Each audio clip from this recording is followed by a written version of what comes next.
And welcome to the Charlottesville Planning Commission regular meeting. I believe, just getting myself together here. We have 3 public hearings, Capital Improvement Plan, Park Street PUD, and MACA PUD. We also have a couple of items we're considering for the consent agenda, but we will begin with Planning Commission reports. Can I please hear from Ms. Dowell?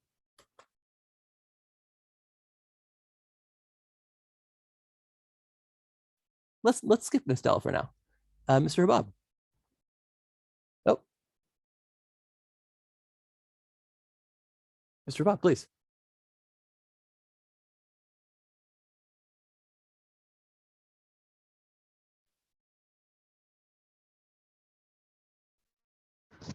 Hey, thank you, Chair. I lost my Zoom screen for a second. The Rivanna Bicycle Pedestrian Committee met to discuss potential locations for a connector bridge, and we have our next meeting tomorrow to continue that conversation. And that's it for me. Thanks. Ms. Dowell? Good evening, everyone. Happy holidays. I do not have anything to report at this time. And Mr. Alejandro?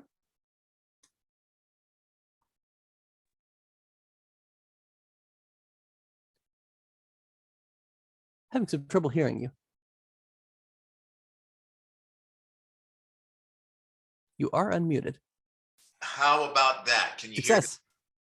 All right, you may be sorry for that. I've attended a couple of meetings. The Board of Architectural Review met on November 16th. We had 7 certificate of appropriatenesses approved, 1 of them denied, and then 1 was deferred. We also had a discussion of the latest design for 612 West Main Street, which is the apartment mixed-use development going on the site of University Tire on Main Street. And then lastly, we elected new officers. Breck Gassinger replaces Carl Schwartz as the chair of the BAR, and Sherry Lewis will step in as the new vice chair in place of Breck. For the Tree Commission on December 7th, just last week, as I reported last month, Mike Ronayne, the urban forester, is leaving the city. So the new position for urban forester has been posted, and the application deadline is December 20th.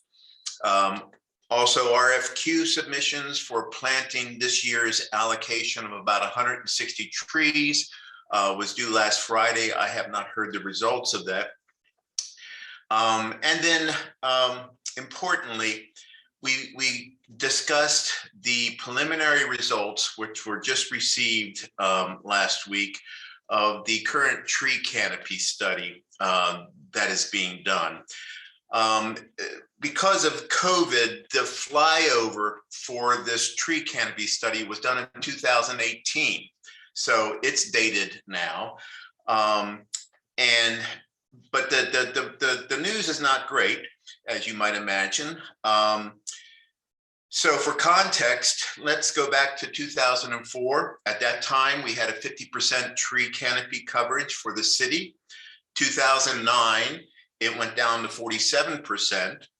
2014, it went down to 45%. And in 2018, this latest, it's down to 40%. So in the 10 years between 04 and 14, we lost tree canopy at the rate of about 0.5% per year.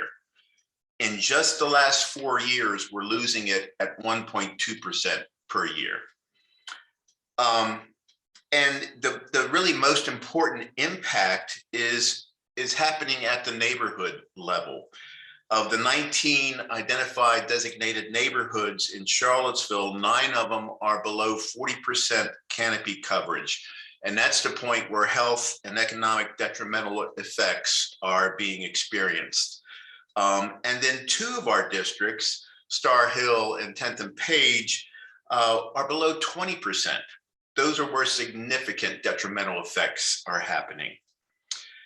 Lastly, we reviewed the CIP, where the request by the commission for $100,000 for tree planting has been reduced to $75,000, and the $105,000 we asked for emerald ash borer removal has been reduced to $50,000. So you can see how those 2 things are really causing us tremendous concern. The city currently is only able to fund emerald ash borer treatment for about 30 ash trees. And it's estimated that the city is going to lose 360 ash trees over the next 5 years. So do the math. And then I think as a member of the BAR, I want to bring attention to something that passed on the consent agenda, and forgive me for taking so long, but I feel like this is important because it did not get the public attention. I would like to mention it now. We approved the initiation of a process for creating the C.H. Brown Historic Conservation District.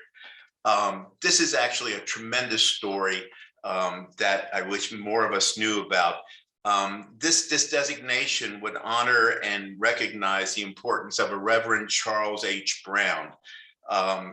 From his experience in the building trades in the early 40s and 30s, Reverend Brown personally managed, financed, and participated in the construction of about 70 houses and churches from the 1940s to the 80s. And these were primarily in African-American neighborhoods that were purposely built to be inexpensive and thus affordable. He often provided co-signed promissory notes and provided financing to get people into these houses. And right now it's proposed that this conservation district is just for his church, which is the Holy Temple Church of God in Christ, and 5 surrounding houses. But this is just the tip of the iceberg for what this gentleman accomplished and his importance in Charlottesville. So I did want to mention that. Thank you for letting me take the time. And thank you. Ms. Russell. I have no committee reports. Thanks. And Mr. Stolzenberg. Let's see. We had our final meeting of the year of TJPDC.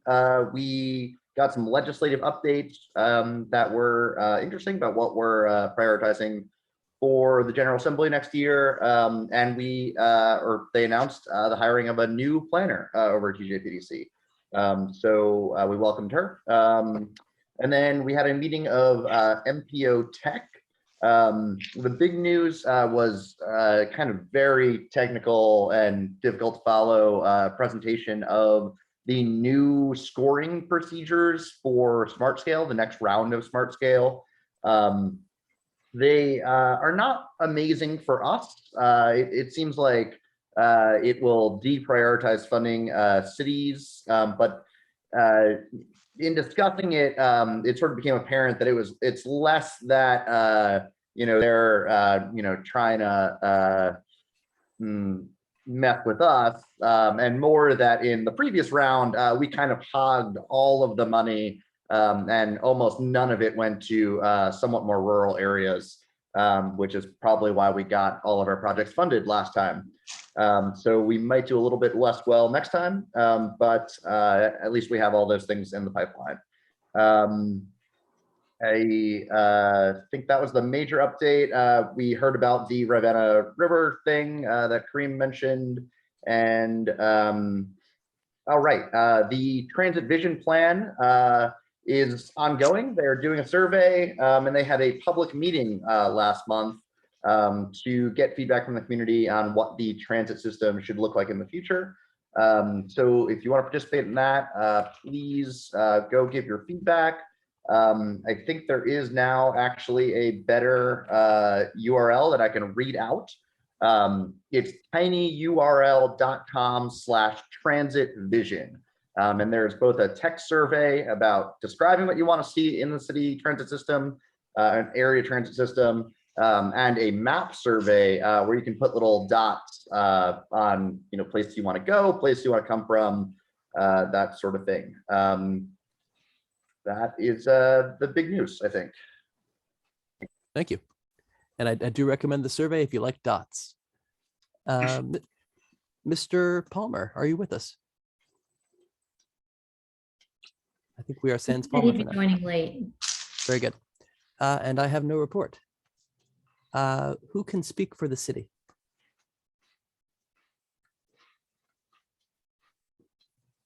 Representing the neighborhood development services. Sure, I'll step in. Thank you. We don't have anything in particular to report specifically, but I do want to note that we are working with our consultant team to prepare for the zoning rewrite project. We're anticipating initiating that project in January, and I'm sure we'll have a more detailed update for you at your January meeting. And thank you. I believe we are moving to matters from the public on items not on the agenda. Thank you, Chair. And at this time, if you'd like to address the Planning Commission on matters not on the formal agenda, please click your raise hand icon, or if you're joining us by the phone, press *9. You'll have 3 minutes for comment, and we would like to remind all commenters to please provide a name and address before speaking. Thank you.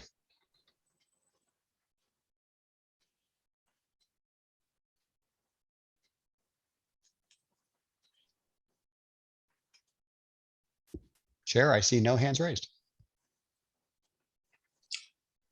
All right, thank you very much. I believe we now turn to the consent items. 1223 Harris Street and C.H. Brown Historic Conservation Initiation. I would move to approve the consent agenda and just also want to say thank you to Commissioner Alejandro for providing an overview of the C.H. Brown Historic Conservation District, which is included in that consent agenda. I hear a motion.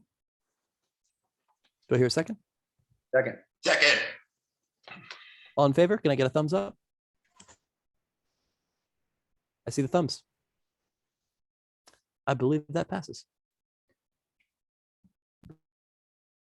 I believe we have to wait until 6 for the, am I right about that? Correct. We have Public hearing? to wait till 6 o'clock to begin public hearings. All right, we are in recess until 6 p.m.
And I believe we are back. Council, are you in order? We are in order. Thank you.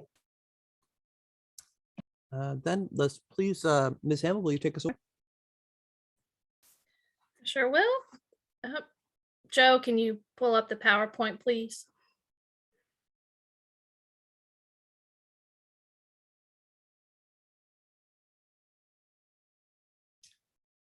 So good evening. We're here tonight to talk about the proposed or the draft of the proposed 2023 to 2027 capital improvement program.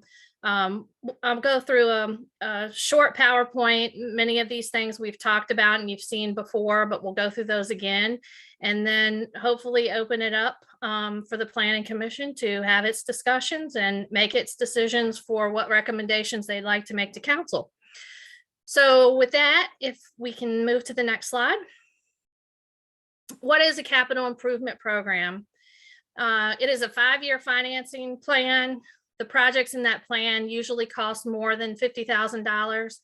They generally are non-recurring and non-operational expenses, and projects have a useful life of 5 years or more. Next slide, please.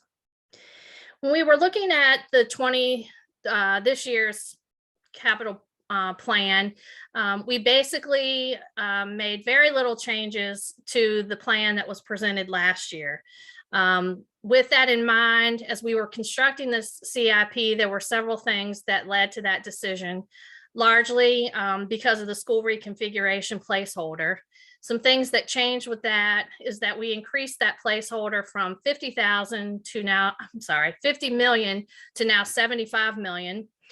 The funding for that placeholder was also moved up from FY25 to FY24. And we know that in order to even accomplish that, even when it's in this plan, that we will need significant revenue enhancements to be able to afford that. In addition, we know that our debt capacity will soon be exhausted with this plan, and that there were some large projects that were previously authorized to use bonds for that we unfunded, essentially to be able to move them to get us to a place where we could increase the $25 million for the school project. That was the West Main Street project, which was originally in the CIP plan at 18.25 million, and the 7th Street parking garage, which we unfunded about $5 million of that project. The other thing is we did look at existing project balances in determining what would get new funding this year. And if there were large balances, we did look to spend down some of those before adding new funds. So the net effect of all of these considerations when developing this draft is that any additions to the CIP, and that's not just in 23, but across the entire 5 years, require some type of offsetting reduction. Next slide, please. And so what does the draft look like? Here is sort of a breakdown by category, and you'll see as denoted by the green lines, we feel like this plan continues to illustrate and put funding in a place where council has stated are their priorities. So in looking at the 5-year totals, education would be number 1, affordable housing would be number 2, and transportation and access would be number 3. Couple of things to also note here. In each year, you'll see that the revenues have to match the expenses. So therefore, as we talk about adding things, we have to make sure that we take things away to keep that balance.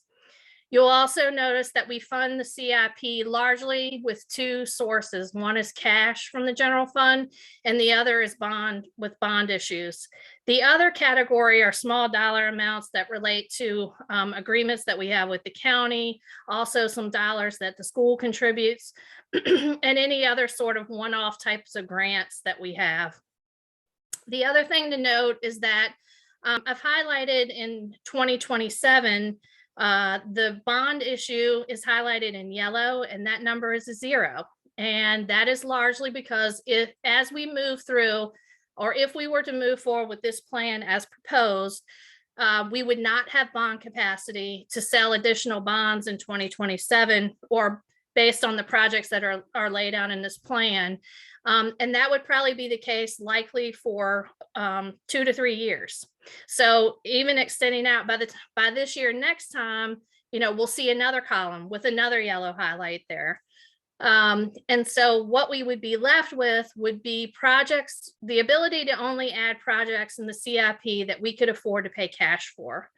And so the amount of cash here is based on a city policy whereby we contribute 3% of cash or PAYGO, that's 3% of the general fund budget, is slated to go to the capital projects fund. So that's the 6.4 million. The dollar allocation in that year, basically I looked at the priorities and funded our agreements with the CAF and the supplemental rental assistance, also the Friendship Court project, and then sort of just allocated the rest of the dollars to the more annual recurring capital expenditures. Again, that would all be subject to council's discretion to move that around, but that's 2027 is basically to illustrate that point.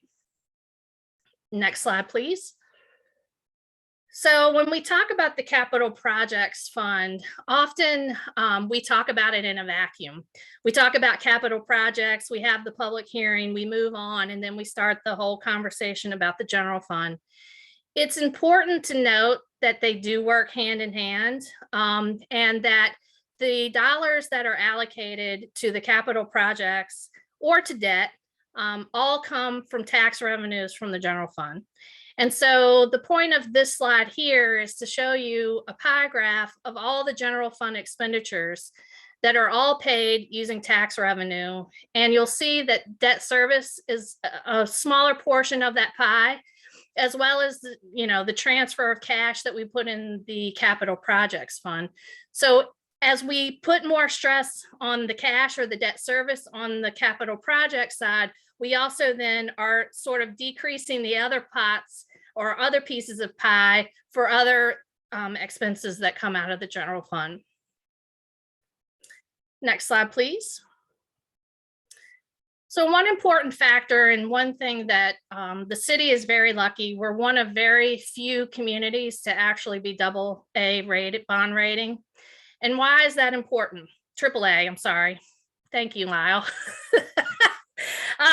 So basically the AAA bond rating is the highest standard to indicate that we have structurally sound finances in terms of our results and also in terms of our policies. It's an independent determination basically of our municipality and our ability and also our willingness to pay our debt. We've maintained this bond rating since 1964 from Standard & Poor's and since 1973 from Moody's. Essentially, the AAA bond rating gives the city the opportunity to borrow money at the lowest cost available. So that means that more dollars are going towards the project and less dollars are going towards interest. Again, the rating agency focuses on 4 key factors: the economy. So what do our demographics look like? What is our employment base? Property values? What's our taxpayer composition? They also look at management. What are our policies? What are our procedures?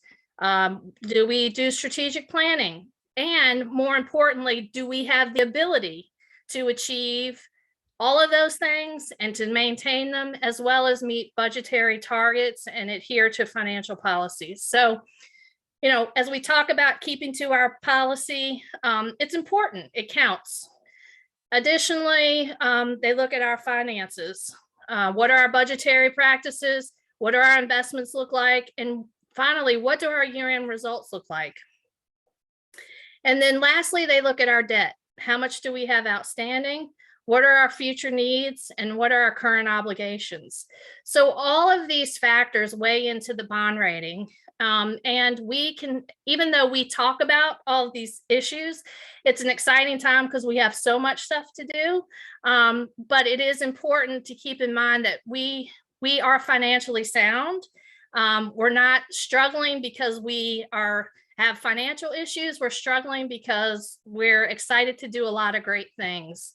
And so it becomes more of a conversation about priorities than the ability to do something.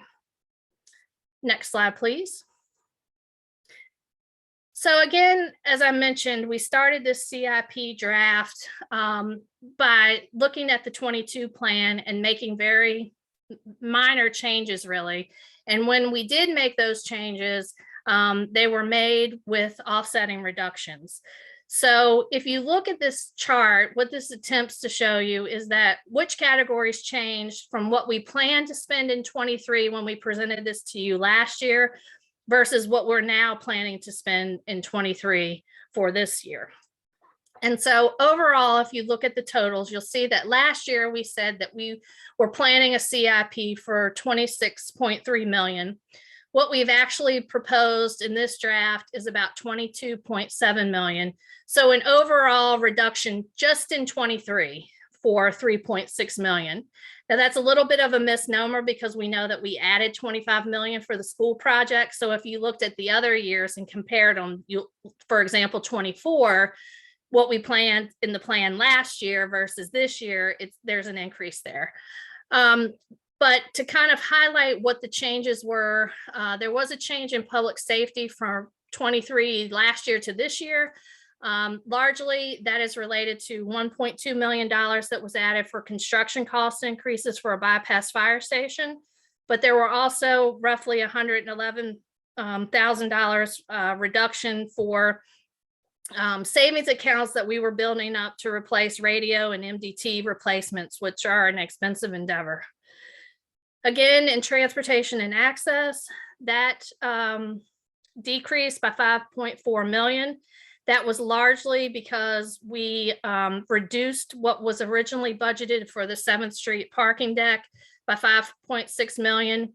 5 million of that went to help for the increase for the school reconfiguration project, and 638,000 has been allocated for some structural repairs that are necessary for the Market Street garage. Additionally, we reduced some paving and we added $50,000 for the historic district and entrance corridor design guidelines. Moving on to Parks and Recreation, there was an increase there, but there were also reductions. So we reduced their lump sum by 100,000. We added 150,000 for a comprehensive master plan. Again, this is not for individual parks, but to look at the Parks and Rec program and department as a whole to get an idea for what the mission is. What do we want to do? How do we want to move forward? So that's that master plan. We also added in just a little over $45,000 to address some drainage issues at the Oakwood Cemetery. We added $50,000 for the ash tree removal. And we added $92,000 for the city county park projects, which are joint at Ivy Creek and Darden Tow. 350,000 was also added for McIntyre Park drainage corrections. Those are some DEQ identified issues. And we also added $42,000, which is the first sort of funding pot for a slate roof replacement that needs to happen at Key Recreation. There's also the larger construction dollars were planned for 24. Besides those changes, you'll see that the affordable housing dollars planned for CAF supplemental rental assistance did not change from what we had planned last year. In addition, Friendship Court CRHA funding remained the same. And the other categories remain the same as well. Next slide, please. So what are the key messages here? Again, we feel this draft focuses on council's key priorities. We know that this plan is not affordable without significant revenue enhancements. We've talked about, tax increases and sales tax, possibility of sales tax increases. We need to explore all of those. So just because the numbers are here in the plan, we still have to make sure we've got the numbers in to pay the corresponding debt service. We can also look at reallocations. So we know that in years past, we've committed funds in previous plans that maybe those projects have changed, maybe our priorities have changed, and they haven't happened yet, like we did with West Main and the 7th Street parking garage. Perhaps there are other opportunities to reprogram those dollars. We also know that future needs for the new CIP funding will not be available for quite some time if we proceed with this plan. Again, we talked about cash being the only option, and that 23 would be the first of, in the last projection we ran, the first of approximately 3 years, which we would likely not be able to sell bonds. And we also know that even under this plan, we've also talked about the fact that even if we raise tax revenues, we will have depleted all of our reserves. So even with the 10-cent tax increase that we talked about, that is offset. Those costs are also going to be offset with spending down debt service reserves that we previously had in place. And so by the time we finish, we'll really be at sort of ground zero to start building everything back up. Next slide, please. So I want to take just a few minutes. This is a new slide we did not talk about last week. And the Infrastructure and Investment and Jobs Act, we've gotten more information since we last met. We know that there are very specified targeted areas of funding. They've been identified as repair and rebuild for roads, bridges, and rails. There's a goal to improve healthy and sustainable transportation, to build a network of EV chargers, access to high-speed internet. There's going to be funding available to prepare infrastructure for the impacts of climate change, cyber attacks, and extreme weather events, funding for access to clean drinking water, and funding for airport improvements. So all of this to say is that I think many of us in finance have sort of been waiting in the wings to find out what would be available. And it's actually not a one size fits all. And it also doesn't deliver on a lot of what we already have in our CIP. So it's not going to help us address our financing problems largely. And so the other thing that we have found out is that matching funds are likely to be part of the equation to leverage any of these dollars. So as we talk about reaching capacity and needing to raise revenue to pay for debt service and things, we won't have capacity to probably make a match to leverage these dollars.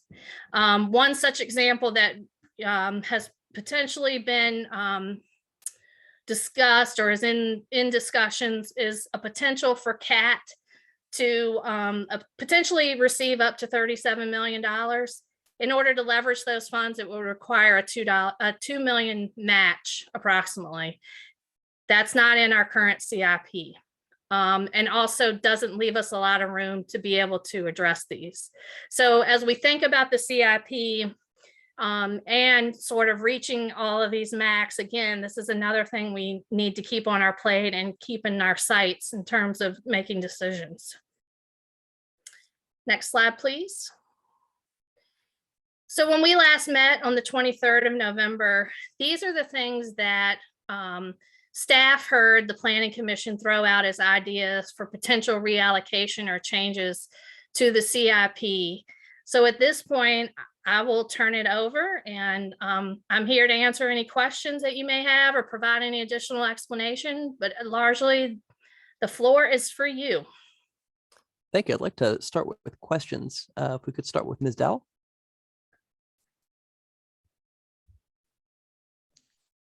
The one question I had, she answered, and that was about the reduction in funds for the parking structure. Just thinking that definitely, I mean, it's important, but not probably a high priority at this point. Yeah, and just to be clear on that, so I think the message and the decision has been clear that there's probably not a parking structure in the future, which is why the funding was reduced. However, final decisions in terms of what will be needed or required to deliver on our obligations to the county have also not been decided. So the money that is being left in that account will give us the flexibility to let that agreement and those conversations happen. Should all those dollars not be needed, they would then go back to council for council to redistribute in the CIP.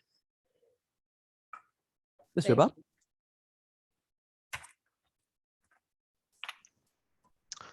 Thank you. I have a few questions. See where to start. On the slide where we looked at the expenses until 2015 on the affordable housing, I think it had in the 2027 about 4 million, and I'm looking at the projected numbers in the Excel type spreadsheet, and it has 2 million. I was wondering where that other 2 million was coming from for 2027. So you talking about the affordable housing number? Yes. What's making that up? Hold on one second. I think that was the, sorry, I should have already had that. I just saw this also. Sorry, I didn't ask that question previous to the Worries. meeting. Let's see. So what we have in there for 2027.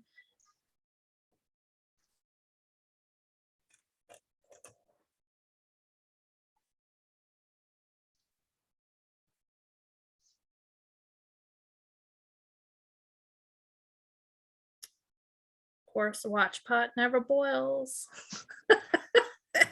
I was looking at the bondable projects, and we don't have any because would have reached capacity. And then in the non-bondable, Yeah. there's the red 2 point. Correct. Yeah.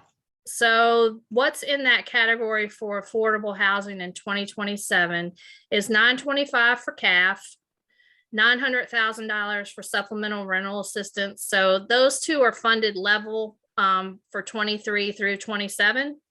And then there is 2.25 Gotcha. million in for phase 4 of Friendship Court. And that Okay. gets us to the total of the 4,075,000. Got it. Thanks. That makes sense. For the pie chart that we were looking at earlier, where would the CIP budget be in that? Is it in the categories where things are allocated to, or is there a special?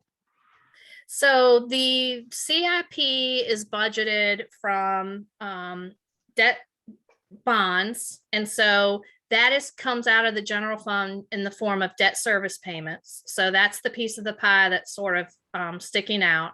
And then the other dollars come out of cash, are funded by cash from the general fund in the way of a transfer. And that would be, I believe that shows up in the infrastructure and transportation, or either in the non-departmental piece of the pie.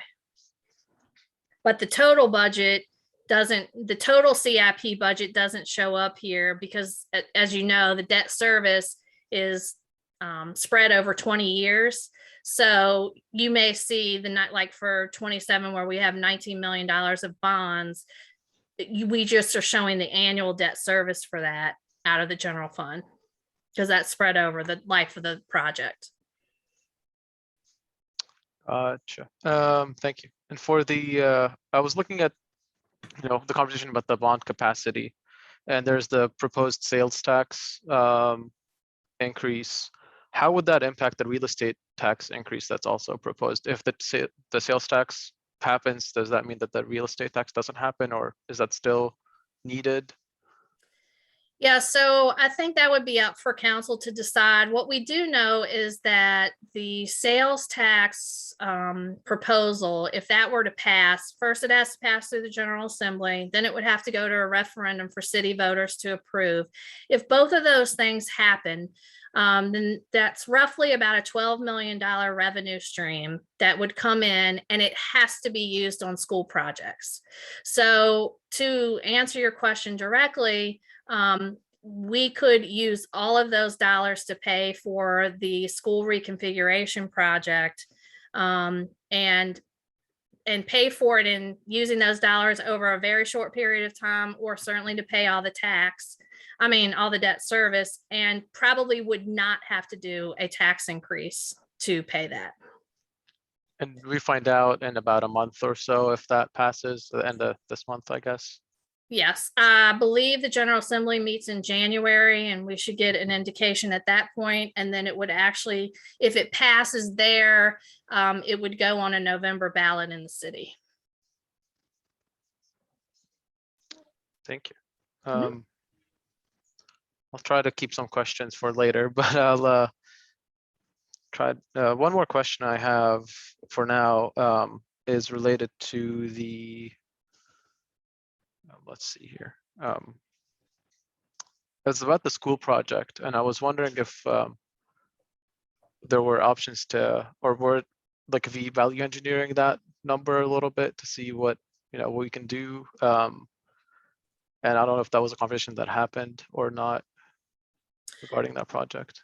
Yeah, so I'm going to defer to Mike Goddard, who is the project manager for that, for that question. Sure. Yeah. There is always the opportunity to value engineer the project. Excuse me.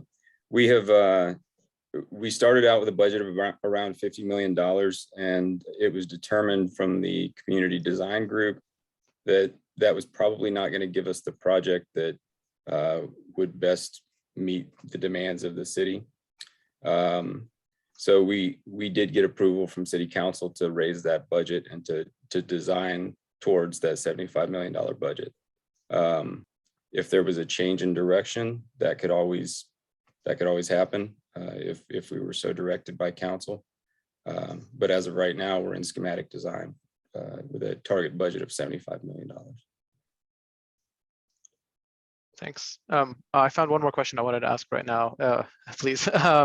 The parking structure, can you walk me through what the leftover bucket of money is in that?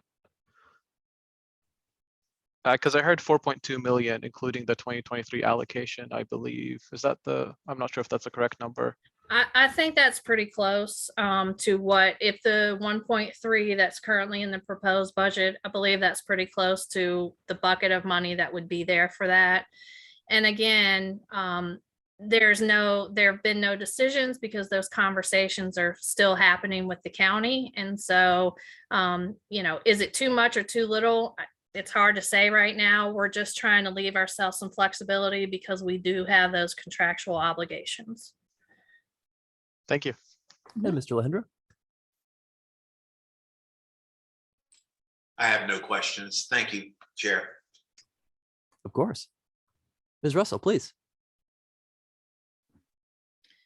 Thanks. Thank you, Ms. Hamill, for your presentation. I was struck by a note in one of the slides that said reallocation is possible. And I just asked in the chat and you answered that could mean revising the fiscal year 22 budget, which is a fascinating thought. And just to give some context to those that are on the call and may not realize, though we are looking at the fiscal year 23 budget, what we plan to spend in the future, we've also sort of been looking at what the balances are on our fiscal year 22.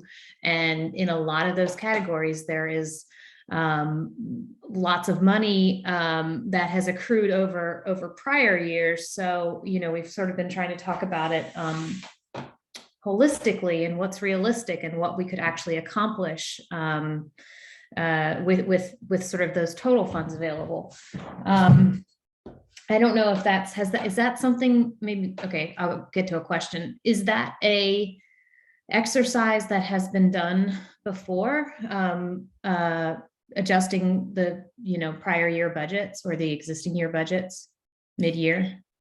So I don't know, we wouldn't tackle it necessarily by budget by year, but what we do every year, right before a bond issue, which we typically sell bonds in the spring, is we send out an itemized project list to all the project managers. And if they all had their cameras on, you would see them rolling their eyes. But they get a list of an accounting of all of their projects. What is the budget? What has been spent to date? What is the available budget? And we ask them to provide a status update in a couple of ways. One is, what do you plan to spend between that time period and the end of the calendar year? And we're asking that because we sell bonds based on a cash need. So we're not going to sell the bonds until, one, you've either spent the money and we're reimbursing ourselves, or two, we know you're going to spend it in a very short period of time. So we ask for that information. And we also ask them for a status update on the project generally. That information is used to size the bond, but it is also shared with management and our budget team. And last year, we also went through an exercise where we provided the authorized but not issued bond list, which was how we came to a conclusion that, that's how West Main got on the table to do or not to do. And in addition, I think through conversations in passing, the proposed budget last year, that's also how the parking garage that funding became discussion. So any of the funding for any project that's been reallocated that is not moving or, has stalled for some reason is something that we look at. It's not typically something we've done publicly, but it is part of our process when planning the CIP and presenting proposal for new funding. Okay, thanks. Another question, and maybe this is putting you on the spot, and but I'm curious if you have done any sort of estimating. This is around affordable housing and how much of our budget, which includes capital and operating, would we put under the category of our affordable housing, i.e. Meeting the goals of our affordable housing plan, which states a funding level of 10 million annually. And we know that in the capital budget, we're not hitting that mark, but I'm wondering if there is an operating side that we're not seeing, or how do we get at that whole picture? Yeah, so I will also defer to Mr. Ikefuna on that, but I will say that yes, such an analysis has been done. And I know that a list has been created, and you're right, we are doing other affordable housing things. Such things are on that list that are like tax relief or the CHAP program. And so there are items that we're not only capital projects fund and the general fund, but in other funds as well, that do sort of hit that affordable housing mark. And we do have reports on that. And Alex, is Alex on? I don't know if he had anything else he wanted to share. Good evening, Chrissy. I think you covered everything, in terms of the categories. We have a consultant right now trying to compile a comprehensive inventory of cities' investment in the past 10 years. And then hopefully by the time they finish, we take a look at what they have, review it, and then make sure that the Planning Commission gets the final report, as well as the City Council. But some of the other program like tax abatement, human services, affordable housing program, or rental or assistance, those are not included in the CIP. Okay, thank you. That's all for now for me. Mr. Stolzenberg, please. Thanks. I'm going to start out with revenue sharing. I noticed there's an unfunded item for revenue sharing grant match funds that would have to be applied for in FY24, and they would come through in 29. I know in last year's responses, there was some talk about a revenue sharing grant that was awarded that would begin in fiscal year 25. And so I guess the question is, are there opportunities to expand the amount of funds available for various projects on top of the amount that we have in the CIP now? Like, I see that there's a revenue item for revenue sharing for East High signalization, but that ends in the current fiscal year, and there's no other revenue sharing revenue items. So is that just not reflected in the CIP? Or are we gonna, not get those funds anymore? So with revenue sharing, and Jack Dawson is on, so he can correct me on whatever I get wrong, but revenue sharing is typically a 50-50 match. So for every dollar that we're awarded from VDOT, the city has to match that dollar for dollar. And so again, it comes down to priorities. Can we apply for those? Sure. But if we are allocating dollars for that match, then we're taking those dollars from something else. And so at this point, we do have actually on the books from prior CIPs, we have other projects that are in the mix where there's revenue sharing and we've allocated dollars. There just aren't any new dollars reflected here for revenue sharing. Yeah, that's pretty much correct. We asked for the revenue share, the general fund, to match future grants. When you look at some of them are like East High, and all of this is, some of these are pretty old projects, but all of these, and we've changed how we do it over the years, but that's like a single source to match for that project. But the general revenue share request was to be there so we could put matches up for multimodal improvements or whatever, fits the bill. Which is why, just to speak to sidewalks, we had approximately $600,000, maybe $650 at the time, and we used $500,000 of that as a match for revenue share. But if we had a dedicated fund, then we can use the sidewalks to sort of do the sidewalks and fill in gaps from the priority list without tying it up with the state funding, which again, we're happy to leverage what we have with state funding, but it would be nice to have both options, if that makes sense. And so is the advantage of that it's just quicker, that we don't have to kind of wait for the state fund to come in, which is now like on a year's delay schedule? Yes, essentially. So again, we can't use for a multimodal grant that we got for these sidewalks, we can't use that till at least FY 23, I believe 24. So we can't do any new sidewalks till that money comes in. And then we have to obviously have a consultant design these things. So the first trickle of money that comes in is when we start designing, prioritizing, and our current revenue share grant is for a list of multimodal projects. So the first thing we have to do is go through those, get updated estimates as we do the go from essentially just a concept and a line on the bike and ped master plan to a real project. So all of those estimates are going to change. So we submitted, I think, somewhere on the order of $1.4 million worth of projects. That's probably really like $2.1 million worth of projects when we start going through that and developing that. So yes, if we could, there's a time impact to that. It essentially doubles our money, and you never know how this is going to work out because VDOT did end up both delaying it and reducing their match. So it went from 500 to 395, 605 essentially.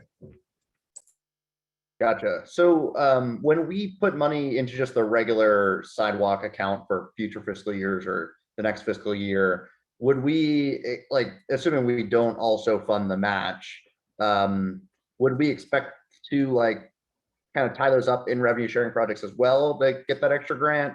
Or are we looking to, deploy those more nimbly? That's a good question. There's sort of overlapping hypotheticals there on this timescale of if we get funding for revenue share. It makes sense to me, and this has been our very general policy that the various city leadership has supported to match, to apply for revenue sharing and match those funds. So that would probably be our intent without a dedicated revenue share. Yeah, is to use the sidewalk funds to match those projects. Gotcha. And so is it then fair to say that, like, because of that timeline of revenue sharing, we would expect to have that decent sized balance sitting in there because those funds are committed, but we won't get the match till later. But then if we don't continue backfilling funds each year behind those, we can't then get a revenue sharing for the year after that, FY 25, 26, and so on. And so when we have these multi-year gaps in new sidewalk funding, we're looking at, a pause essentially in new sidewalks, and ultimately, like falling behind on what our schedule would have been for sidewalk construction. Very generally, that's correct. So this year's cycle is Smart Scale, which is 100% funding, and that application process starts now. We're thinking about what projects we want to go for. And the next year, we will not have any funds to match revenue share. At this rate, we'll have $100,000, which is not going to get us very far. Yep, that makes sense to me. And then I guess to that point, my question for Chrissy would be, you know, instead of funding it, well, we're not funding it at all right now, but pretend that we were, going back to the conversation of rearranging funds. If we're taking a bondable project like sidewalks, would it make sense to do it instead of $100,000 a year in each fiscal year to front load that so that we could do a revenue sharing request now? We're probably not actually issuing those bonds until later, but at least we have them kind of theoretically in the bank as authorized but not issued, so we could apply for those matching funds. I think, I mean, simply to answer your question, yes. I think what we're faced with though is, again, priorities. And keep in mind, there's not just a single sidewalk account. We also have other funds that are addressing other sidewalk issues, you know, such as ADA ramps and curb cuts and those kind of things. So, you know, simply yes. Ideally, we're not always in an ideal situation. And so we have to figure out how to best fund, you know, the immediate need. Yep, that makes sense. Okay, so switching gears a little bit to the paving item. I recall from the responses, we target a pavement condition index of 65. We're at 69, so we're doing a little better than we target. Prior to COVID, I think we were at $1 million a year in projected funding for future years for paving. And now we have $1.5 million in the current fiscal year, 1.25 in the draft, and then $1.5 million after that.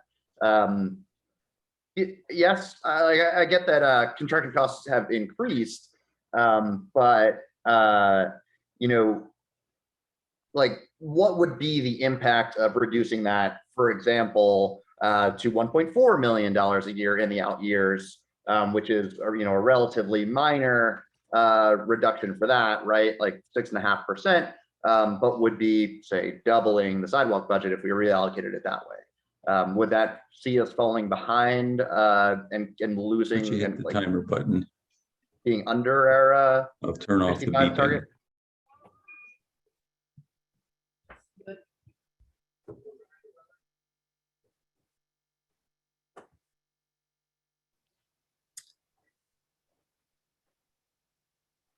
So is that question clear? I don't know. Yeah. So in terms, speaking specific of what would be the impact, I can't answer that because I don't know. I don't know if there's someone here from staff that can address that specifically. What I would say to that is that pre-COVID and in prior years, we were paving closer to $2 million a year. And that has slowly been reduced for several reasons. One was primarily that there was a sort of a pause at one point to go back and look at sidewalks and curb cuts and to be more deliberate about getting those sort of all on the same schedule, so that if we were moving along, we were able to address the sidewalks and the curb cuts before the paving, or vice versa. There's also lots of coordination that happens with utilities. So as they're doing work and paving's about to happen, then we're not going back in and cutting new pavement. So all that to say, you know, could we cut it? Perhaps. What is the impact? I don't know. And if there's no one here that can, answer that, then we can certainly try to find an answer for you.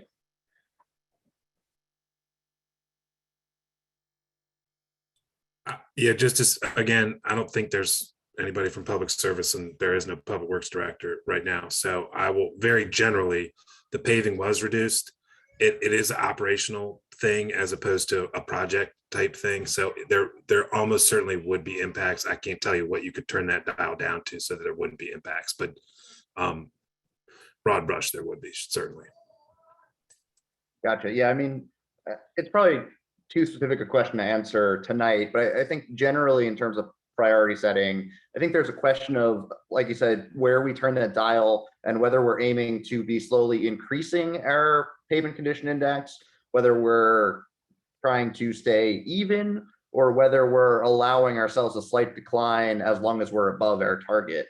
And to me, at least, I think it makes sense to prioritize that last one, to set that as our priority, and roughly stay treading water, maybe allow ourselves a slight drop, given how large that budget item is and how much impact shifting it would have percentage-wise on increasing it to other items.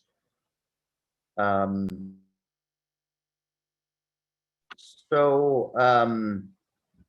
think that's enough for streets things. So for affordable housing, you know, I'm looking at the affordable housing plan, page 49, which talks about the division of that $10 million funding per year. And it calls for $2 million in tax relief, $7 million in direct subsidy, and $1 million in administrative funds. And I think for tax relief for CHAP and tax and rent relief for this year, we're looking at about 1.82 million. Assuming that will go up a little bit next year as assessments continue to rise.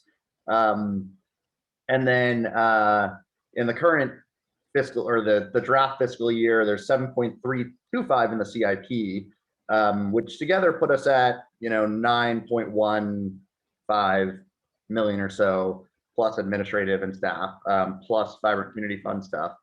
So it seems to me that we're about at the right target for this year. And I think we kind of stay at that through fiscal year 26. And then that's really where it, you know, drops off a cliff. When we hit our bonding capacity and, you know, we can't give any more money to CRHA anymore, or maybe we're hoping that they'll be done with redevelopment by then. Is that the plan? And then the question becomes, you know, how do we keep capacity available, given that that's supposed to be 10 million a year for 10 years? You know, given what's in there now, it's really just Friendship Court and CRHA redevelopment, and no other projects beyond the 900,000 a year allocated through the CAF, which is going to be split up between a lot of things. But like, for example, the two projects we're reviewing tonight really have no hope of getting the funding that they're going to need. And so I guess the question is, like, does it make sense to be trying to kind of pare back other programs enough that we can keep some amount of capacity going through 27 or later? So dialing back spending on maybe everything in previous years rather than having that hard cliff. Or are we thinking that we have cash funding potentially available in 27 and later, or do we just kind of not have any hope of meeting our goals in those out years? A couple of things I would say to that. One is, you know, should we think about moving things around? Again, I think that's more of a policy discussion for both the commission and council to mull over. You know, will we have cash, bluntly, as currently proposed? You know, when we're talking about multiple cents of tax increase, I would, for one project, the school reconfiguration, I would say that you're using up your ability largely to raise the revenue, which is for a tax increase, which doesn't leave you a lot of room in the future years. Now, that would be one nice thing if we could offset that with the sales tax. That would alleviate that problem. But to your point, as what we are currently looking at, that is kind of the reality, both for affordable housing and any other project. We're putting all our eggs in the basket that's before you. Yep, and I can't remember if this said this somewhere in a report or maybe just a previous session, but was there a concern from staff that like having used up our capacity could put us in a risky situation in case we needed to do some large project, or you know, are there general reasons to keep that room available, you know, beyond just trying to keep things funded steadily in later years, or do we have a little bit of room in this scenario that we're just not using in order to keep? So currently there's no room. I mean, what we're showing you and what the projections show, there's no room. We're using the capacity, we're buying down all of our debt service reserves, and we're talking about a tax increase on that. So our flexibility will be extremely limited. Is there a policy or a rule of thumb about how much you should keep back?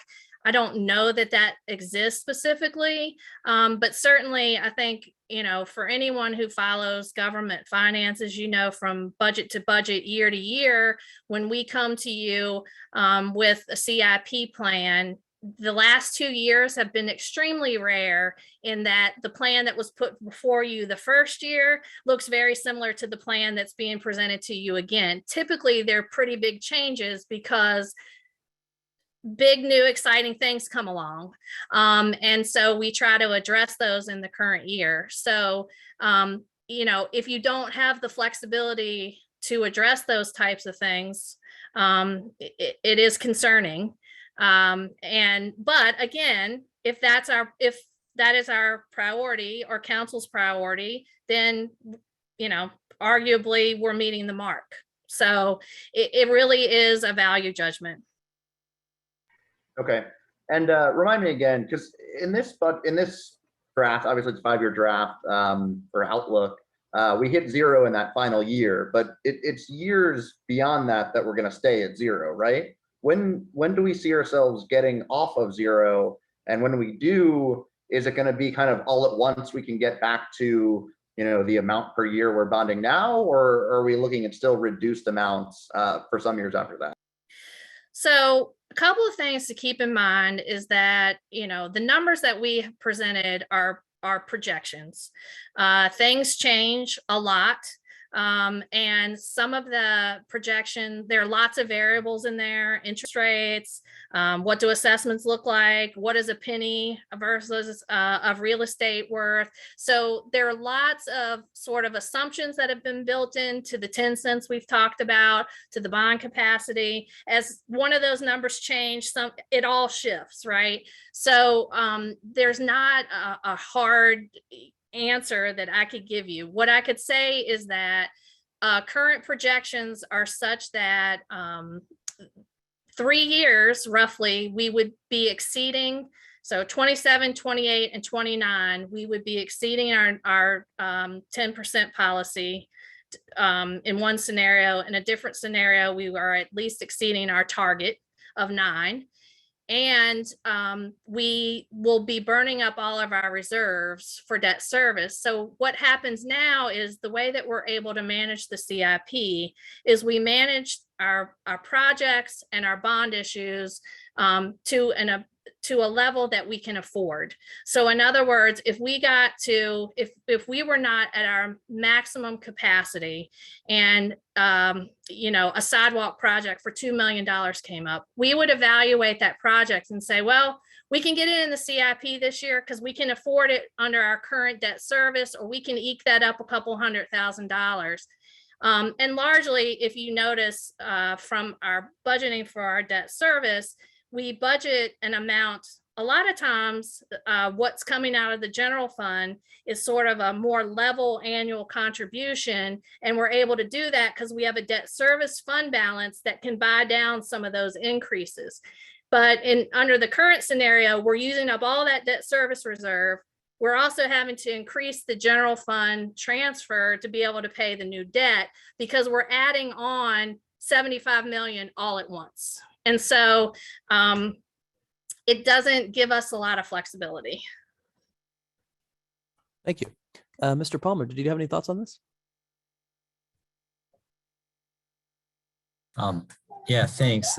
I guess in the discussion, the one question I always like to think back, to where we've been before in the city. And can you recollect a time where we've had that zero debt capacity occurrence happen? Never in my time, and I'm working on my 22nd year. So again, keep in mind that when we talk about debt capacity, there is a state allowed level, which is the state says you can issue up to 10% of your assessed value, which is millions of dollars. And then there's our policy, which says we're not going to issue more debt that would exceed a target of 9 or 10% debt service limit from our general fund. So in all, we have never been at that capacity. Typically, our general fund debt has ranged in the $40 to $50 million area. We knew that the CIP was ramping up. We're now closer to the $80 million. And that's total. So our oldest debt, it goes back to 2012, and our total outstanding debt is roughly $80 million. And so when you look at that over a long period of time, and then you talk about one debt issuance of 75 million, you've doubled essentially all in one swoop. And so that's why we're bumping up to this capacity issue. Thank you. Yeah, that was helpful. Thanks. I have one question myself. We never really talked about reserve in the capital improvement plan, but it does seem important. Could that be a possible thing that we could talk about in this conversation? So reserve typically means that we're setting aside money so that we can draw down from that in an emergency situation. We do somehow, is that what you mean by reserve? Yes.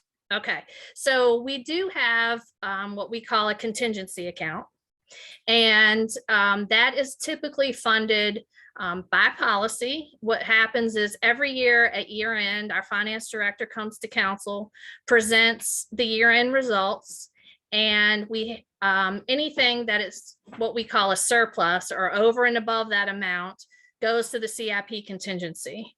And so we do have dollars that are there that can be drawn down for these types of things. It's not a ton at this point, but one thing that has happened and that will be happening is that in 2021, you may recall that due to COVID, we didn't fund any cash in the CIP. We deferred everything. And we held that in the general fund as a COVID reserve. That we didn't need it. We found as we've closed out 21. And so that will be coming to council at the next council meeting to vote. And by policy, those dollars would be going to the CIP. Thank you. Questions from council. Ms. Hill? No, my questions actually were answered by staff earlier today. Thank you. Thank you. Mr. Snook?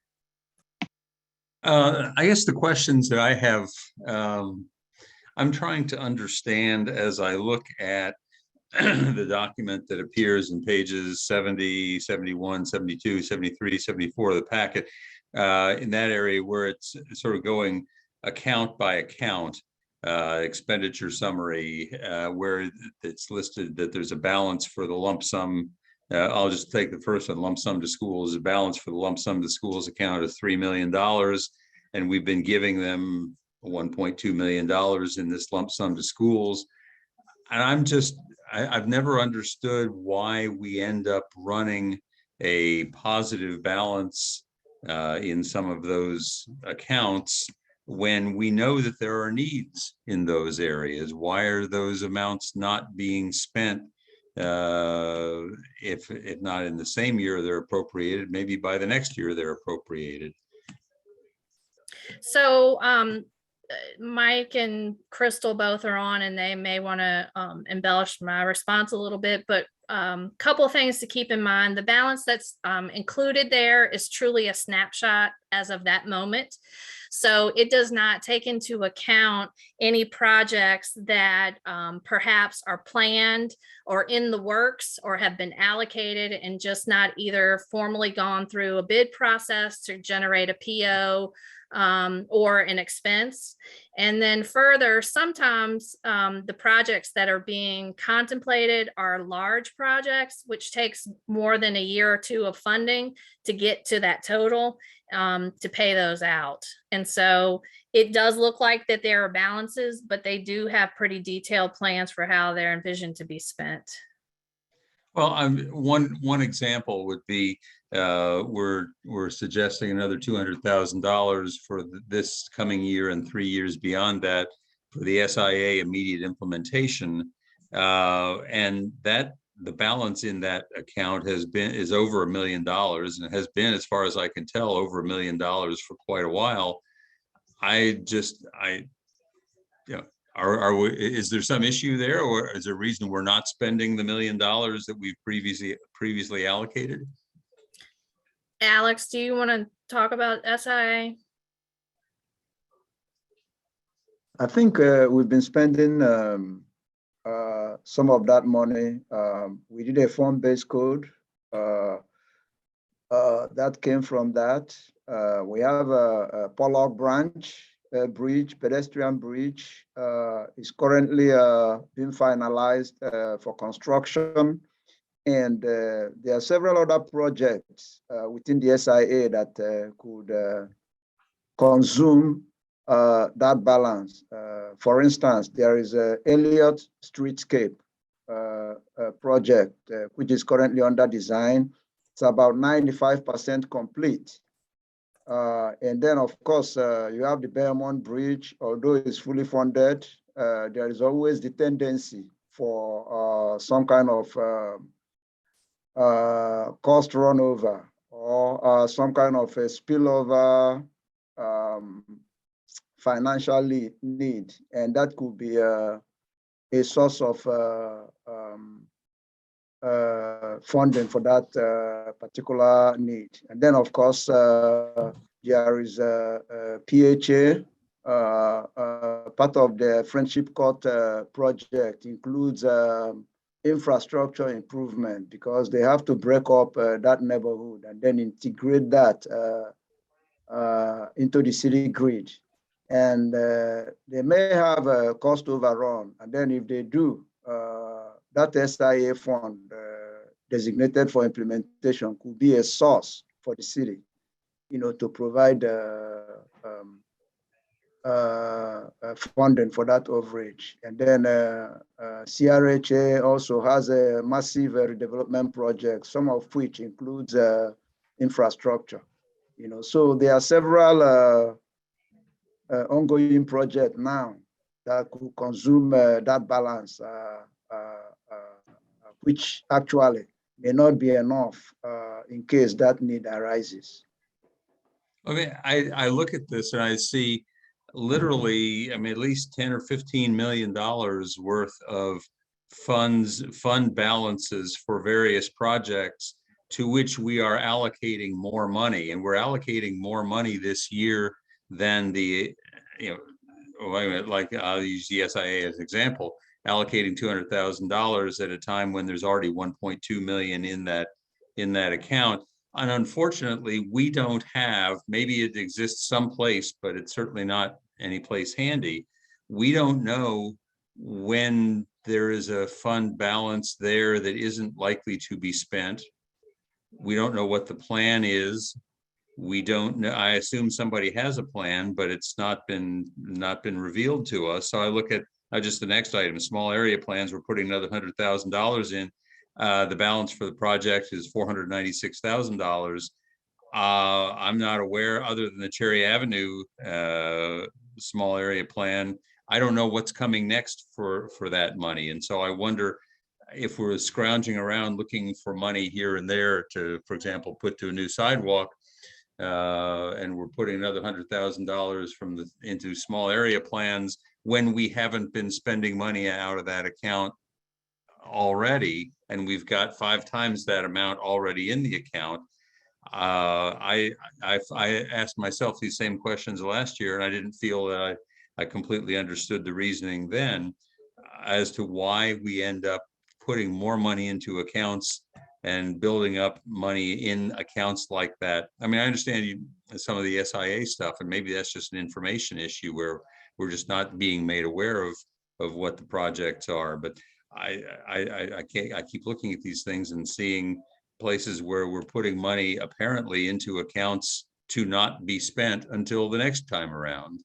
It's not directed specifically at you, Alex, but just as a general proposition, I look at sidewalks, same issue. Sidewalk repair improvements, $500,000. The balance is already $500,000, and that may just be the last year's allocation or this current fiscal year's allocation. But we also see other funds available for another basically $1.4 million, and I just find myself looking at these accounts where we've been putting the money in on a regular basis and building up these balances. And when we're scrounging to figure out how we might put another $100,000 into building new sidewalks for this year, I just find myself wondering why we keep putting money into accounts that aren't getting depleted. And I think those are good, legitimate questions. One thing to keep in mind too is that in 21 and in 20, but the direction was please pause the CIP expenses because we don't know what the impacts are going to be. We need to, maintain what we need for operations, et cetera, et cetera. And so many projects were put on hold, and in ramping those back up, that takes a little bit of time. Once that pause was released, it takes a little bit of time to ramp that up. And so that is some of the balance issue. But to your point, are there areas where we could ask those questions and do that research and get that information for someone to decide maybe you don't want to put more money in? Absolutely. And that's part of that whole reallocation conversation, either for monies that were previously budgeted or monies that are currently budgeted, to look at those and ask those questions and do the hard work. I mean, I have specific questions about specific funds like that I don't need to take up everybody's time with right now. And maybe, Chrissy, I can just sit down and talk with you at some point and have you explain to me why we're doing it. I'm looking at the school small capital improvements, putting another $200,000 into it, and the balance is $3 million. And that's the kind of thing that just doesn't make much sense. I'm happy to speak to both the school small cap and large cap funds because I manage both of those programs. And I think there are some elements of what Chrissy said that certainly play into it, but other things that affect our ability to spend down those funds are large projects that come through. So, we often have large things that come through that are the priority of the moment. But the same folks who are trying to spend those large and small cap dollars are the ones who manage the projects that are the hot items of the moment. I don't think that, we would not be happy to see those funds go away because those expenditures are needed. And all of those funds are programmed and planned 5 years into the future. And we're happy to share those plans at any time. But at the same time, every year our division asks for more FTEs to help with that workload. And, if we're never going to get those folks and the large projects are going to keep coming, then I think your question is a very legitimate one. If you were giving $200,000 a year to small capital improvements, and there's $3 million in the account, I have a hard time understanding why there's $3 million worth of small capital improvements that haven't been done yet. But anyway, that's something we can talk about some other time. I also, on that same point, by the way, as I recall, last year I noticed that in the authorized but not issued account, there was like $1.7 million from, or no, there's a large sum of money for a school capital projects from 2017 that had been authorized but not spent yet. I don't understand the scheme. I'll have to see if somebody can explain it to me some other time when I'm not taking up everybody else's time. Thank you. Thank you. Mr. Payne? Yeah, I have two related questions. I suspect I know the answers, but we'll ask anyway. One is what we're discussing tonight, is it accurate that does not contemplate at all the costs that will be coming from one permanent fire department staff members that were paid for with one-time stimulus money from the federal government, two recurring school expenditures that were made with one-time funding sources from the federal government, three, our wage and compensation study, which would likely require wage increases across the entire city for employees, four, any recurring expenditures the city itself made with one-time federal stimulus money, and five, any deferred departmental requests, including things like full-time staff members. And then, yeah, I guess I'll just start there. So yes, yes, yes, yes, and yes. This does not contemplate any of those things. All of the things that you mentioned are operating budget things. And so to go back to the PowerPoint, if you recall the piece of the pie and how it was divided up, all of those things are then competing with sort of the debt service piece of the pie and the cash contribution that goes to the capital projects fund. All of those things are competing factors because our sources of money are one pot, and how we choose to divide those up, the needs and the wants are plentiful. But these decisions directly affect all that. They do, because they impact, if we decide to direct more of a tax increase, for example, to debt service, then those dollars related to the tax increase aren't available to help offset other things in the operating budget. So yes, they are directly related.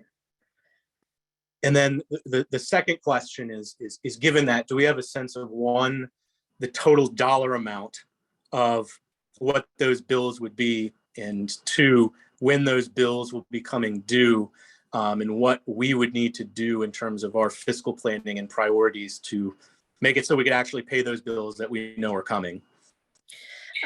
So a couple of those things we know. Last year, with the 20, or this year, I'm sorry, with the 22 budget, we do know that the schools funded $4.5 million of their operating increase with one-time federal dollars. So that's $4.5 million. The addition of the additional firefighters with the SAFER grant, I believe, is either 1.8 or 1.9 million that will be coming online. I believe that starts in March of 2023. So there'll be 3 months of impact on that in the 23 budget, and then the full freight will be coming online in FY24.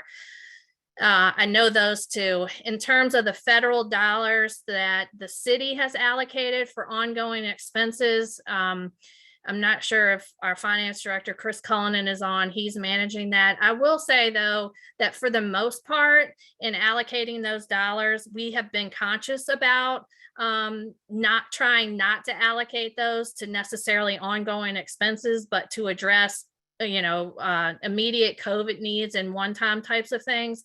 So I'm not going to say there's not an operational impact, but I think largely it's small in comparison to the dollars we've spent. Okay, thank you. So I know this is super rough ballpark, but it wouldn't be unfeasible that when you factor in the school's fire department, the wage and compensation study, and deferred departmental requests, we're looking at like a $10 million plus bill. Yeah, and we are we're early in the stages of the general fund, so we have received the budget. So I don't have a tally for you on what the new departmental requests are. I do know for the comp study, they're from the, I'm going to get the years confused, but from prior year end, we allocated $1.25 million that is in the CIP to help pay for the comp study, and there were additional dollars there to help address, other related needs, but certainly to fund any sort of pay scale change or anything like that, there are no dollars contemplated or included in that. Thank you.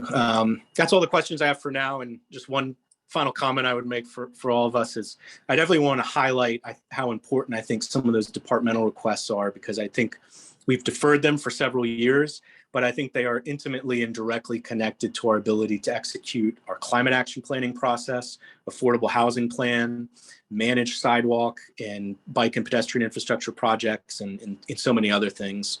But that's all I have for now. Thank you. And thank you. I believe we are ready for discussion. Who wants to start? Chair, I believe we need a public hearing as well. That's an excellent idea. I believe we're ready to hear from the public, please. Thank you, Chair. And at this time, if you would like to address the Planning Commission, please click your raise hand icon. If you're joining us by phone, press *9. And you'll have 3 minutes for comment. Please state your name and address.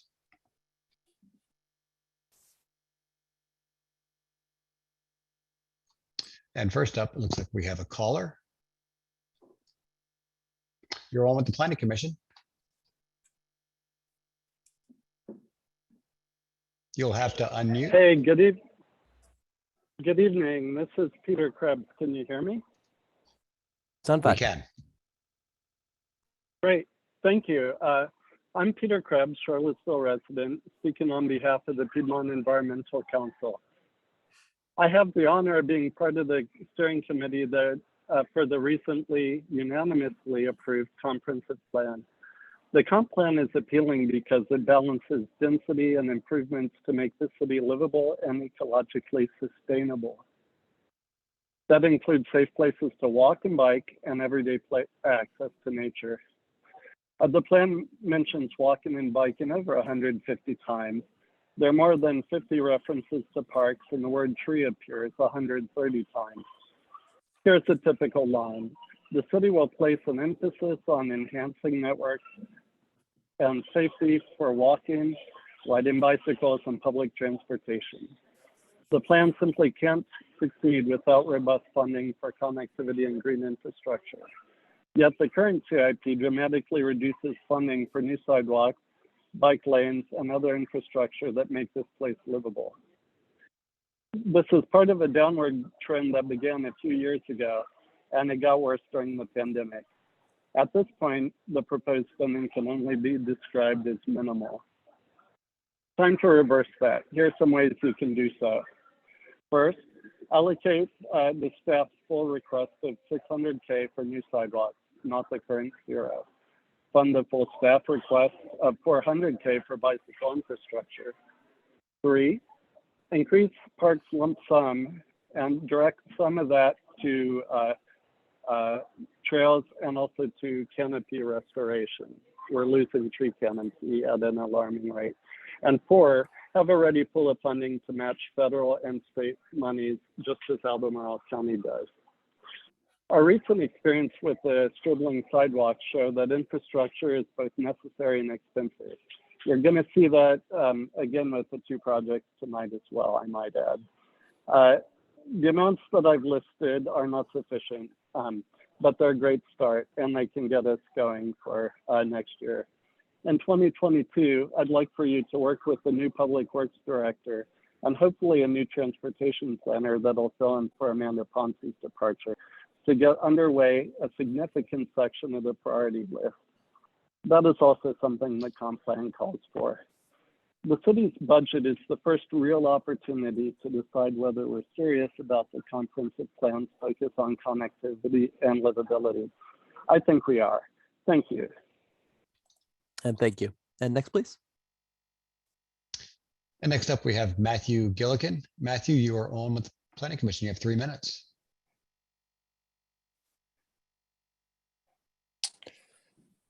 Hello, Planning Commission. Thank you for your time. We thank you once again for your ongoing work and dedication to Charlottesville. I'm speaking tonight on behalf of Livable Seaville. The unanimous approval of the comprehensive plan was a historic moment for our city, and it provides excellent guidance for prioritizing capital projects. While the city's current proposed capital improvement program is an improvement compared to previous years, we believe several changes will help bring our budget in line with the priorities that the new comprehensive plan lays out. The comprehensive plan's first strategy to address affordable housing is to dedicate $10 million in average annual spending to fund affordable housing programs. With respect to transportation, the community vision statement of the comprehensive plan states the city will expand transportation options for walking, bicycling, and transit while efficiently managing and serving vehicular travel. We are asking for several changes to the capital improvement program budget. We strongly recommend funding the Charlottesville Affordable Housing Fund with at least $3 million a year. Simply put, $900,000 is not enough to meet the need. Increased funding will help hundreds of local families maintain or secure affordable housing. Projects such as Premier Circle and the Maca redevelopment will be able to come to fruition as a result of a robust affordable housing fund. Second, remove funding for the court's parking agreement. It is environmental and economic malfeasance to spend $4.3 million on additional parking infrastructure when current and historic parking demand rarely max out supply. 3, increase funding for new sidewalks, sidewalk repairs, safe routes to school, and citywide ADA improvements. Accessible and complete sidewalks are essential to making Charlottesville a safe and walkable city. The FY19 capital improvement program allocated $1.9 million over 5 years for sidewalks. The current one has $300,000 over 5 years. Additional funds are not the only requirement for better sidewalk infrastructure, but they certainly are necessary. 4, increased funding for bicycle infrastructure. The comprehensive plan repeatedly states the need to improve bikeability of Charlottesville, but the current proposed $602,000 over the next 5 years will not result in significant improvements. 5, fully fund the Tree Commission's request for forest health improvement and tree planting. The city's tree canopy has diminished significantly over the last 15 years. This is a relatively low-cost way to fight climate change and improve quality of life. And 6, recommend creation of a new line item for funding for improvements to bus stops. One of the Charlottesville Climate Collaborative's recommendations to improve our transit system is to increase safety at bus stops by ensuring they are well lit, clean, and provide protection against weather. The city needs to be funding these intentionally. Thank you for your time. And thank you. Next, please. Next up, we have Vicky Bravo, followed by Josh Karp. Vicky, you're on with the Planning Commission. You have 3 minutes. Good evening. My name is Vicky Bravo, and I'm with Impact, our interfaith direct action organization of 27 faith congregations. In our community, before the pandemic, over 3,780 families in our city were one paycheck away from homelessness because they pay more than half their income for housing. That's enough families to fill the Ridge Street and Belmont neighborhoods. Hardworking people should be able to afford housing and still have money for groceries and other necessities. Everyone should have a safe, stable place to call home, no matter how much money we have. We already have a proven solution, the Charlottesville Affordable Housing Fund, or the CAF. How do we know it works? Over 1,100 affordable homes have been built, rehabbed, or preserved. That's about 80 homes a year since 2007. Places like Carlton Views, The Crossings, and numerous Habitat for Humanity homes would not be here if it weren't for the CAF. And there are upcoming affordable housing projects in motion, like at Maca and Park Street Christian Church, that we'll discuss tonight, that will be counting on the city's support to make them possible. So to the Planning Commission and City Council, we call on you to allocate $3 million annually to the CAF for the next 5 years. And we call on City Council to find dedicated income streams to make that goal possible every year. The new land use map and affordable housing plan don't mean a thing if we can't fund our goals. We chose the figure of $3 million because $3 million of CAF funds can leverage enough funds from other sources to build 100 units. It's doable and it can make a real difference. So again, we call on the Planning Commission and City Council to set an annual goal of at least $3 million and to find dedicated income streams for the CAF. Like air to breathe and food to eat, safe shelter is a basic human need. Thank you. And thank you. Next, please. Next up, we have Josh Karp, followed by Brad S. Josh, you're on with the Planning Commission. You have 3 minutes. Hey, can y'all hear me? Okay, well, thanks for the chance to comment. I think other commenters and I agree, so I'll try and skip some repetitive parts, but thanks to previous commenters too. So we have a comp plan now. Thank you all so much for passing it. It's really good. I wanted to read to you a few points of your own work, which you know better than I do, but that I think are very relevant to this discussion tonight. This is mostly from the chapter on transportation. So we are now supposed to build, because we don't have, a continuous, connected, well-maintained network of sidewalks, bike facilities, and trails to support increased walking, biking, and transit use. We are supposed to create safe walking and biking routes to every public school in the city. We are supposed to consistently apply universal design features, including ADA standards, citywide. This is all really good. Again, thank you for writing this stuff down. But I'm having a hard time reading this budget and comparing it to the comp plan that you all passed. As previous commenters have said, the plan calls for more sidewalks, and this point I'll repeat. Relative to the budget from a few years ago, we've gone from $2 million in new sidewalks over 5 years to 300,000. That's a huge cut, and our sidewalks have not gotten magically better in the past 2 or 3 years. That's a massive cut. There's a smaller but still pretty galling cut to bike infrastructure. The plan asks for, in fact, it requires safe routes to each school, but we're denying a pretty well-matched funding request to the Safe Routes program. The plan calls for increased ADA access, but we're denying a funding request for that as well. This is a lot of cuts, but I think what's interesting is to think about what's not being cut. So there's still money for downtown parking, which we don't seem to need and which council does not seem to want to pay for, which I agree. There's, as we've talked about earlier tonight, basically maintained or even increased funding for road milling and paving. And I did not see road milling and paving in the comp plan. Let me see. There is, as Councilor Snook has brought up, funding for the SI implementation. I have no idea what that money is for. I think there are better things to talk about in this plan. So what I'm trying to say is I don't think this budget really fits with the comp plan that you all have worked on. I think if we're serious about the plan, we'll need to cut spending on car infrastructure and reallocate funds to walking, cycling, and transit.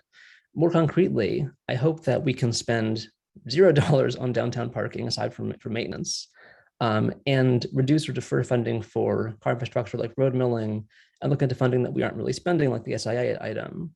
And I think we should allocate the funding in ways that align with the comp plan into sidewalks, biking, and public transit. And very briefly, the point about, well, we can not fund accounts that already have money in them, I just don't think that makes a lot of sense. We need sidewalks. If we have a balance in the account, spend the balance down and then put more into the account because we are very far behind on our sidewalk backlog. Anyway, thanks for consideration and your time. Have a good night. Thank you. Next, please. Next up, we have Brad S., followed by Chris Meyer. Brad, you're on with the Planning Commission. You have 3 minutes. Yes, can you hear me all right? Great, thanks. Good evening. My name is Brad Slocum. I'm currently a resident of Stanton, though I lived in Charlottesville for most of the last 10 years. And I also still commute each weekday into downtown Charlottesville, and 3 or 4 days out of the week, I take the Afton Express public transit bus to the Amtrak and downtown transit stations. I'd like to speak to the current fiscal year allocation of approximately $1.3 million for the contractual obligations to Albemarle County related to parking. I encourage the commission, city staff, and council to examine any and all ways to refine and ultimately reduce the budgeted amount and reallocate the remainder towards currently unfunded items like the green infrastructure opportunities and the 29 North Park and Ride Hub. Given the urgent reality of climate change and the significant contribution of driving and parking to the Charlottesville Albemarle area's total global warming emissions, the Planning Commission and county must work together to prioritize CIP allocations that reduce dependency on single driver and parking dependent modes of transportation. My park and ride experience from over the mountain has been great, and funding for similar initiatives, greener infrastructure, and more walkability would be visible improvements that residents and commuters could see improve their lives daily. And with my remaining time, I'd also like to congratulate CAT on their receipt of significant grant funding for zero fare service, which demonstrates another great way to prioritize lower emission modes of transit. Thanks again for your time. And thank you. And next, please. Next, we have Chris Meyer, followed by Josh Cran. Chris, you're on with the Planning Commission. You have 3 minutes. So it looks like Chris is using an older version of Zoom, and we would have to promote Chris to panelist. If that is okay with you, Chair? I think so. Mr. Meyer, please be cognizant of what you show.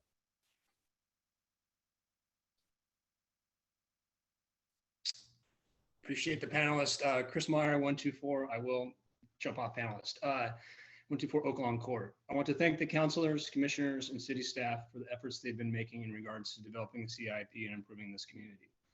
I'll start with my appreciation for the council prioritizing school funding and upgrading our school facilities in recent budgets and in the CIP. Going back more than a couple of years ago, though, school infrastructure funding was not prioritized, which left the city's school system with a huge deficit in building modernization that you all have inherited. I'll note that while school modernization was not being prioritized, just one local private school, STAB, between 2006 and 2019 raised $90 million. While not exactly an apples to apples comparison, when I compared the city's 2007 to 2020 CIP budgets for school related allocations, I was only able to calculate 34.8 million allocated to school investments. 90 million raised by a private school versus 35 million in the nearly the same time period by the city. The bigger point, I believe, is that there is plenty of money in this community that is supporting education, just not always the public system. That then leads me to tax policy, and specifically the real estate tax, the property tax. While I'm happy to hear we could potentially have a sales tax increase to support school funding, a sales tax is regressive compared to our local property tax, which utilizes the Charlottesville Housing Affordability Program to make it more progressive. Charlottesville's current property tax rate is well below the 2019 state median for cities at $1.09 per $100 of value. I hear all too frequently folks say, don't raise taxes because it will hurt low-income people. Taxes do impact low-income households. But what happens if we don't raise taxes? The alternative is that low-income people don't get the same opportunities as middle high-income folks because the city can't provide basic services. School reconfiguration being an example. School buildings crumble, operational budgets are low and impact service provision and offerings, etc. Low-income folks only have the public school system as an option for where to send their schools, for when they send their children to schools. Middle high-income folks, they can send their children to the private schools. Opportunity is then not equal. So we need to think carefully about taxing, raising revenue, but low-income residents are also negatively impacted when we do not raise revenue, say from property taxes. I encourage the council and the planning commission to think about strongly raising as much revenue as possible to fully fund all the infrastructure and capital improvements we need to make our city equitable for all. Thank you. Thank you. Next, please. Excuse me. And next up, we have Josh Cran, followed by Crystal Passmore. Josh, you're on with the Planning Commission. You have 3 minutes. Hey, y'all. Thanks for taking my call. Josh Cran. I live on North Avenue in the city. And I wrote down a whole bunch of notes about things that I wanted to talk about, but I really am just going to be mostly dittoing what other callers have said. Definitely co-sign the letter from Livable Seaville. Ditto what Peter Krebs and Josh Karp said about walkable, bikeable transit. I guess a couple of notes that I wrote down from the meeting that I just want to highlight. One was a slide that had funding coming from the Infrastructure Act, the federal funding. And there was a list item on there that said, improve healthy, sustainable transportation. To me, that means sidewalks, that means bike lanes and protected bike lanes, and that means improved buses for Charlottesville. So what can we do? What kind of funding are we going to expect, and what can we dream up to do with it? The other thing that stuck with me was I think Chrissy Hamill mentioned that in past years we've been spending around $2 million a year on paving. So my reaction to that is, well, why aren't we also spending $2 million on sidewalks? Why are pedestrians second-class people? Why are bicyclists second class? Because we're certainly spending more on car infrastructure just on that small amount of repaving money, which is admittedly not very much. But and then the last thing is, as we all know, the city has made significant goals to reduce climate emissions in the near future. And we can't do this without improving walkability. And that starts with connected sidewalks on every street within the city limits. It's funny to say that when we're talking about 5 or 10% here or there from an extremely small budget, but I think we need to just do it. The comprehensive plan that was passed a few weeks ago was a banger, and now we need to act on it, make it happen. Thank you for your time. And thank you. And next, please. And next up, we have Crystal Passmore, followed by Catherine Slaughter. Crystal, you're on with the Planning Commission. You have 3 minutes.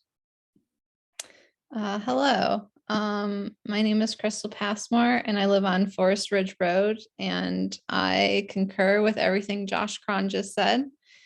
I would like to advocate for money to be put towards biking and pedestrian infrastructure, and then to actually spend that money on biking and pedestrian infrastructure. As a person who's pushed a stroller, both for recreation, but also as a way to get my child to and from daycare on my way to work.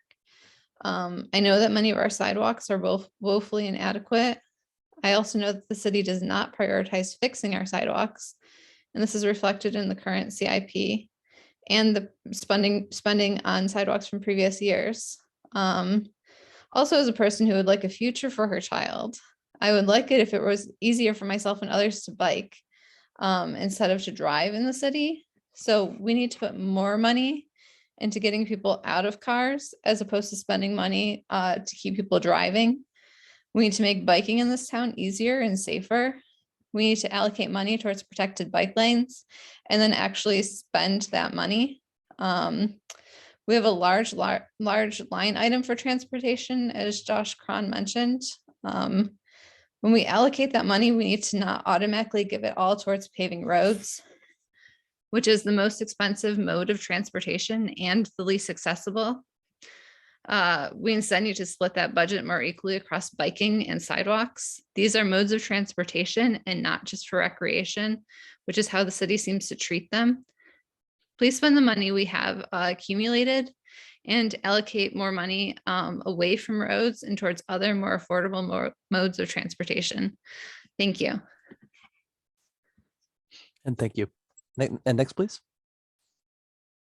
Next up, we have Catherine Slaughter, followed by Gregory Weaver. Catherine, you're on with the Planning Commission. You have 3 minutes.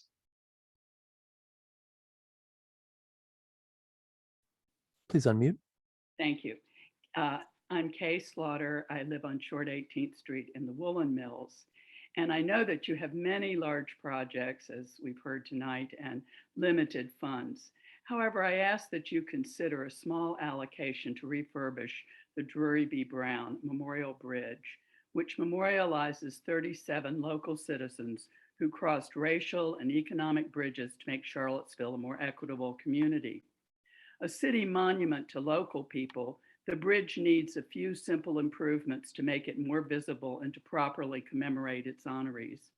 5 years ago, the Blue Ribbon Commission on Race Memorials and Public Spaces unanimously recommended that the city enhance the visibility and appearance of the bridge.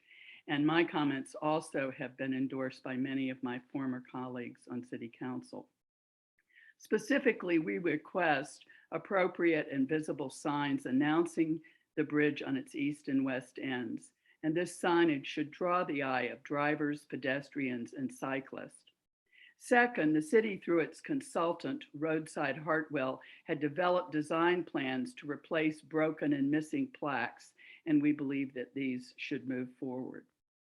Finally, banners on the bridge's light posts could feature images of the bridge builders, which would make this memorial more visible and get people really to know something more about these individuals.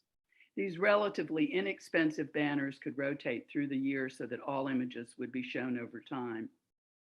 We ask that you request staff to price out these items and that you put it in your capital improvement plan, and at the time of refurbishment, that a citizens advisory group be established so we can truly celebrate these local folks. For a small amount of investment, you can celebrate the heroes of Charlottesville's civil rights era. Thank you very much. Thank you. And next, please. Next, we have Gregory Weaver, followed by Claire Denton Spalding. Gregory, you're on with the Planning Commission. You have 3 minutes. Hi, can you all hear me? Great. Hi, Planning Commission. My name is Greg Weaver. I live in Fry Spring. Tonight, I want to urge you all in council to commit to reallocating the money earmarked for the parking garage towards projects that will get cars off the road. Not only would doing so strengthen the strides we are making via the comprehensive plan, but if done in the right way, this reallocation could have a significant impact on our significant effect on our climate impact. Remember that council committed to reducing its emissions by 45% by 2030 and becoming carbon neutral by 2050. These are fine goals, but it is my opinion that we should be thinking much more radically. 2050 should be the absolute latest we should become carbon neutral. That said, the projection that we won't have new bond funding for a few years starting in 2027 is alarming. The problem is that we are on the planet's time. Climate change isn't waiting for us. We need to have a long-term vision towards a city that cuts its dependence on cars that we are willing to start acting on right now. That is, we need to pour as much money into projects that will mitigate our contribution to global warming, thereby also mitigating the effects of climate change on our city. That means focusing on mass transit as well as pedestrian and cycling infrastructure. We need to transform the way we get around in the city, and we need to do it in a way that centers racial, economic, and environmental justice. Let's allocate those parking garage funds and think about reallocating other funds, like perhaps replacing the police's radios, to projects that will get people on the bus, on their bikes, and out on great new sidewalks. Bus-wise, in accordance with C3's recommendations, I'd love for stops to be transformed to improve safety. Doing so is one of the fastest and least expensive ways to make the largest potential impact on ridership. Committing to creating a light item for this now would be a win, even if you need more information as to a more exact dollar amount down the road. I'm also interested in the unfunded park and ride. I haven't been able to find much detail about it, but it seems like a missed opportunity to forego $3.6 million in funding for a $150,000 match. Further, I don't know if this is valid or not, but I'm concerned that if we don't act on this soon, the Youngkin administration is going to cut support for mass transit initiatives and we'll lose out. Of course, the park and ride has to be done right. Hypothetically, we could put a park and ride near the airport and create a bus lane up and down 29 to simultaneously make it harder to drive single family vehicles on 29 while making it easier and faster for commuters to come into the city and go to and from the airport by bus and other destinations along 29. To me, that'd be a solid way to reduce emissions and also economically help our neighbors that have been pushed out of the city due to affordability. If the current plan does something similar, let's go for it. To reiterate, in short, please take significant measures in the now that correspond to long-term efforts to do what we need to do to transform the city in the face of climate change.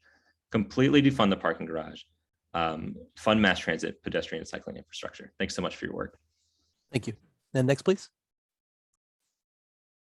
Next up, we have Claire Denton Spalding, followed by Peggy Van Yers. Claire, you're on with the Planning Commission. You have 3 minutes. Hello, can you all hear me? Great. Can you all hear me okay? Yes, you sound fine. Okay, awesome. Great. I haven't done this before. So hello. Thank you all for taking public comment today. I live right downtown in Charlottesville by the Amtrak station on 7th Street.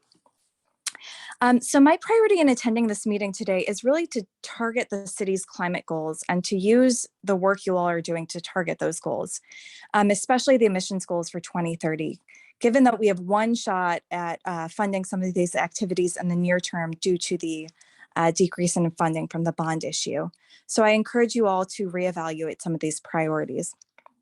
So there are quite a few unfunded investments and infrastructure like biking and walking, and there are opportunities to make positive change while we still have the money and flexibility. So I'd like to advocate for a few things that you mentioned and are in the unfunded section or that you've mentioned today. So I first wanted to support allocating funds to the CAT to get that match that you all are mentioning earlier today. Public transportation and free or affordable transportation really does make Charlottesville accessible. Then I'd like to third the thought for the funding, the park and ride. So this is the unfunded section with the $150,000 in RN to get that $3.6 million match from the states and Fed. And I love the recently suggested idea to have something at the airport. And then finally, I'd like to support the idea of bicycle infrastructure. So I'm from the Midwest. I'm from Chicago, which has terrifying bike culture. And I can't be alone in finding the biking in Charlottesville to be a terrifying experience. And so I would love to you all to continue to support even more strongly focusing and improving bike transportation, and because it would really improve the experience of living in Charlottesville for many of its residents. And I'd like to voice support for funding these essential priorities by reallocating funding focused on cars, like the multi-million that's still in the budget for the parking structure. Thank you all so much. And thank you. Next, please. Next, we have Peggy Van Yers, followed by Patricia Johnson. Peggy, you're on with the Planning Commission. You have 3 minutes. Can you hear me now, Lyle? Yes, thank you. Thank you. I'm Peggy Van Yers. I've lived in Charlottesville for way too long. Although I'm on the Tree Commission, I'm speaking tonight as a representative from a new project that the Tree Commission has just started, which is very exciting, and we call it Relief Seville. Now, Relief is spelled R-E-L-E-A-F. And we are here tonight to support the Tree Commission's CIP request. We support the $100,000 for new tree planting, particularly as Jody has told you how rapidly our tree canopy is declining. Since the rate of decline has doubled in the last 4 years as compared to the prior 10, we can project that our tree canopy now in 2021 is under 40%. That's a bare minimum for a healthy city. We also support the $105,000 for removal of ash trees. We know that one of the best ways to combat climate change is to protect our existing large shade trees. So if you don't fund this request, our tree preservation budget could be actually cut in half. We at Relief and the Tree Commission believe that trees save lives. Therefore, Relief's mission is to protect our low canopy neighborhoods' health and well-being from the rising heat of climate change. This is how we'll do it. We're going to plant trees, preserve trees, and educate kids and families about the importance of trees in nature. First, we're focusing on the 10th and Page neighborhood, which has the lowest tree canopy in the city, about 18%. This is a dire situation. That's resulting in more heat and polluted-related illnesses and higher energy costs. We know from 3Cs that the families in 10th and Page pay more than 10% for their energy costs. The average across the city is 2%. As far as education, we just gave a presentation to all the 3rd and 4th graders at Venable, talking about how important trees are. I was more nervous about presenting to them than I am to you. So Relief is a partnership between the Tree Commission, the Tree Stewards, the Virginia chapter, the Nature Conservancy, the City of Promise, the city schools, represented by James Bryant on the school board, who's also been a lifelong resident of 10th and Page. But we want you to be our partners too. We will plant and preserve trees on private property where you can't. If you fund the Tree Commission's request, the extra $25,000, we will, which equals about 50 more trees, we will match that number on private property. So let's join together and making our neighborhoods healthier. Thank you. And thank you. And next, please. Next, we have Patricia Johnson, followed by Brian Menard. Patricia, you're on with the Planning Commission. You have 3 minutes. Hi, can you hear me? This is Patricia Johnson. Yes, thank you. Actually, I had signed up for the MACA hearing. I apologize if I've signed up in the wrong place. You can come back later. That's fine. And you will catch me, yes? Yes, thank you. Thank you so much. Appreciate it. And next, we have Brian Menard, followed by Robin Haynes. Brian, you're on with the Planning Commission. You have 3 minutes. Can you hear me? Yes. Yes, great. Good evening. Thank you to the Planning Commission for its hard work on this. My name is Brian Menard. I'm the chair of the Tree Commission. I'm at 5228 8th Street Northeast. In the interest of time, I will just say that I endorse unreservedly everything that Peggy Van Yaries just said to you. But I do want to just stress 4 points. And I like to think of these as loss, which Jody Lehendro referred to earlier and others have. Loss in terms of tree canopy, the need to invest in green infrastructure, and to think of trees as important infrastructure as the rest of our infrastructure, and also hazard and liability. On loss, Jody pointed out, and Peggy has as well, the accelerating decline between 2004 and 2018. But really today, what we're talking about is about 650 to 700 acres of canopy that have been lost in that period of time. That is out of a total of 7,700 acres within city boundary. Again, this is an accelerating loss, and it's an unsustainable loss. One of the reasons for this is investment. We need to invest in planting trees. We have a goal to plant 200 trees a year. We have not been doing that. In fact, we've actually been losing ground because we have to replace trees for any number of reasons during the year. This last fiscal year, we planted 23 trees total. The $75,000 that we have currently will allow us to plant about 160 trees. Although we don't know that until we get the final quotes in because of the cost, inflationary costs of trees and also contractor services. So if we stay at $75,000 for the next fiscal year in the CIP, we're looking at planting considerably less than 150, 160 trees. Again, we need to invest in green infrastructure. It is important. It is important for public health, for sustainability, for stormwater management, as well as for environmental justice and equity. Lastly, hazard and liability. While the commission appreciates the fact that $50,000 has been appropriated for the emerald ash borer removal and for treating our primary trees, nonetheless, that is less than half of what had been requested for a 5-year project that will be required to remove about 300 trees. And I noticed that in the CIP draft, it's listed as a hazard and liability, which it is. It's a hazard and liability to property and person. But I'd ask the council and also the commission to consider that not funding our green infrastructure is an even bigger hazard and liability to the public safety, to public health, and to the environment that we're trying to preserve and protect in this city. So I ask you to look back at our request of the Tree Commission and Parks and Rec and do everything you can to fully fund them. I thank you for your efforts and for your time. Thank you. Next, please. And next up, we have Robin Haynes. Robin, you're on with the Planning Commission. You have 3 minutes. Hello, can you hear me? Hi, I'm Robin Haynes.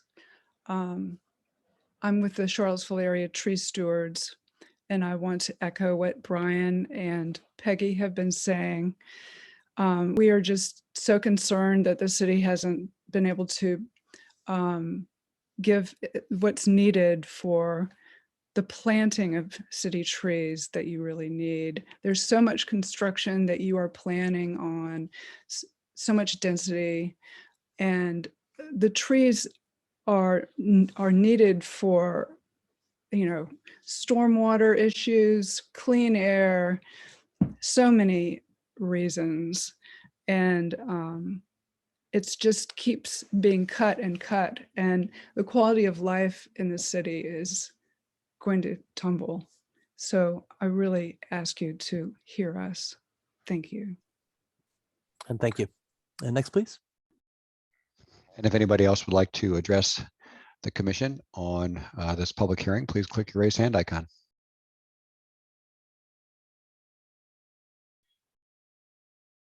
Chair, I see no other hands. Thank you very much. I believe this public hearing is closed. Moving to discussion. Ms. Dowell, can you start us off? Sure. So I guess one of my questions, a lot of things we've heard from not only my fellow commissioners, but also city residents is about the unused funds in the parking deck, or for the parking deck.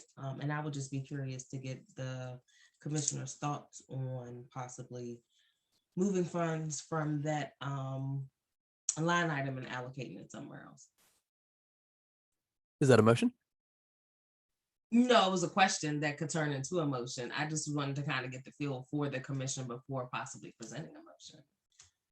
Are you thinking like a thumbs up, thumbs down kind of thing? Kind of, sort of, or just some type of survey. I don't know. I guess for me, I just feel like kind of we already have plenty of parking downtown that is not being used to its fullest capacity as it is, and being that we definitely need to update our sidewalks and infrastructure. One of the projects that I'm thinking mostly about when thinking about this is that one that we just passed that is great for affordable housing. All of the key components are in the project, but you can't get the project done without doing the sidewalk infrastructure. So I'm just thinking, just wondering, you know, how we could possibly play around with the funds that we do have to best use them to help our residents. Other thoughts on that? Mr. Bob? Sure. I fully agree. I think there's $4 and something million, 1.3 million we're allocating in 2023, and the rest is already in a bucket of money waiting to be used for this. And that money could go to fully fund the trees request and the Pike pedestrian unfunded request and the sidewalk request.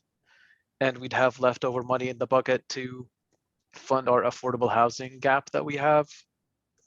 It just seems, I mean, I completely agree with doing that. And I go further and say, since, I mean, things come up with the CIP all the time, projects come up that we fund as the need arises. Why are we saving all this money when it could go to good use now and provide housing and trees?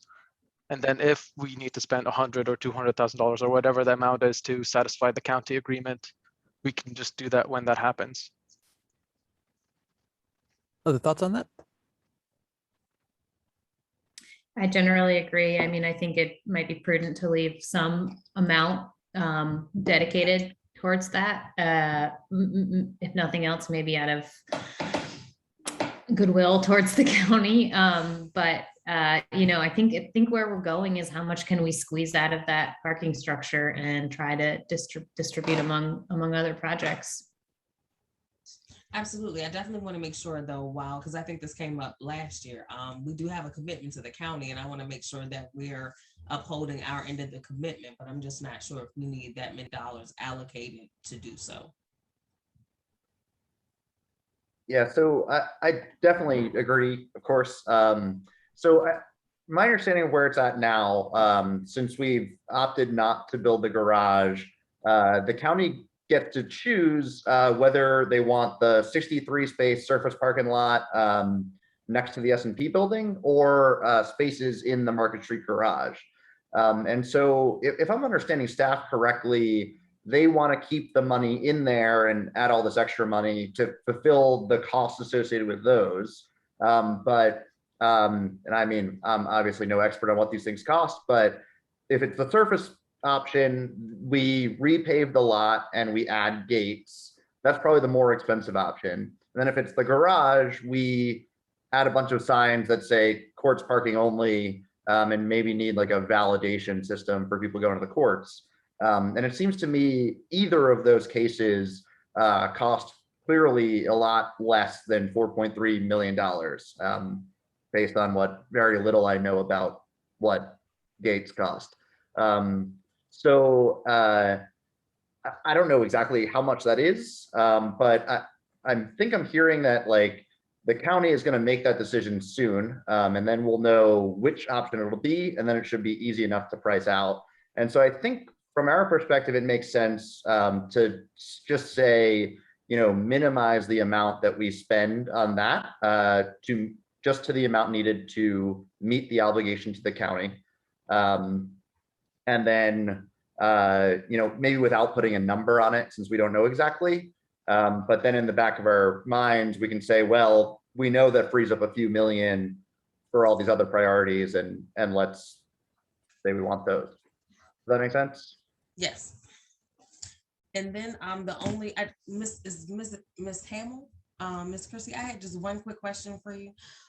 If you could refresh us on what was the option that we could possibly fully fund the school reconstruction without having to raise property taxes? That was the sales tax option, which has to be approved by the General Assembly first, and then has to go on a referendum and be approved by the voters in the city. Okay, thank you. Mm-hmm. So yes, if we could possibly find a way to not maybe cost burden our citizens in this budget so much on the school reconfiguration, that will also be part of my preference, but she's already clarified that we have to wait on that. So that's all I have for right now. All right, thank you. Mr. Butt, thoughts? Completely agree with everything Commissioner Dowell said. I want to bring up Stribling. Hopefully it's low-hanging fruit, but we'll see. We tied the development to the sidewalk that we now need to get funded, and it cannot happen without the sidewalk.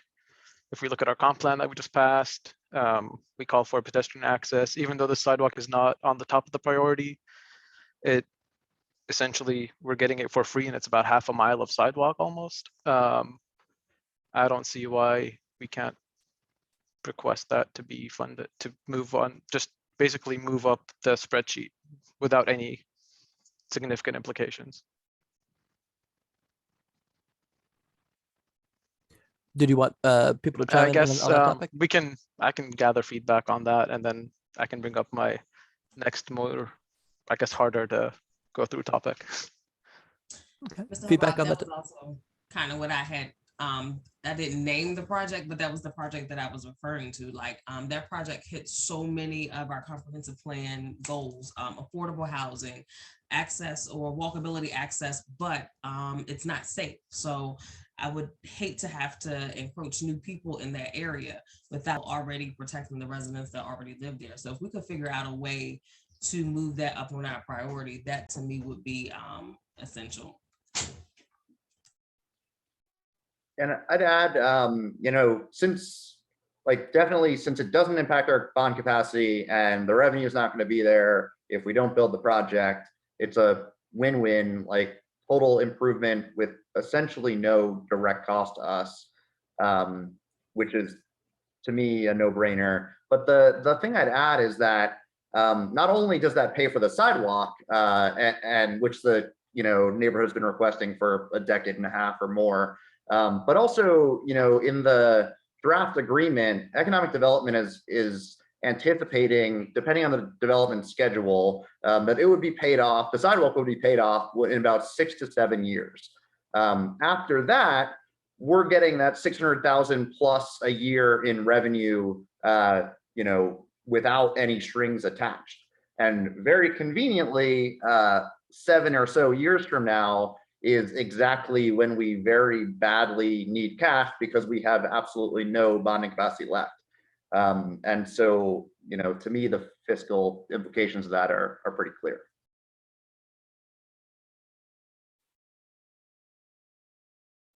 Other thoughts on this topic?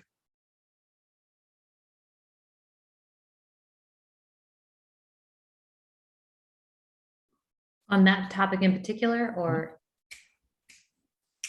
scribbling? Scribbling. No.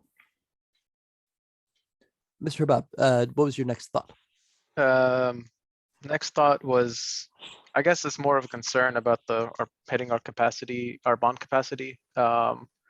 It seems like looking at 2027, it completely goes against our comprehensive plan, having $0 for sidewalks and trees and almost really anything, except less than half of our housing promise of 10 million. So I think Commissioner Alejandro mentioned this. It almost seems like we can't afford it in last meeting. And I just want to raise that as, I guess, as other commissioners go around to just get opinions. I'm not sure what a motion would be, but just seems kind of concerning. And if that does pass, then I think we'd have to go back and look at our CIP budget, and then we'd probably have to nickel and dime what things are a CIP and what things are not, because we'll be relying on that 3% going into the CIP to fund projects, and we don't want it to get kind of diluted with other projects that aren't CIP specific, if that makes sense. Thoughts on schools and blowing our debt capacity?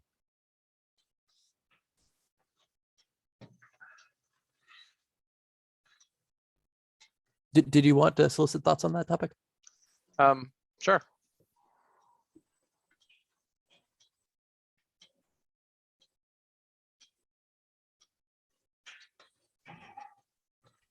I think schools are a tough one, right? Because it's, I mean, the amount of that project is the entirety of the 5-year fiscal 17 budget. It's this elephant in the room, but it does seem like council and the school board have approved the project without really consulting us. And I'm not really saying they should consult us necessarily, but like it's a little bit out of our wheelhouse, but it certainly constrains us a lot. So I don't know that I'm comfortable expressing an opinion either way, except that I really, really hope that if we go through with it, that the sales tax comes through and frees us from this burden. Yeah, I agree. I don't feel qualified to even have the discussion because I don't know the issues involved with the educational reorganization. I just look at the broad picture and see the imbalance between all the funds going in one place and disregarding the rest of the city's needs at the same time. And I guess I'm just trusting that someone has a game plan and has figured this out in the back, and that we'll all find out about it, and that we'll all be okay. But in terms of, I was interested in Ms. Hamill's presentation, and that one of the first of the 4 keys to a good, excellent bond rating is the economy and the demographics. And that means keeping the people wanting to live in this city. So when you start sacrificing infrastructure, trees, utilities, sidewalks, parks, you start sacrificing that for one overwhelming need, then it seems to be it becomes less of a desirable place to live, and you start jeopardizing that first key point. Enough said.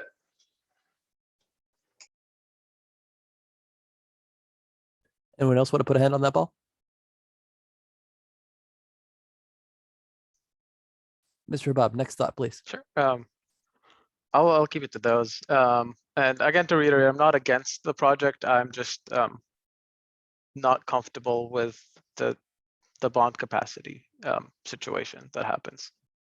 So hopefully there's a better solution. Thank you. Absolutely.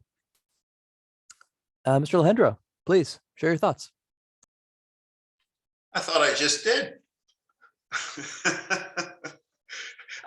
My main focus is restoring the delta between what the tree commission requested and what is in the current CIP, about $80,000.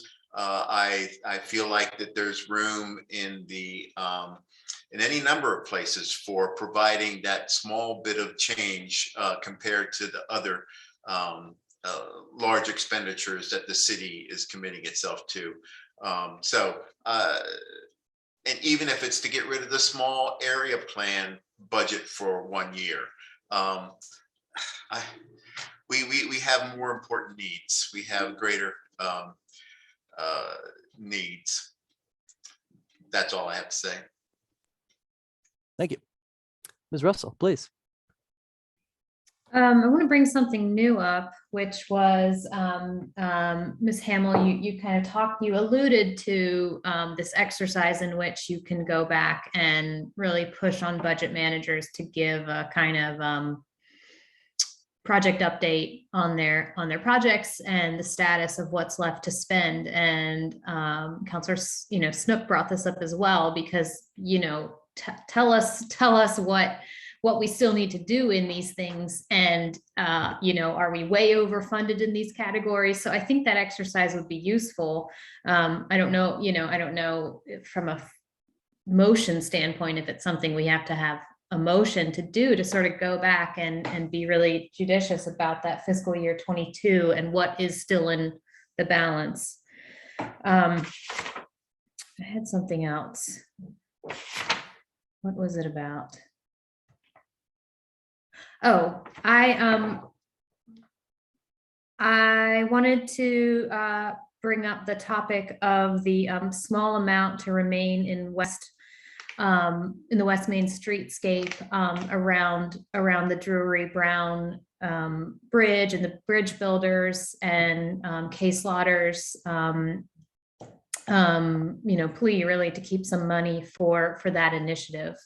I don't know if we have a number in mind, or if staff could, if that number could be available, if there could be some work or has been some work done in the things that were listed, banners, lights, things like that.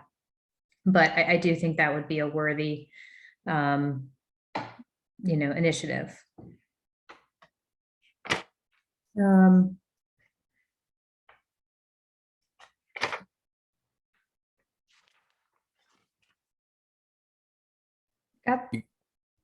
Got some ideas for some motions. I mean, I don't know where we are with that, where you want to go, Chair. Thank you. Mr. Stolzenberg. Yeah, on the bridge builders bridge, would that potentially be just like an operating item that wouldn't go in the CIP? I mean, I know Parks and Rec puts up all those banners on the mall like 5 times a year. I wonder if there's another, route we could explore with that. But I mean, it does seem like a worthy thing in itself. Similarly, in terms of things I'd like to explore but not necessarily act on, there's talk of the park and ride, which I've got the sense that it's still in a pretty early stage of planning on that. And I wonder if that's kind of more the county's wheelhouse than ours, given that a park and ride in the county for commuters to the city would be serving county residents. And then bus stop funding, I'd like to understand more whether we can, get significant, or whether it makes sense to be funding that ourselves, or whether that's sort of thing where you'd be getting grant funding from the federal government and the state government to do that. But certainly it seems like a worthwhile thing to do that I don't know that we do that much right now. I have some suggestions. I think everyone else's suggestions for things to fund have been good. I have some suggestions for things to defund. Certainly the parking structure authorized but not issued, minimize that amount. We had a discussion earlier about milling and paving, and I would specifically say that we want to target or calibrate our amount we're spending on that in a way where we're not going under our long-term target of 65 as our index, but that we're not prioritizing it so much or funding it so much that we're increasing that amount, right? And so, whether that means a small reduction of something like 100,000 a year on that $1.5 million, or alternating years going down to $1.25 million like we're doing this coming fiscal year. I don't have an exact suggestion, but I'd like that general sentiment to be something that we say if others are agreeable to that. Cool. Other things, things with big balances. It seems like there's a few different buckets those fall into, right? And I think we got a pretty compelling argument for sidewalks to have that big balance because it lets us get those state matching funds that multiply our dollars, but require tying it up for a couple of years. And so if our revenue sharing all kicks in next year or the year after that for that thing we applied these funds towards, we're going to spend all that, and then all of a sudden we're going to have nothing in the pot, and we're not going to have any revenue sharing applications that we applied for several years ago that would trigger in the following 2 years. And so to me, I think we very much need to refund sidewalks at the amount that we saw before COVID at the very least, before our FY21 budget, which was $300,000, or ideally at the full $600,000. And potentially front load that money so that instead of using up a little bit of our bonding capacity over time, we just kind of get it done all at once and get those applications in the pipeline for matching funds. Other things with big balances that maybe don't make as much sense to continue building up.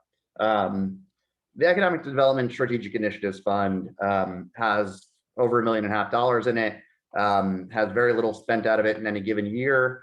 I don't have a clear sense of what has been spent on it before or out of it before, but they seem to be a little bit disjointed, not necessarily often economic development. It just seems like a pot of money to draw from. I don't know if that's like a great way of planning. And so I'm not necessarily suggesting that we withdraw the $1.5 million that's in it now, but maybe we should stop funding it at $150,000 per year until it starts to draw down. And actually, I think backing up a little bit to the point about this giant elephant taking up all of our capacity here, I think we need to be treating the next few years, the next 4 years, in a little bit of a similar austerity mode as we treated the last fiscal year, where we put a big stop to things that weren't absolutely critical or super important. And that's where, removing some funds from items like that, I think, come into play. I would add to that the Small Area Plan Fund. It has about $500,000 in it. I believe small area plans cost about $500,000, judging by I think that's what the TJ or the Cherry Avenue one cost. So maybe let's put a pause on that, at least until we, do one of those. And I'd imagine we want to be doing one of those at a time, and, let it play out, which takes a few years. I also feel like we've kind of done a few small area plans, and Several of them are kind of sitting on a shelf, not doing much, like the hydraulic small area plan. Others, like the SIA plan, we are devoting a lot of resources into implementing, millions and millions of dollars through Friendship Court directly, which is probably really the centerpiece of the plan, and reintegrating that into the street grid and the parks and all that. And then separately, we have this SIA implementation fund, which has a lot of money in it. And there's certainly some good projects coming out of that, like the Pollux branch, like the Elliott Streetscape. I think it's similar to the economic development pot. It's a grab bag that seems disjointed. It seems to me that the Pollux Branch Bridge or the Elliott Streetscape should be line items in themselves, and that just continuing to fill up this bucket to draw from makes less sense than that. So I would say take a look at what we have planned for that. If that's the $2 million that's in there, or whatever the amount on that is, I don't have that offhand, and maybe put a pause on that, and then use the recommendations in the small area plan to help guide our decisions in using other pots of funds. If we have a really big item come up, then put that in as a top level CIP item. So to recap, I would parking structure, obviously pull from that. Million paving, calibrate, turn down the dial a little bit. Don't be exceeding your targets. Put a stop or a pause until we have bonding capacity for economic development strategic initiatives, for small area plans for several years until the next one is finished, and a pause on SIA implementation. Okay, thank you. Mr. Palmer, do you have any thoughts on this topic?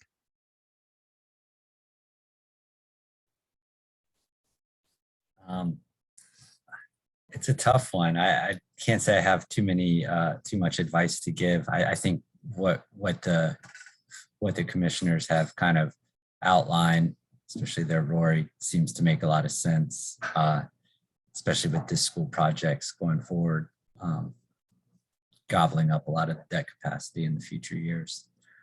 So, yeah. Well, thank you. I believe Mr. Palmer is exactly correct. Every year I keep saying this is the hardest CIP we've ever done, and then we do a harder one. So what's really striking me is just, thanks to staff and the other commissioners who've done so much hard work and grasping a hold of this and figure out where do we go with it. Moving to council, thoughts on this topic? I wasn't sure we want to get us into all of our thoughts. Briefly. Yeah, I think given where we're at, it's important to kind of see where some of the small wins are. I'm kind of encouraged to hear so much consistency around just some of the bike ped infrastructure and tree infrastructure. I will say in the area of small area plans, given that was just raised, the Grady, Preston, 10th intersection area related to one of the VDOT projects for smart scale funding was identified at that time as something that we would want to have more planning around, because there was a lot of resistance, that there wasn't a lot of community engagement when that proposed plan was coming to fruition. And so when I hear the phrase small area plans, that's one of the priorities that comes to my mind, that I feel like that we did make some kind of commitment to the community that we would follow through on before that intersection specifically was done.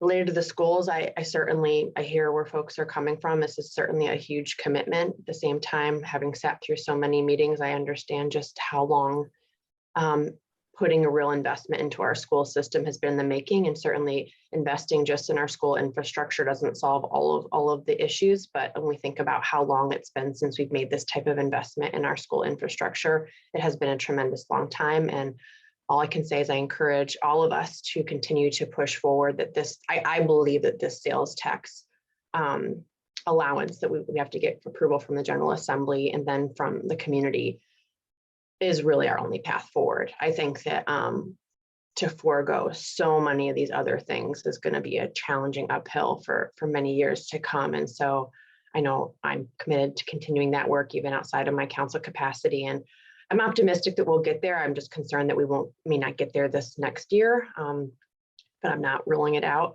But I do think that's definitely going to have to be part of this equation as we move forward. But I appreciate just, again, the consideration of just kind of the small wins that we can have and the recognition that we do have a commitment with the county that does kind of keep some of these dollars in limbo. But if those dollars free up, identifying what are some realistic things that we can do moving forward. I am surprised, given the rest of the agenda tonight, that some of those projects haven't specifically been raised, because they do come with dollars associated with them for those LIHTC applications to be strong. So we'll see where that goes. But thank you for giving us the opportunity. Thank you. Mr. Snook? I'm not sure I've got much more to add. I'm concerned, and I'll be honest with you. One of the things I had meant to ask when I had the opportunity to ask questions earlier, and if it'd be okay with you, Chair, perhaps I could ask Ms. Hamill my question right now. Could you explain what the practical effect is of money being on the authorized but not issued list? I mean, is that money that if we were to say, yes, let's go ahead and do it, what effect does that have on any of the other equations that we have to balance in our finances?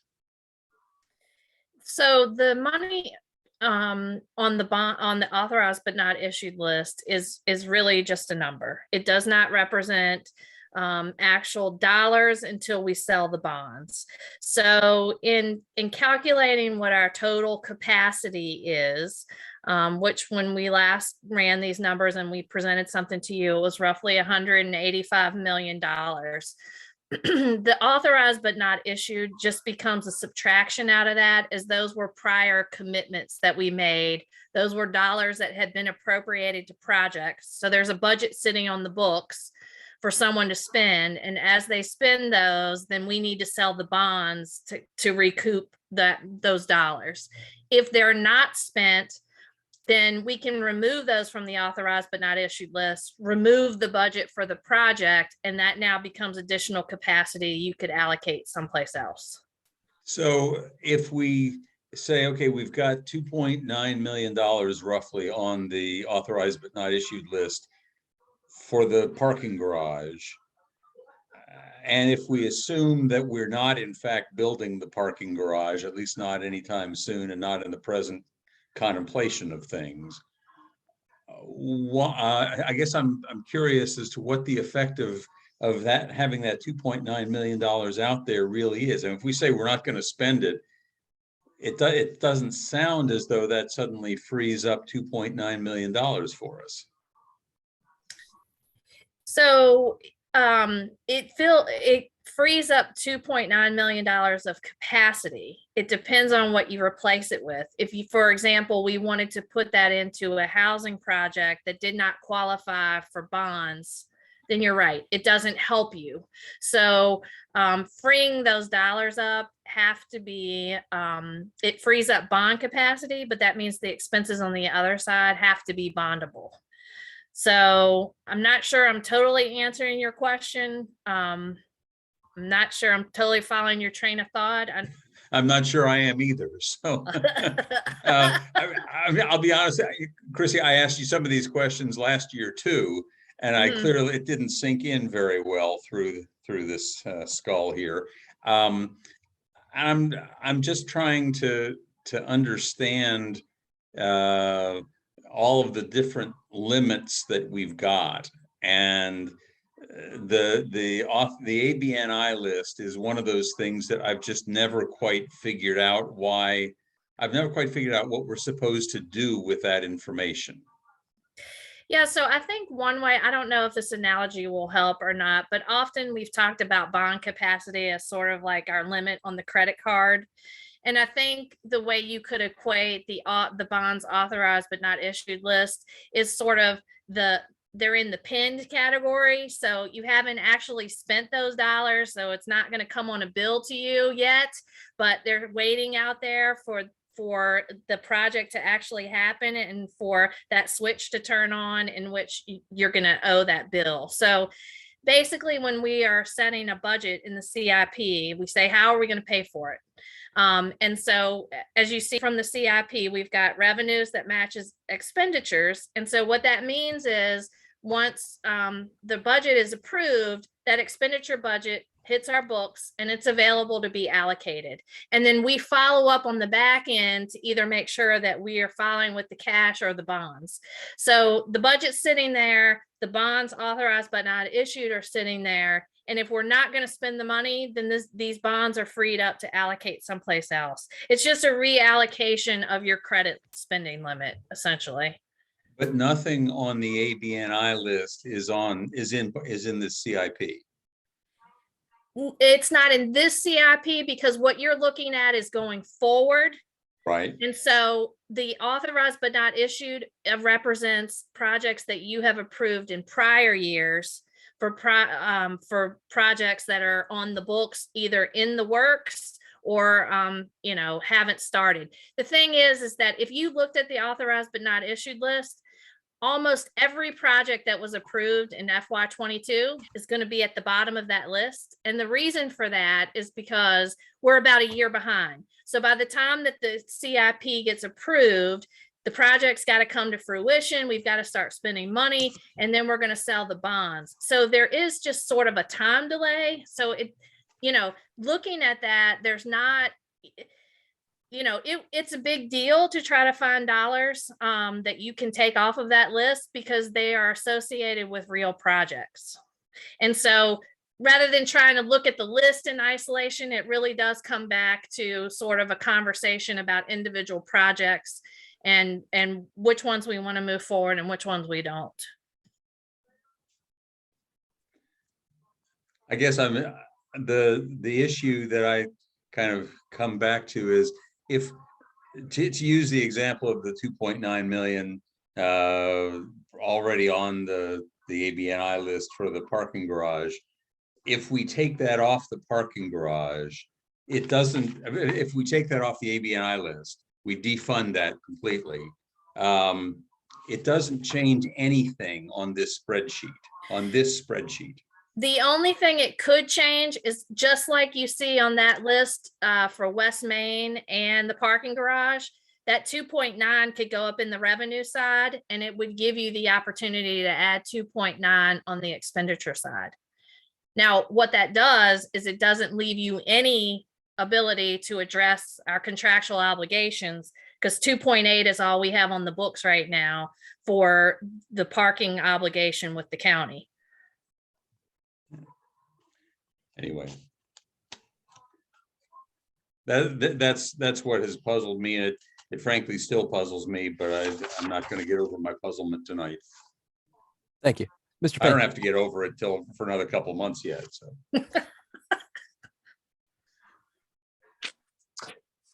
Yeah, no additional questions. I guess last comment would just be, I think Commissioner Landro said he hoped that there was someone somewhere who had a plan and it all figured out how to reckon with the fact that as presented, the CIP, even with a 10-cent tax increase, will both max out our current capacity and then also in a few years cause our funding for affordable housing, sidewalks, climate planning, et cetera, to fall off a cliff. Just want to be clear that to my knowledge, no such plan or solution does exist. So I would just want to underline that I think that really is one of the central challenges facing us over the next few years, and to figure out how we are actually going to prioritize given the realities of where our budget is. And I would echo what Councillor Hill said, and that I think one of the solutions is definitely the sales tax increase, and what we can do to try to encourage that to happen at the General Assembly, and build coalition partners to help make that happen. But absent that, there's no Deus ex machina coming to solve this issue. Ms. Russell? There was something I wanted to bring up, and it's around affordable housing. And I think what we're talking about doing is what I've heard is, and if that reallocation works, to reduce the parking deck budget to the maximum amount possible, and maybe hold some aside for our obligations, and reallocate towards several buckets. And I heard trees, sidewalks, bike, infrastructure, and then affordable housing it doesn't cover it all, but to the maximum degree possible. My question is then, could that also, if we were able to bump up the affordable housing number, whether it's in one line or, I actually would prefer it see it broken out into different lines to actually specifically allocate for homeownership, rehab, LIHTC, and supportive housing, as many of our community partners have advocated for. Question, would that be able to would some of these gap fundings that are unfunded be able, could they apply to those funds, if there was a bigger bucket of money in the affordable housing pool, I guess. Who is this a question for? I guess it's a question for Ms. Hamill, right? Because we know we have on the unfunded list, the PHA gap funding for 2 projects that we're reviewing tonight. And we've not proposed to add those back in, but if we increased our affordable housing commitments, dollars, in next year and future years, could that be the route by which projects like that go? So in theory, you are thinking in the right direction. The problem with the affordable housing piece is that not all of those expenses are bondable for technical IRS reasons. And so the funding that was contemplated for the parking garage, because it was to build a parking deck, it was 100% bond financing.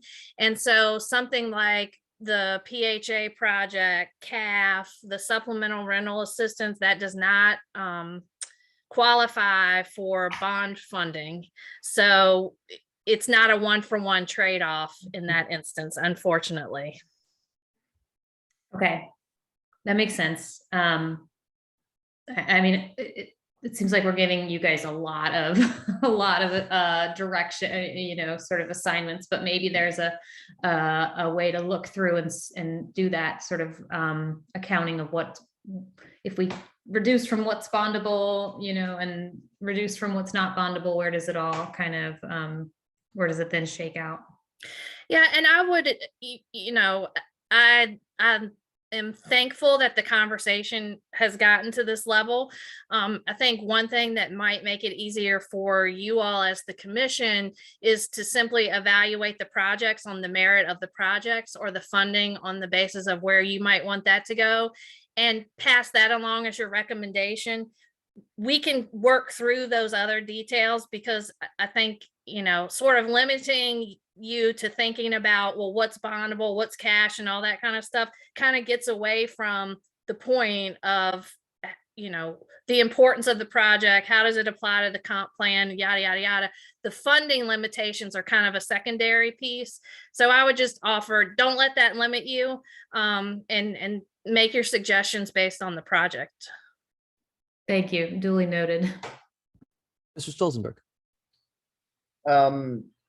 Yeah, thanks. I was going to say something about, bonding things that are currently listed as non-bondable, like the master plan versus when smaller plans are bondable. I'm not going to talk about that. Talking about, or I'm thinking about, many people have asked us or requested that we add 3 million more or 2 million more to the CAF, for example. And I'm looking at the affordable housing plan, and it's, its recommendations are pretty clear. It's $10 million a year, 2 million are tax relief, $1 million in administration. So it's really $7 million in direct subsidy. And that's all on page 49 of the plan for reference. And so, $7 million, you take out the $3 million a year for CRHA, that's $4 million. You take off $900,000 for SISRAP, the voucher program, which I think everybody agrees is good. Now we're down to a little over $3 million. And then we try to put almost $1 million in the CAF. And it really gets to, when you look at the $2 to $3 million of remaining funds left after those things, it gets to the fact that we've really already committed those funds with what seems to me to be, from an affordable housing perspective, the smaller elephant in that room, which is that Friendship Court is taking up between $2.5 million and $3.5 million pretty much every single fiscal year through the end of this CIP. And that leaves essentially no room to add anything to the CAF unless we're to go, above that $10 million a year commitment beyond what the Affordable Housing Plan recommended. So, I mean, there's a question of, was the $10 million a year for 10 million that we committed to not enough? In which case, where is that extra few million coming from? Is that, if we are meeting it, and we do seem to be meeting it for every year, at least through FY26 in this plan, whether we are doing as much as we possibly can with the money. And the Affordable Housing Plan makes some recommendations of essentially forming a new committee to competitively analyze and score requests in order to make the absolute most, get the most housing for our dollar.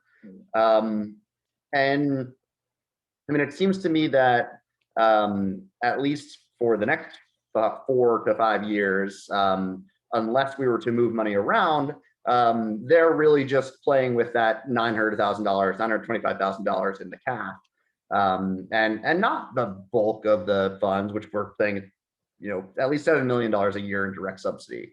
And is that undermining the affordable housing plan that we adopted? And yet, obviously the flip side is we've made the commitment to redevelop Friendship Court. We have a 4-phase plan that was created by a resident-led planner team. And, I certainly am not saying that we should just abandon that. But, when it's running at costs of $400,000 a unit or more, and there's all these infrastructure costs, and then we also have this other SIA pot of infrastructure costs that we may be using for overruns on top of that amount. It puts us in a really tricky position where things like the 2 projects we'll be reviewing later tonight, they're just completely crowded out of the room. I don't have an easy answer to what to do about that. But I think it's worth pointing out that phase 4 of Friendship Court is much hazier and doesn't have as concrete a plan. And I believe that's after all existing residents have been rehoused. Maybe that's the point where we start shifting funds into the CAF so that things from there are funded competitively. But even that, keeps us locked into the situation through FY25. I know staff has mentioned that HRNA is working on that report of how we've spent our CAF funds so far. And I think I'm eagerly looking forward to it. I think it's going to tell us a lot. And then the question becomes like, how will we act on whatever it says if we've already locked ourselves into a path anyway? Again, I don't have any easy answers there. Throwing millions more dollars at the problem each year would make it easier, but it's not clear to me that that's in the cards because those millions of dollars don't exist. And so I don't know where that puts us. I believe that puts us with Ms. Russell. Well, I would like to suggest a motion to you know, maybe someone can help me out with how this should be accomplished, but to revise the parking structure budget for both fiscal years 22 and 23 to the minimum amount necessary to you know, meet our obligations with the county. I hear a motion. Is that the full motion? Does that sound like a good motion? Sounds like a motion to me. Do I hear a second? That motion. Second. I hear a second. Discussion. I would make maybe one tweak to that, which is I think there's $1 million in FY22, and then 2 million came from the prior year, FY21. So maybe just generically mentioning the prior years. Authorized prior years, yeah. With that revision, yes, And I might say something about specifically about the existing contract. I think I've heard that staff does not intend to change the contract to add extra obligations, but right now the county has 2 choices, and we should be planning on meeting those specifically. One of those. Additional discussion on this topic? Ms. Creasy, can you please take the roll? Real quick before Missy calls the roll. So are we adding Roy's friendly amendment or adjustment to Ms. Russell's statement, or are we going with the original statement? I'm happy with Roy's amendment that talked about, you know, prior year budgets, not just fiscal year 22, and then also meeting the current contract obligations. Is that correct? Yeah, I think that's good. So I think just for clarification for the public at home, because this has been a long session, so I want to make sure that everybody understands clearly. Ms. Russell, would you mind repeating that motion? I will definitely second it again, but just so. Yeah, sure. The motion is to revise the parking structure budget for prior years as well as proposed fiscal year 23 to a minimum amount necessary to meet current contract obligations with Albemarle County. Perfect. Second. Ms. Creasy? Sure. Mr. Lahindra, Aye. Ms. Dow, Aye. Mr. Havab, Aye. Mr. Stolensberg, Aye. Ms. Russell, Aye. and Mr. Solly Yates. Aye. Ms. Russell, did you have another thought? So following that, I would like to introduce a motion to reallocate funds to the best degree possible to the following categories and amounts. Sorry, I'm gonna have to go back and look at what they're called, but let's call it trees, new sidewalks, bicycle infrastructure, and affordable housing. That's gonna be tough because it's not gonna all add up. Maybe we can start with the first 3. Yeah. Inside the amount we're talking. Sure. So reallocate $100,000 to tree planting. In past years, we've avoided specifying exact amounts and gone with more and less. Full amount requested by staff. Okay, thanks for, we'll get through this. Motion to reallocate funding request by staff at full amounts in tree planting, new sidewalks, and bicycle infrastructure. Second.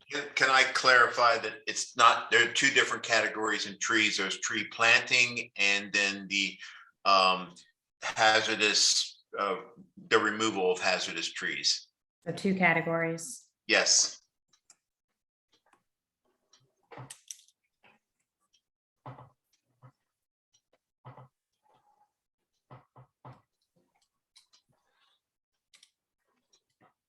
Can you state that motion, please? Okay.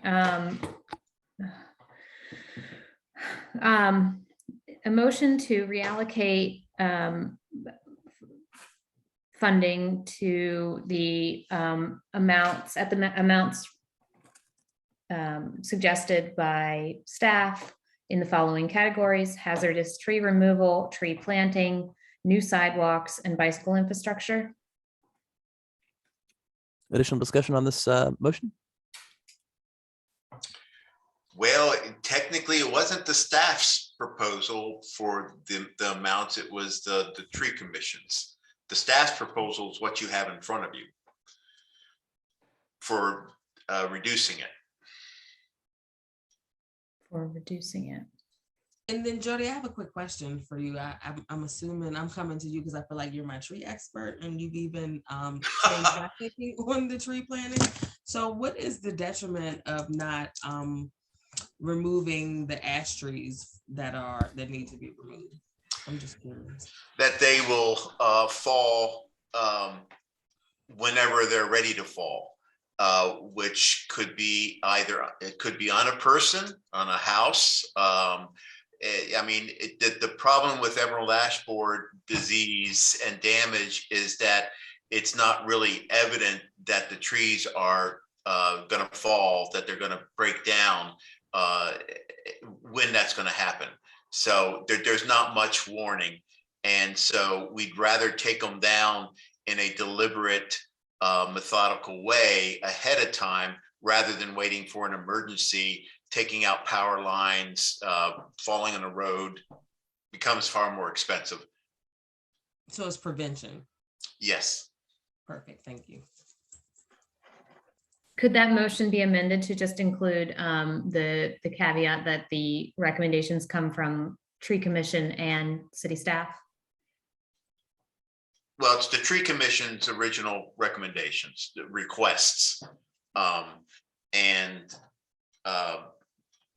As far as I know, what staff did was, well, I'm not sure the process of, but at some point it was the staff's recommendations. Maybe it was the economic portion of staff to, as they balanced all of this, to reduce the amounts. Right. So I see in the unfunded list, it's 25,000 extra for tree planting. And then there is an item for ash trees, the Forest Health Improvement Initiative, and that's 100,000. But I'm not clear on whether was 100,000 total, and then 50,000 it's funded, so the unfunded amount is 50, or 105,000 was requested by the tree commission. 50 was funded. Okay, so I know we're not going to say numbers in the final thing, but just for doing some back of the envelope math so we see where we are. I'm thinking 25,000 extra for planting was the unfunded request, 55,000 for trees is 80. And then bicycle infrastructure unfunded was 400, and then sidewalks were 600 in this year, and then 300 in out years. I'm assuming that's to make up for the loft in the current fiscal year. That's at about $1.1 million or so. Or 800,000 in the long term.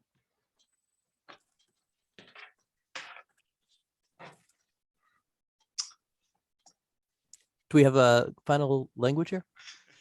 So sorry, Liz, to keep shooting holes in your motion.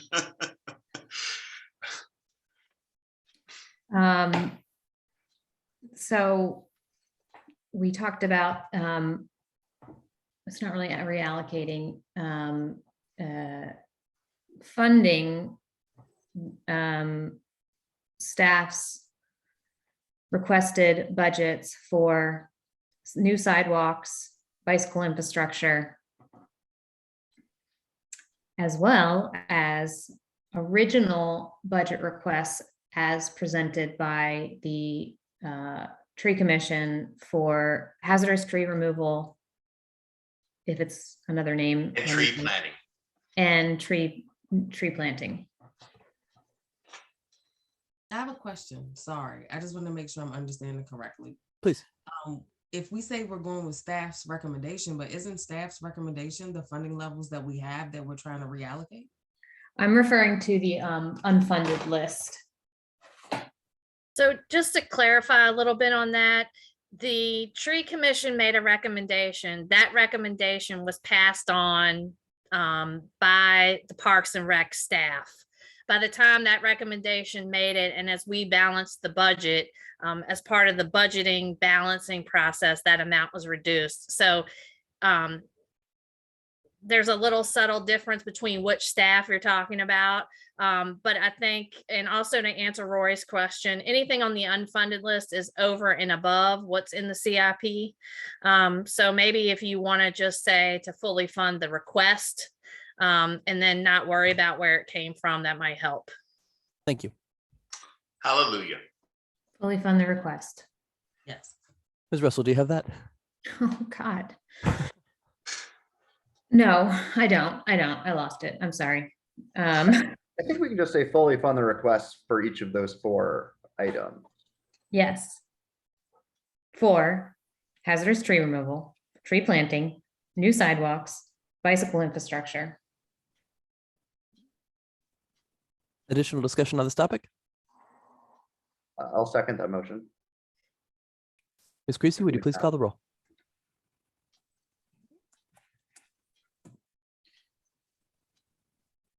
All right, Mr. Lahindro, Aye. Ms. Dow, Aye. Mr. Habab, Aye. Mr. Stolensberg, Aye. Ms. Russell, Aye. and Mr. Solly Yates. Aye. Ms. Russell, do you have another thought? Can we do a little straw poll so that perhaps I might group some possible reductions? How do we feel about that? So what I've heard for possible areas of reduction would be in the, and maybe these aren't completely zeroed out. In fact, they're not, but reductions in economic development, strategic initiatives, reductions in small area planning, and reductions in SIA implementation.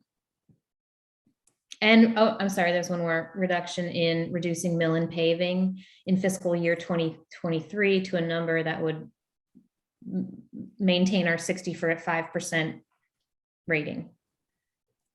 So maybe we need to break those out. So I think it might make some sense to do the first 3 and then to do milling and safe paving separately. Mostly because milling and paving is reduced in fiscal year 23, but not in out years. And maybe there's an equilibrium that can be reached. And also it's kind of a vague and different, I think, recommendation about the target rather than the other 3. I would recommend moving funding until those funds are allocated. Right, so reducing in fiscal year 23, really, until there's some drawdown on those projects. Is that Yeah, what and you're- I would say potentially in future years. I think there's a strong case to be made. By the way, earlier I misspoke on small area plans. The vision plan cost us $500,000. The Cherry Avenue plan cost us $137,000. And then the request for Preston Grady is $150,000. And so there's $500,000 in the fund. So if they're all $150,000, we have more than enough for 3 small area plans. So. Okay, so I would like to introduce a motion to reduce future projected budgets in including fiscal year 23 in economic development, strategic initiatives, in small area plans, and in SIA implementation. Do I hear a second? Second. Additional discussion on this topic? I guess my my concerns would be that I don't know what ongoing projects are relying on some of these funds, because it's such a big, kind of vague bubble of money without any specific projects tied to it, as Rory was mentioning earlier. Make some people give an answer if they would like to advocate for those projects. I know, speaking of, for example, the Pollux Branch one, that's a pedestrian bridge that would meet our comp plan, stated goals. That's one I'm aware of, but yeah, I don't really know what's in there. I don't know if there's stuff like that. Isn't that in the currently funded, and we're talking about future funded? Yeah, but I don't know how it would affect the project, if it's relying on that or not, and how that would play out for that or other similar projects that I'm unaware of. Mr. Kafuna, are you still awake, sir? No shame on you if you are not.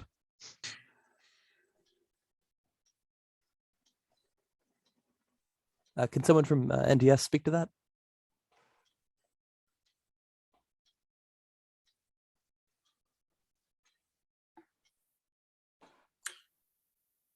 The question was, I don't know what the status of any of the projects being funded by the SIA.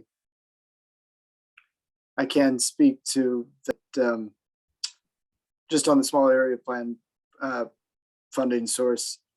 It's noted in the comprehensive plan. We actually spell out a list of a number of small area plans to be completed over some defined time frame. So as part of my work on preparing for implementation of the comprehensive plan, I started putting together a 5-year plan for the use of those funds. So happy to share that at some point, but it doesn't seem like the opportunity is tonight to do so. Mr. Bob, did that help you? Yeah. Additional discussion on this motion? Well, and again, we're not saying, I think the motion is to reduce and consider. It's a soft one. Ms. Creasy, would you please call the roll? Sure. Mr. Lahindra, Aye. Ms. Dow, Aye. Mr. Havab, No. Mr. Stolensberg, Aye. Ms. Russell, Aye. and Mr. Solly Yates. Aye.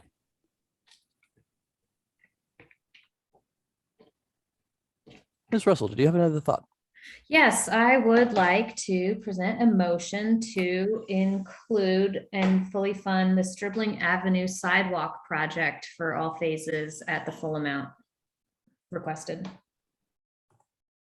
Do I hear a second? Second. A discussion on this question, Stribling.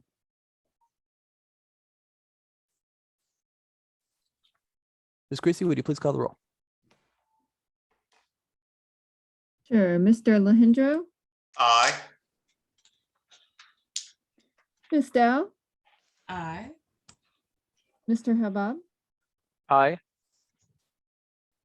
Mr. Stolensberg, Aye. Ms. Russell, Aye. and Mr. Solly Yates. Aye. Ms. Russell, you're on fire. Do you have something else for us? Sure, I certainly do. I would, and I would like to offer a motion to retain some, I don't know how the best way to do this, retain some funds in the West Main streetscape project to allow for, yeah, this one's hard. Can we have a motion for staff to study something and come back with a cost estimate or sorts of funds?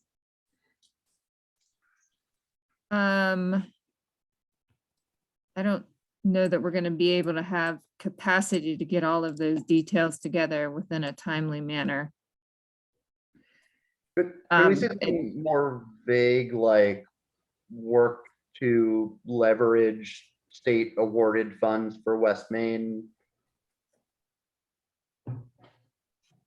without? I'm not sure that those state award leverage, those match funds would particularly go towards that that item. I mean, that might tie us up actually. Where I'm going is I would like us to retain a a line item for some enhancements to the Drury B. Brown Bridge. And, as that has been suggested. I know we don't have a number, but I believe we can make a recommendation without a number. okay. I wish I remembered it. The motion is to retain some funds within the West Main Street project to allow for enhancements to the Drury Brown Bridge as described in a proposal presented by Kay Slaughter. Can I do that? Do I hear a second on that?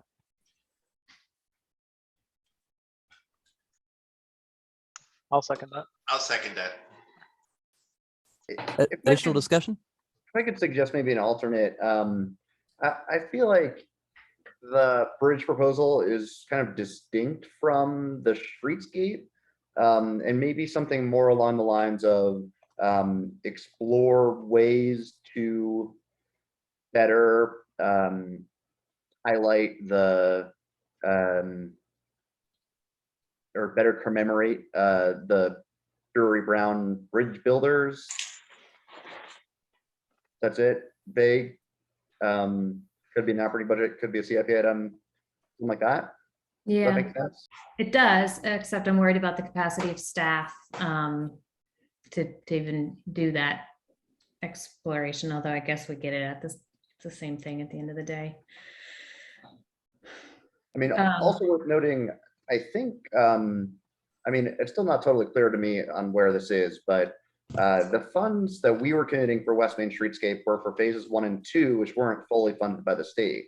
And phase 3 was fully funded and we didn't have any matching funds. So it might be something that could be potentially incorporated into if phase 3 is still going to happen on its own or however that's going to work. You know, I know there's a lot of money planned for parks maintenance of those spaces after they're built. And so it might be, again, something that could be incorporated into that, if any of that's happening. Missy, would it be easier if this was a separate project with a separate line item and not even tied to West Main, or is that making it more complicated?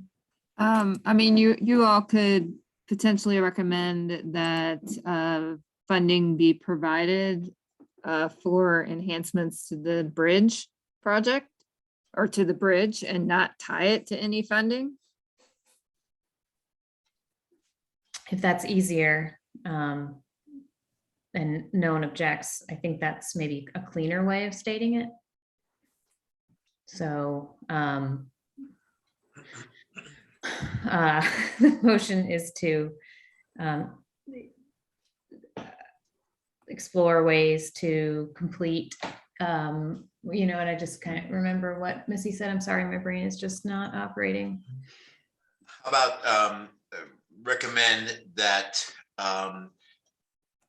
that the city provide the funds needed for appropriate recommendation or commemoration of the bridge. I second that motion. Additional discussion on this topic? Ms. Creasy, would you please call the roll? Sure. Sorry, I'm trying to get all this down. Please. All right, Mr. Lahindro. Aye, I can't believe I just made a motion. Ms. Dow.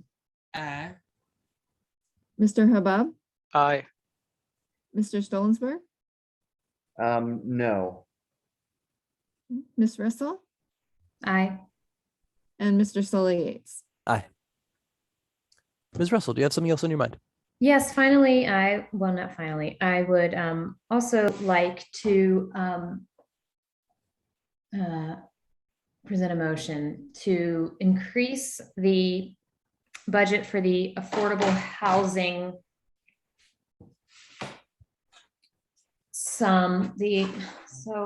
Affordable Housing Fund?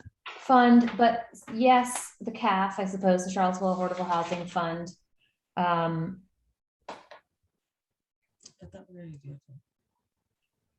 But I don't have a number in mind because I'm not really sure how to be as close to 2.73 or 2.7 million while still maintaining a balanced budget. So what's 2.7 million? Well, 2.7 million was a number that, or 2.7 to 3 have been the numbers that have been proposed to, I think, get us closer to that 10 million total. I'd encourage you to think more broadly. Right. I have a question about this though, because I hear we're increasing, decreasing, remaining. It wasn't that much room to wiggle in the budget. So Ms. Hamill, before we keep going down like this rabbit hole, are these suggestions even viable? I think all the suggestions are worthy of consideration, and then you're not recommending dollar amounts. And so as staff considers that, and as we turn the corner to actually getting to a proposed budget, we can make those consider those recommendations in potential changes to the proposed budget, and then council can further consider them as they look at the adopted budget. So again, it's one of those things, like, I appreciate that you're having this discussion and you're thinking about and you're keeping in the notion of, an add means a minus.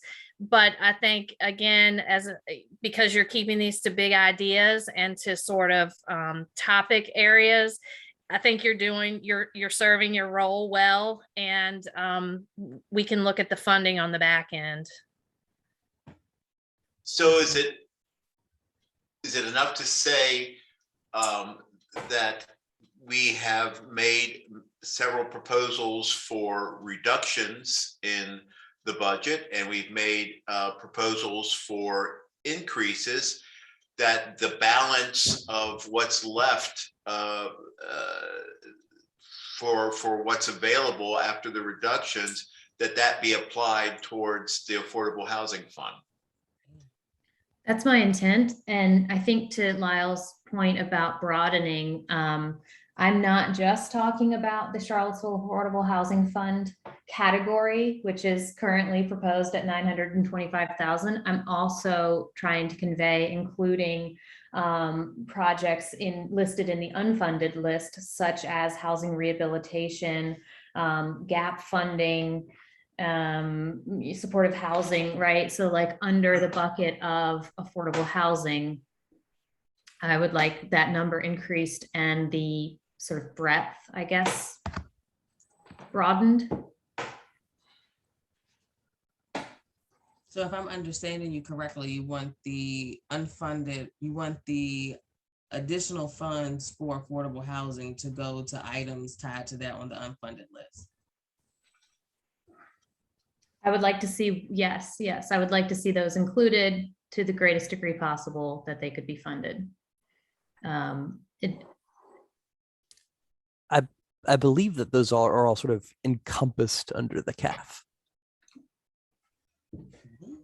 And staff, please correct me if I'm incorrect. And should we be limiting it when with these other projects that we're going to consider tonight, if a certain amount of funds can be made available to those from what we're discussing to get those projects to move forward, can't we make this available to them, so that we don't limit ourselves so much that that all of a sudden the funds aren't available for these projects to move forward? I mean, I generally agree with that we don't tie ourselves to, yeah, I think I know what you're saying. Yeah, and what occurs to me is that Ms. Hamill earlier said that some things are bondable, some things are not. And she said, don't So, worry about that. yeah, so I just want to be sure, I just want to sort of leave it loose enough that whatever bucket of money is left over from the reductions and the little thing, the little amounts that we added back, that bucket be available for anything in affordable housing that will help these projects move forward. I agree. So I think the motion would be to request that staff consider those unfunded projects and that relate to affordable housing, and study ways to increase and add those into the budget, as well as possibly increasing that Charlottesville Affordable Housing Fund. So what I would suggest on that front, thinking about the affordable housing plan, if you pull that up and go to page 66, it talks about creating this CAF committee that I think staff is in the process of starting to incorporate. My impression of really the whole governance section is that it makes sense to have this kind of nebulous blob of funds. And then that way this committee can score and allocate from that rather than necessarily pre-committing into line items in the CIP. And so I would suggest that leaning towards putting things in the CAF and letting that committee do its job rather than working with a pretty small, like less than 10% of the overall affordable housing funding each year is the right move to go down based on what the plan says, what the consultants have recommended for us, and what we adopted. But yeah, I guess I'll leave it at that for now. Well, couldn't it be at the staff's discretion to collapse all those projects into one single line item, or, keep some separate? Just that we're moving affordable housing projects to the greatest degree possible back into the funded category. I think it would be advantageous to give staff that leniency to where if they can fund a project fully on the unfunded list based off the surpluses from the reallocations, that would be a great start that way, because we don't know what we have. We don't know actually, what can and cannot be funded. But when they go to work the numbers, they can figure that out. I think if we just leave it vague as a motion of whatever surplus is left over to allocate it to the unfunded affordable housing needs, I think we cover ourselves and we cover the citizens. That's just my thought, instead of trying to nitpick it. Sounds good to me. What is the motion? The motion is to explore with the remaining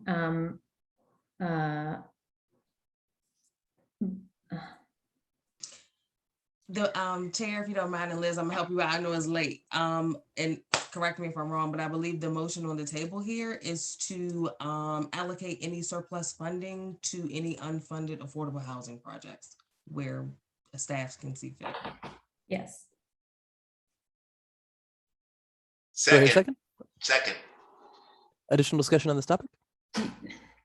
Does that also cover increasing the CAF fund? I think I All of understand. that. It's one whole big thing. Yeah.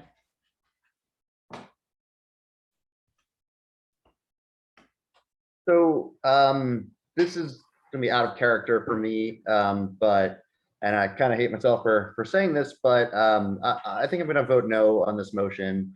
It seems to me that we are meeting the commitment that's specified in the plan. And we are, we're hitting that $10 million a year with the budget as currently laid out. And those cuts that we've made are, if we're lucky, going to be enough to fund the things that we've recommended so far. And we're in a situation where we're awaiting a report from our consultants on how we've been spending our money so far and how we should change that in the future. And we are, at the very inception of forming a better governance structure to run these things that was recommended in that plan. And at the same time, once we hit FY27, all of a sudden that's when we're no longer going to be hitting those commitments. And so to me, it doesn't necessarily make sense to front load extra money onto it in the near term before those reforms are made. And I'd rather keep capacity in the budget for later when all the capacity runs out and we want to be as close as we can to hitting our commitment, even though we can't issue bonds. And so, if it were something like take spare money in out years to keep committing or to make sure we hit our later years of this 10-year commitment, that would be something I could support. But putting on my this budget is limited and has anything goes up, something else goes down hat. I just don't see the justification or the ability to add a bunch of extra money into the CAF. Well, that wasn't what We I do think. have a was being motion on the proposed. table. Can we vote on that first and see if it passes or fails and then move forward? I mean, because at this point, it's kind of like we're on a rat race on a wheel. I mean, that's just my personal opinion.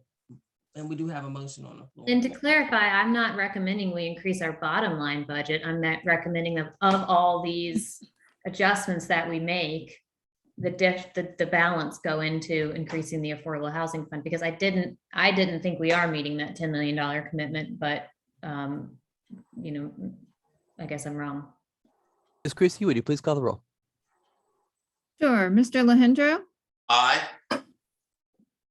Ms. Dow, Aye.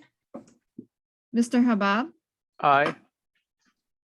Mr. Stollenberg, No. Ms. Russell, Aye. and Mr. Solly Yates. Aye. I do not have any more motions at this time. Other people are allowed to make motions. Did we get milling and paving in there?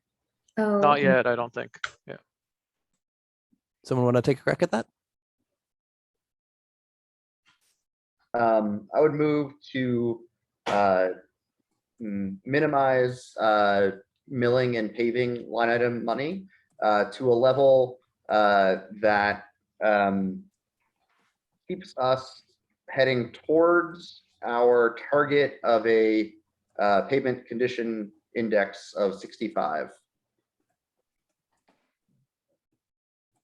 Is there a second on that? Second. Discussion? Ms. Creasy, do you have that? I do. Discussion? Ms. Creasy, would you please call the roll? Mr. Lahindra, Aye. Ms. Dow, Aye. Mr. Habab, Aye.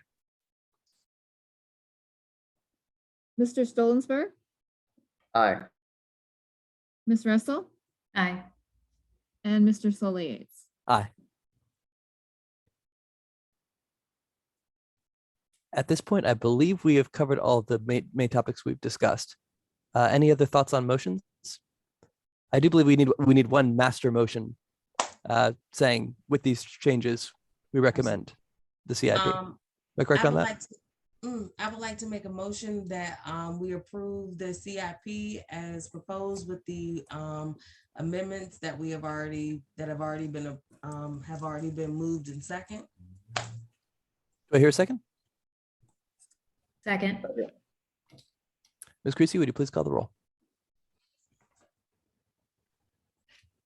Mr. Lahindra, Aye. Ms. Dow, Aye. Mr. Habab, Aye. Mr. Stolensberg, Aye. Ms. Russell, Aye. and Mr. Solly Yates. Aye. And I would like to thank Ms. Hamill for her patience with us and for her guidance in taking us through this and answering questions. Thank you very much. Thank you. I would like to suggest a 5-minute break. How does that sound? Great. Excellent. Get very smart in the next 5 minutes, please.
I'm guessing Lyle is not back. Is that, oh, there he is. Are we smart? I believe we are ready for a public hearing about Park Street. Mr. O'Connell, can you take us away? Absolutely. Thank you. All right, so good evening, everyone. Dana O'Connell, planner with NDS. Tonight I'll be presenting a public hearing item, which is a rezoning request combined with a critical slope waiver for 1200 Park Street, tax map parcel 47-212. This request is coming from Piedmont Housing Alliance in partnership with Park Street Christian Church, who have applied seeking a zoning map amendment to change the zoning district classification for the mentioned property from R1 single family residential to PUD planned unit development, subject to a development plan and proffered development conditions. Now, the property is currently developed with a religious use, which is Park Street Christian Church, and an associated preschool permitted by a special use permit. The proposed PUD development plan calls for 50 multifamily units and 54 parking spaces to be constructed to the rear of the existing church site, accessed via a new private driveway off of Cutler Lane. The rezoning proposal contains the following proffered conditions. One, the owner shall cause 100% of the residential units built on the property to be affordable dwelling units, as defined as units that are affordable to households with incomes at not more than 80% of area median income, committed to may remain affordable for not less than 30 years. Two, the applicant shall remove vegetation from the subject property to provide adequate sight distance for vehicles exiting to turn onto Cutler Lane, and install a right-only direction curb island to permit right turn only out of the subject property. Three, the owner shall dedicate to the city a permanent 15-foot wide pedestrian trail easement in the general locations shown on their application plan to provide public pedestrian access to the Ravenna Trail. And finally, the owner shall provide a pedestrian street crossing at the southern intersection of Cutler Lane and Park Street, consisting of high visibility pavement markings, ADA curb ramps, and advanced signage. The proposed use matrix for the rezoning adds multifamily units, surface parking lots, daycare facilities, and outdoor parks, playgrounds, ball fields, and swimming pools on private property as by right or ancillary uses to those currently allowed under R1 zoning. Accessory apartments, radio antennas, homestays, convents, family day homes, private clubs, educational facilities, and city-owned clubs or parks would be disallowed as per their use matrix as by right uses for this property. The recently adopted 2021 future land use map designates this property as higher intensity residential, which is described as multifamily unit housing with 13 or more units per lot, along with limited ground floor commercial uses with building form and height determined by historic and neighborhood context. Affordability and increased density in this district are emphasized to meet affordable housing plan goals. The existing church contains no residential dwelling units, but would the rezoning be approved, the overall density for the site would be around 7 dwelling units per acre. And the proposed buildings vary in height, but do not exceed the 5-story limit of higher intensity residential specified in the land use map. The rezoning application for the subject property was accompanied by a sidewalk waiver for the property's frontage onto Park Street. Currently, sidewalk on Park Street only extends for about 180 feet past the intersection with Cutler Lane. The remaining eastern shoulder of Park Street down to the intersection with Melbourne Road lacks curb and sidewalk, although sidewalk is present on the western shoulder of the road. Upon discussion with city staff, the applicants elected to postpone consideration of the sidewalk waiver until after the rezoning is approved. Now, although the proposed development plan does not currently show a sidewalk would be required as part of the site plan review process unless this waiver is granted by City Council at a later date. City staff strongly feel that a sidewalk would be desired for this property, as the bicycle and pedestrian master plan identifies Park Street as an important local corridor. Additional sidewalk along Park Street would complement future improvements and improve connectivity between the church and the nearest bus stop, which is for Cat Route 11, located around 400 feet north of the intersection of Park Street and Cutler Lane. Other than that, staff finds the proposed development as presented in the application materials could contribute to many goals with the city's comprehensive plan. The uses presented in the proposed development are consistent with the future land use map. As presented in the application, staff finds the PUD to be desirable as to preserving tree cover and increasing housing diversity and affordability. Staff does have concerns about sidewalk construction and the granting of sidewalk waiver for the site, but otherwise recommends approval of this rezoning with the included proffers. Now, one other thing, the proposed improvements associated with the rezoning will impact critical slopes on site as defined by section 34-1120B2. That is our critical slope ordinance. And per that, a request for a critical slope waiver must be heard simultaneously with the PUD rezoning request by the Planning Commission. Improvements specific to areas where critical slopes would be impacted include portions of the northmost multifamily building, graded areas surrounding the northern portion of the building, electrical, telecommunications, and storm sewer placement. Existing critical slopes located on this property include about 2.8 acres or around 38% of the site. And the applicant proposes to disturb 0.1 acres, which is 1.6% of the total site area or 2.6% of the total critical slopes area. The applicant indicates that impacts to stormwater runoff and erosion would be mitigated by underground storage facilities, level spreaders, and other measures to be determined during site plan design. However, alternative site layouts could reduce impacts to critical slope areas by reducing the number of residential buildings. Based on the submitted materials, the city engineering staff could not recommend approval under either finding 1 or finding 2 as described in the critical slope ordinance. The plan as presented was not developed enough to provide specific conditions regarding erosion and sediment control methods and sequencing. However, several recommended conditions are included if the Planning Commission decides to approve the project, which have been selected for their applicability absent a more developed erosion and sediment control and grading plan. And those are located on page 6 and 7 of the critical slope staff report. That concludes my presentation. I will be available for questions as well as some of our city engineers, but I believe the applicants also have some presentation that they would like to make for you. Just a moment. Mr. Habab, can you please state your concern? Thank you, Chair. Regarding this project and the following MACA project, I have a statement to make. I'm employed by BRW Architects, and as a result of the annual salary that I receive from BRW Architects, I'm required to disqualify myself from participating in the transactions under consideration by the Planning Commission. If anyone would like to review a more detailed written disclosure statement of the reasons for my disqualification, I have filed a written statement with the Secretary of the Planning Commission. I think that's it. Thank you very much. So thank you all. Have a good night. You too.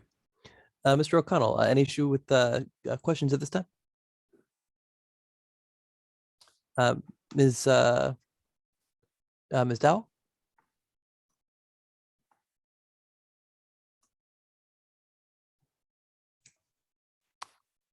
Mr. Alejandro? Oh, What was the question? I'm sorry. did you have any questions for I staff on this one? No, Mr. no. Alejandro? Of No, I have no questions. Thank you. course. Ms. Russell? I have no questions for staff. Mr. Stolzenberg? Yeah, I have just one question. The right turn only out, is that warranted or needed for traffic impact reasons? Or is that just a preference? And if so, why? I'm not sure if it was specifically needed for traffic concerns. I know the initial presentation of this plan did not include that traffic thing, but I believe it was included after their public meetings based on comments from the neighborhood. Thanks. Mr. Palmer, do you have any questions on this one?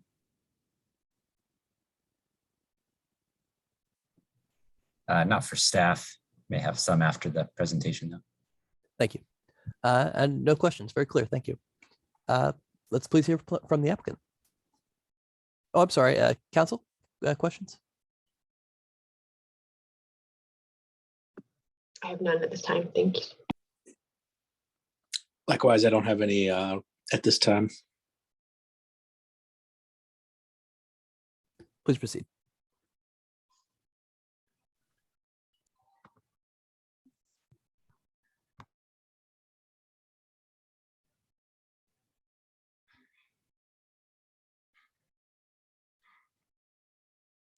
I'm sorry, I can't hear you. Or you- Are we waiting for the applicant's presentation at this point? Yes, and I see his mouth moving. Oh, Kurt. Oh, wait. Oh, Yes. Is that working now? Yes. yeah. I hear you, Kurt. Yeah, I have to switch back and forth from speaker choices. I'm sorry. But hello, everyone. Thanks for having us. I'm happy to be here and representing our applicant team. I'm Kurt Kiesacker, BRW Architects. I'm joined as a panelist tonight, and we'll all be available to answer questions by Mandy Burbidge, Andy Miller, and Sunshine Mathon from PHA. They're the official applicant and nonprofit developer of the property. Also on the call with us is Jonathan Showalter and Thomas Ruff of Timmons Engineering. Thomas will be able to speak as well as Jonathan to some of those traffic concerns when we get to that portion of the program. And I'm also joined by Bruce Wardell, my partner here at BRW Architects, who I think made the presentation so many months ago at the end of the summer in August when we had a work session with the Planning Commission. And so since it's been a little bit of time, we thought we would just take a few minutes to present. Obviously, our partner in this endeavor is the Park Street Christian Church. I don't think they're presenting tonight, but Pastor Colleen Swingle Titus, Brian Day, Maria Brown, and others from the church have been our kind of creative and inspiring partners as we've moved through the project, which really started with their broad view of our greater community in Charlottesville. That view was kind of created by a small neighborhood church on a very large parcel. And I think the church recognized that they had an opportunity to serve a need that was presented in the community with their land. And so we and PHA and Timmons have been engaged and enjoyed working through the different aspects of this design with them and the neighbors and you guys and staff. So you'll forgive me, but I'll probably just run through a few of these slides relatively quickly. They're all in your packet generally, and they should be familiar from the last time we met, but it's been a while, and so we just thought we would take time to explain some of our thinking and then be available to answer questions at the end. Next slide, please, Mr. Rice, or whoever's helping us out. There are our partners. Next slide, please. So the location, north of downtown, north of 250, interestingly, adjacent to the Ravenna Trail Foundation and Meadow Creek on the north. That puts this site in a unique position to take advantage of some of the natural areas that are close to a unique in-town location. Next slide, please. Obviously, also on the edge of the Locust Grove neighborhood, this church has been intimate kind of neighbor to Locust Grove and kind of involved with the neighbors. Their fellowship hall slash worship space has been I don't want to say de facto community center, but available for meetings. And we've heard stories from the neighbors about how the property's enjoyed for dog walking and walks through the trail. And so they're happy to be a part of the Locust Grove neighborhood. Next, please. Looking a little more closely at the site proper, there are some characteristics that will jump out at you as you have visited the site, I'm sure. The first is that it's defined by some very steep slopes. Its second characteristic, it has a large tree canopy. And the third characteristic is it has some open spaces that are enjoyed kind of facing Cutler Lane that are the front yard to the church presently. And so all of those things kind of weighed in our decision making as we were trying to suggest design ideas. Next slide, please. A broad picture, my planner hat to kind of urban design observer begins to think that this site sits on an edge of fabric and the neighborhood fabric and the wooded areas. So it's a unique position where it kind of transitions over from the built to the relatively unbuilt, kind of more sparse in terms of its characteristics. It also sits on the edge of buildable areas in places that are too steep and too stream-like to build. So it takes advantage of that. And then also the footprints of the building on the Park Street site really change from smaller neighborhood footprints to the larger footprints of the multifamily buildings kind of to the west and north. Next slide, please.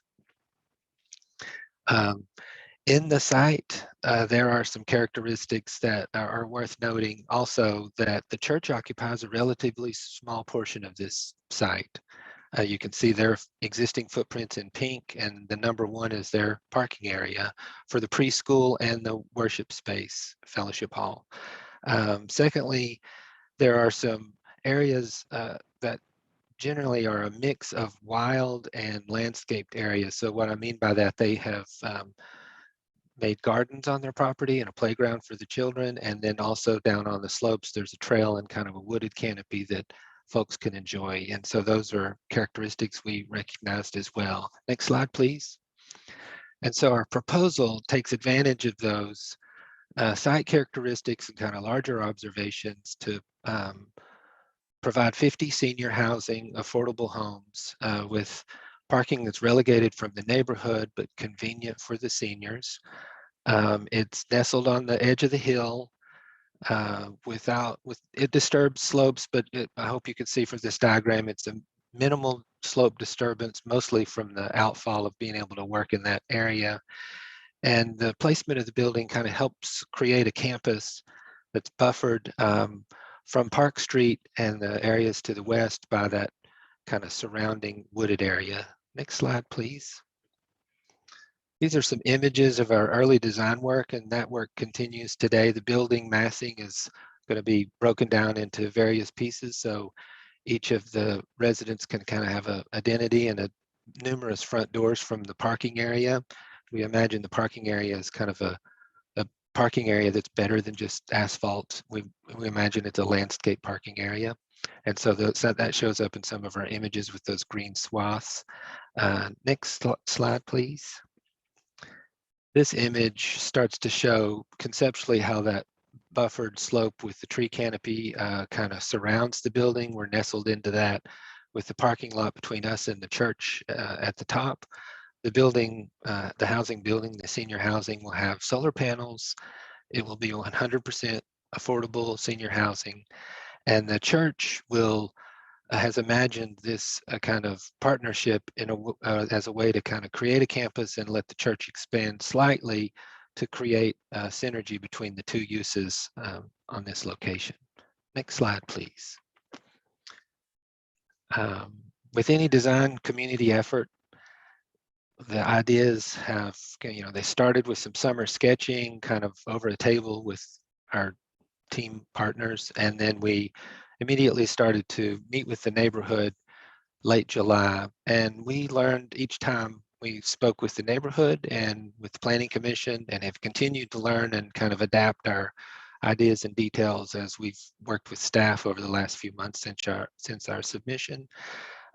This chart kind of outlines how the community meetings were held and when they were held, and just through the series of submission dates, we were working with the staff for the last couple months. Next slide, please. More importantly, from when the meetings were held, I think it's what we heard when we had the meetings. And so we just wanted to recap some of the issues that came up and hopefully explain a little bit about how we've adjusted our plans accordingly, because we did want to engage and understand, and we just think it makes the design better. I'll be joined in the explanation of these 5 points by Jonathan Showalter, so he'll probably jump in here in just a minute. But the broad view of the topics that we heard most prominently were concerns about the scale of the project, the impacts on the stream and stormwater management for the location, neighborhood traffic concerns, which speaks to Rory's question earlier, the pedestrian connections within the site and more prominently out of the site into the neighborhood, and then generally tree preservation and what we could do to minimize impacts there. Next slide, please. So the first topic on that list is really the massing and scale of the project, and we decided and recommended taking advantage of the slope of the property to put our larger footprint building downslope from the smaller church footprint buildings. And that will help us mitigate the height of the new building, because the church buildings are really just a story with their sloping roofs. So they're not very tall. I think the preschool has a basement. But by placing our building down the hill, that we believe those impacts will be mitigated from the church, but also if we look at the next slide, please. Oh, I'm sorry, I threw this one in as a reminder. This concept is really a reflection of work that was done at McGuffey Hill condos in North Downtown, just off of Market Street. And from the image in the left, you can see the intersection of High and Market Street. And that wooded stand of trees behind it contains multiple multi-story condominium buildings that most visitors to Charlottesville, if they didn't know better, would not even realize those buildings are there. So you can have density in the trees and make it a pleasurable, I think, experience for both the residents and visitors alike. For our property, the next slide, please, shows the view from the top of Cutler looking toward the church and the preschool, and gives you a sense of that gray box in the back of how tall our building will be because it's set so far down the hill. Next slide, please. This is a view looking from the sidewalk up Cutler. The church is on the left. This is the open lawn that's kind of shared with the neighborhood. And again, the building placement over to the left so you can get a sense of its massing, both in terms of its relationship to the church buildings, but also in some ways the buildings across Cutler Lane.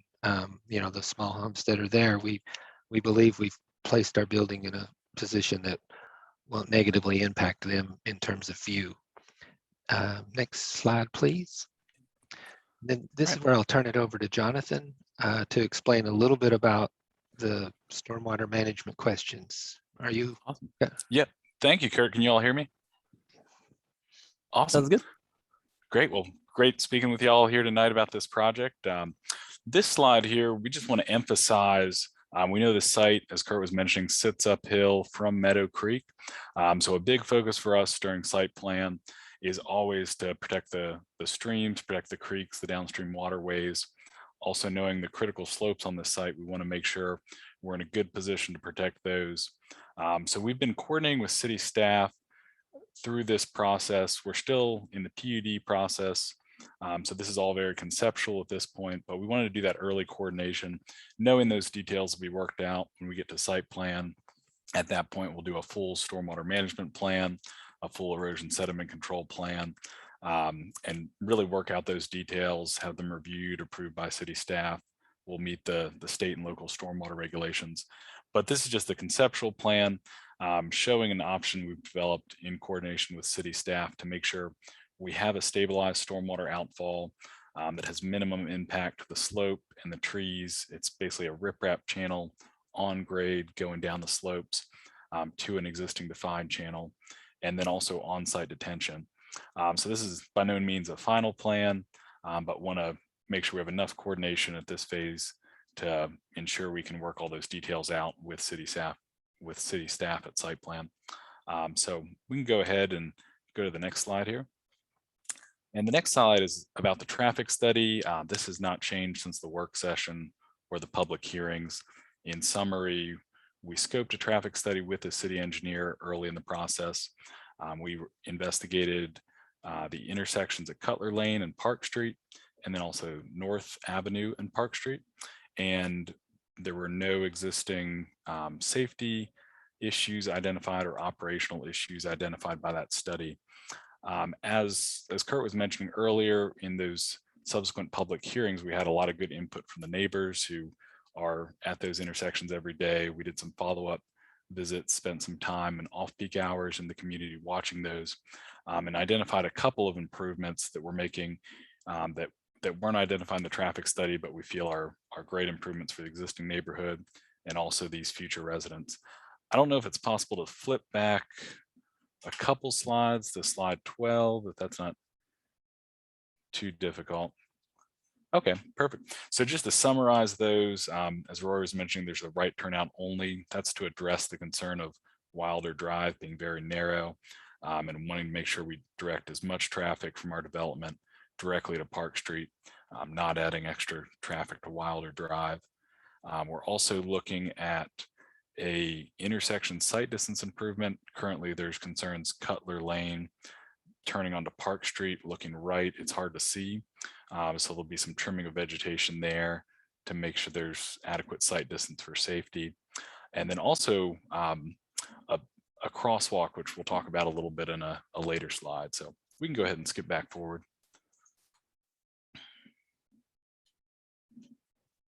And then, yeah, just one more slide forward here.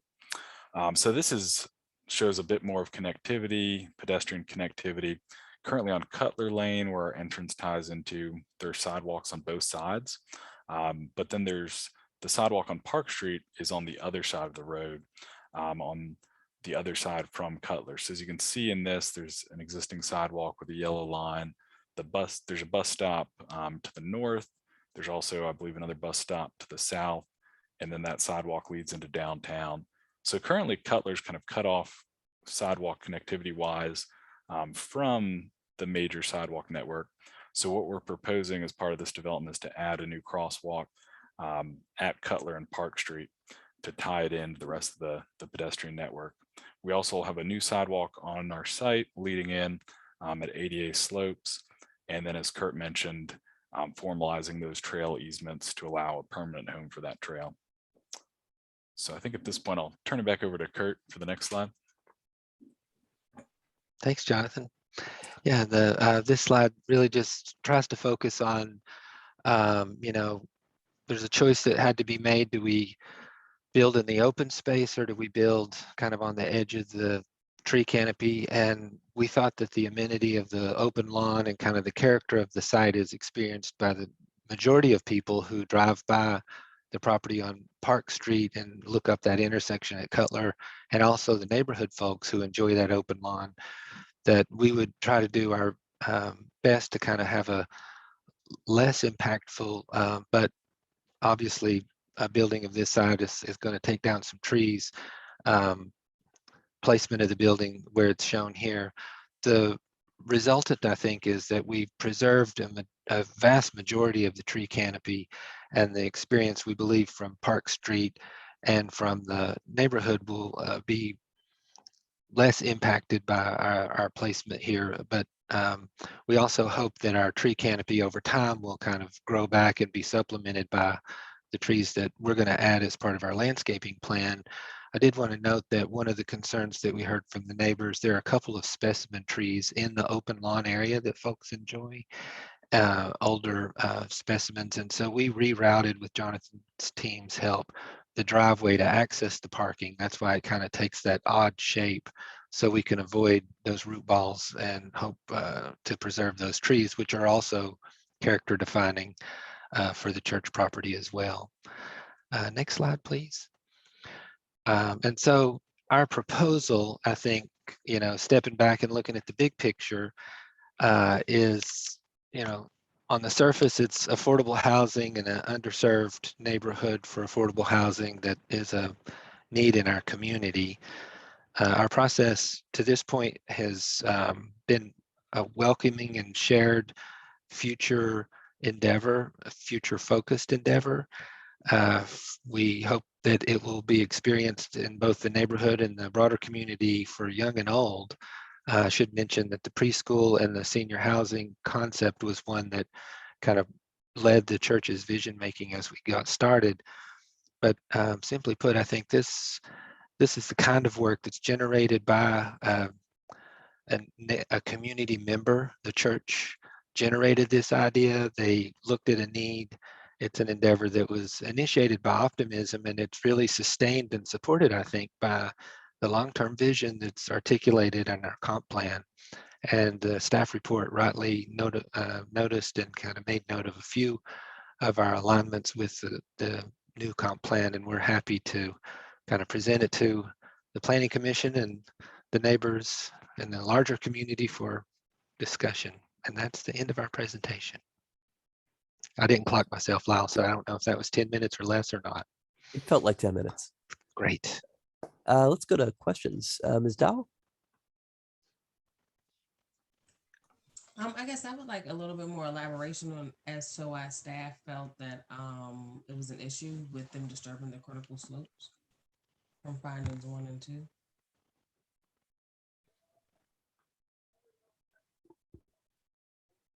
Mr. O'Connell, do you want to speak to that? Was that about disturbance to the slopes? I couldn't hear that question. Uh-huh. Is that what it was? Yes, I just so you could answer and without having for clarity, I was just curious if you could give us a little bit more detail as to why staff had issue with the disturbance of the critical slopes based on findings number 1 and 2.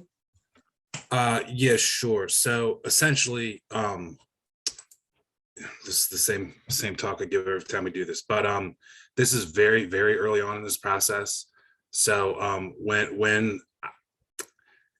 when I make the recommendations, which again, when I look at making the recommendations, I look at the code that outlines what we're supposed to be looking at for the critical slopes waivers. And to that end, the way that I read finding number 1, it talks a lot more about natural features than low-income housing. So I'm not a policymaker or decision maker.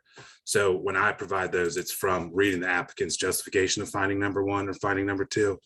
Finding number 2 is typically the one that convinces me to provide some recommendations that it be approved, because there's lots of sites that are sort of ringed by critical slopes and things like that. So essentially this application essentially says they're like most things, they'll conform, it's affordable housing is finding number 1, and they'll conform, minimize impacts to the slope. But to me at this stage, looking at a 2-dimensional plan, when you're putting a riprap swale at a 90-degree angle down a hill, it's too early to say, oh yeah, that's going to work, sort of thing. So it's just earlier on in the process to say this is as presented, it will meet all these requirements. And there's going to be, you can't just 3D print a 3-foot wide swale on a hillside. So you got to get down there with machines. You got to do all of those things. So there's not, they're obviously not putting the buildings on the slope, but there is some disturbance there. And so that's why it is not, I did not recommend that it be approved under either of those findings, essentially based on the applicant's justifications. Thank you. Mr. Landra?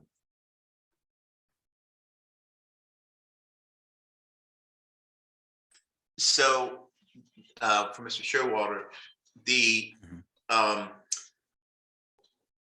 stormwater outfall that is being proposed, is that following a natural channel that's already there, or is this a completely new outfall? So yeah, just a little more history on that. Initially with this plan, the first time we submitted, we were looking at trying to essentially on this hill currently, the water just flows off down the hill in just natural flow. It's called sheet flow, just a laminar flow over the ground. Whenever you develop, it's basically by nature of developing, you create more concentrated flow. And so initially we were looking at trying to do a level spreader towards kind of at the edge of our development, further up the hill to return that flow back to sheet flow, mimic that natural flow. But based on our coordination with city staff, it didn't seem like that was going to be a practical option. We did a site visit out there and walked it with Jack and some other staff, and saw that it would likely reconcentrate given how steep that slope is. So it became obvious we couldn't just have natural sheet flow down the slope. So we were looking at other options to have a stabilized outfall to convey that water down to an existing channel. So there's an existing channel down at the bottom of the hill at the Melbourne Park Street intersection. So basically we're trying to get the water to that as effectively as we can and have a stabilized channel that won't erode and protect all the slopes and the trees. And the goal with that channel is to keep it on grade. We wanted to avoid something like a pipe system or a larger channel that could cause a 20 to 50 foot swath of tree disturbance. So the goal is to have really a minimal amount of a disturbance, place that channel on grade. Per conversations with staff, there'll be a lot of engineering detail that needs to go into that at the site plan phase, potentially some structural detailing to make sure that the slopes are acceptable, and a lot of hydraulic modeling for that. But the goal of this plan, we're in the PUD phase. There's a lot of those details that will be worked out in site plan. So does most of the stormwater from the crest of the hill at the church to the backside, does most of it go down this channel, or is there any retention happening on site? We also plan to have on-site detention. So per state requirements, when you develop an area like this, we have to reduce the flow in the post condition back to the pre-condition. So we can't allow any more flow off of it than in the current condition. And then we actually have to reduce it even more than that. There's an improvement factor on that. So we'll have underground detention pipes is what we're currently planning in the parking lot, trying to minimize the footprint of this development. And those will hold on to those bigger storms and let that flow go at or below the pre-developed rate. And is that pervious or impervious paving in the parking area? That's still a detail to work out at site plan. We're sizing the stormwater for impervious parking just to be safe, but that's kind of one of those details we'll look at site plan, the different cost benefits of pervious versus impervious. And I guess it's needless to say, the Rivanna Trail going across this drainage swell will have some sort of bridge or something across it. Okay. Based on our conceptual look, we'll probably have a pipe that extends 30 feet or so from the building. So the trail could go over top of that before it turns into a channel. Okay, but it's most of the way it's an open channel. It's natural. That's correct. Thank you very much. Ms. Russell? Well, that answered one of my questions about the trail and the stormwater. I had a question on, I think it was slide 16, your drive in. Does it cut into the hill or does it go up and over that? Is it going to have to cut into that hill or follow the grades? It seems like it's kind of a hump to get over. So it's a little bit of both. That image is a little deceptive. It's kind of just placed on the existing grade, but we're basically cutting that down probably 2 or 3 feet. We're trying to keep the slopes of this driveway at a 5% maximum to be ADA accessible.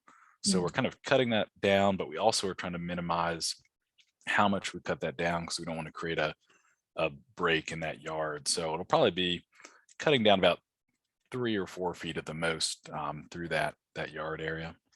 So you think, so from the, someone from the apartment building to that sidewalk is going to be able to navigate that at an ADA accessible grade?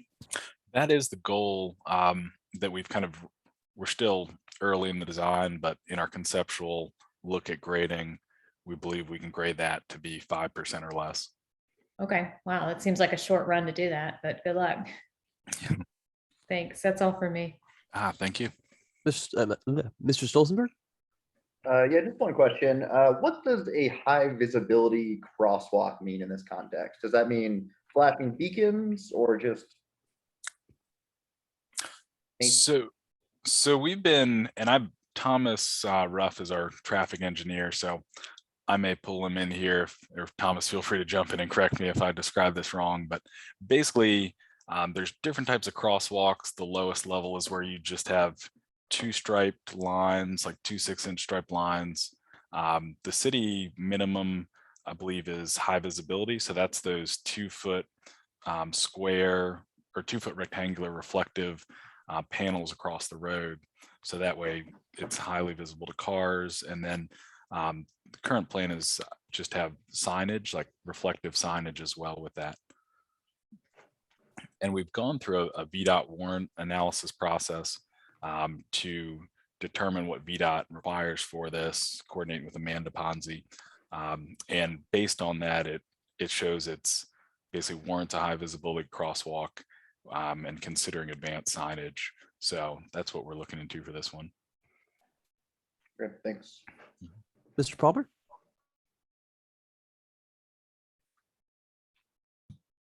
Yeah, thanks. I guess I'm going to take a step back, Lyle. I think I mentioned this, or we texted about this. I didn't get a chance to do my UVA update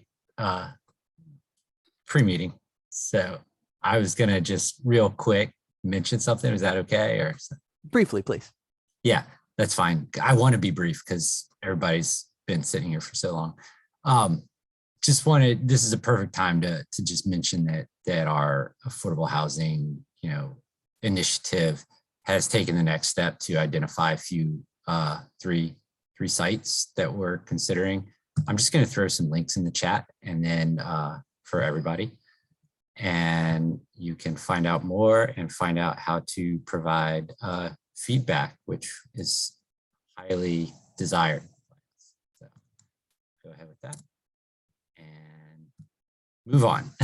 So thank you. Did you have any questions for the applicant? Yeah, right. Yeah. I guess, I don't know all the background, obviously, of how the design for this developed, and it's a great, project and its mission and everything. When I look at Cutler Lane and that, especially the image that you just put up on the screen, I'm just curious how the decisions were made to set everything so far back, not try to, necessarily have some enlivening of the street at Cutler Lane. I mean, I understand that the church, uses that field, but if that was discussed or if it was just kind of thought that what you're showing us was the better way to go. I can try to answer that, and Bruce, if you're here, you can jump in as well. But we did discuss the placement of the building and the advantages of finding the building down around the hill, both in terms of kind of massing and taking advantage of the landscape and the view into the woods, and kind of proximity to the church building seemed to outweigh being closer to Cutler. The type of building that we were going to provide was going to be different from the ones across Cutler Lane in terms of its massing and scale. And so it wouldn't necessarily be a like for like street profile. And we heard loud and clear that the neighborhood also treats the open lawn in front of the church along Cutler Lane as kind of a community amenity that's a foreground and kind of entranceway to the trail through the woods that exists today, that we're preserving and slightly locating as we go around the one corner of the new building. And so we felt like as we're trying to create a campus, it was better to place the building where we're suggesting it, so that the amenities that have been enjoyed and activated by the neighborhoods, the neighbors could continue kind of unabated. And so that's how we came to that idea. Hope that answers your question. Any additional questions? None for me. In that case, I believe we are ready to go to the public. I'm sorry, Council? Council, do you have questions on this? I don't, thank you. I'm all set, thanks. Same. Outstanding. Let's please go to the public. Thank you, Chair. And if anybody would like to address council on this public hearing, please click your raise hand icon. And you'll have 3 minutes to speak. First up, we have Colleen Swingle-Titus. Colleen, you're on with the council, with the commission. You have 3 minutes. Thank you. I am Colleen Swingle-Titus. I look like this, and I look like that, but my lips are actually moving right now. I've served as a pastor of Park Street Christian Church for nearly 6 years. It's a people group that I've come to describe as a small church with a big heart, a church that has invested time and dime in the local community in a variety of ways. The ministry which we're most proud of is Park Street Christian Preschool, which has offered families affordable, quality, full-day education and care for nearly 25 years. Both our preschool and sanctuary, as you've seen, are on the corner of our 7-acre lot. What many do not know about Park Street is that the original intent of the founding forefathers and mothers way back in the early 1960s was to build several generationally focused buildings on this property to serve not only the members of the church, but the local community.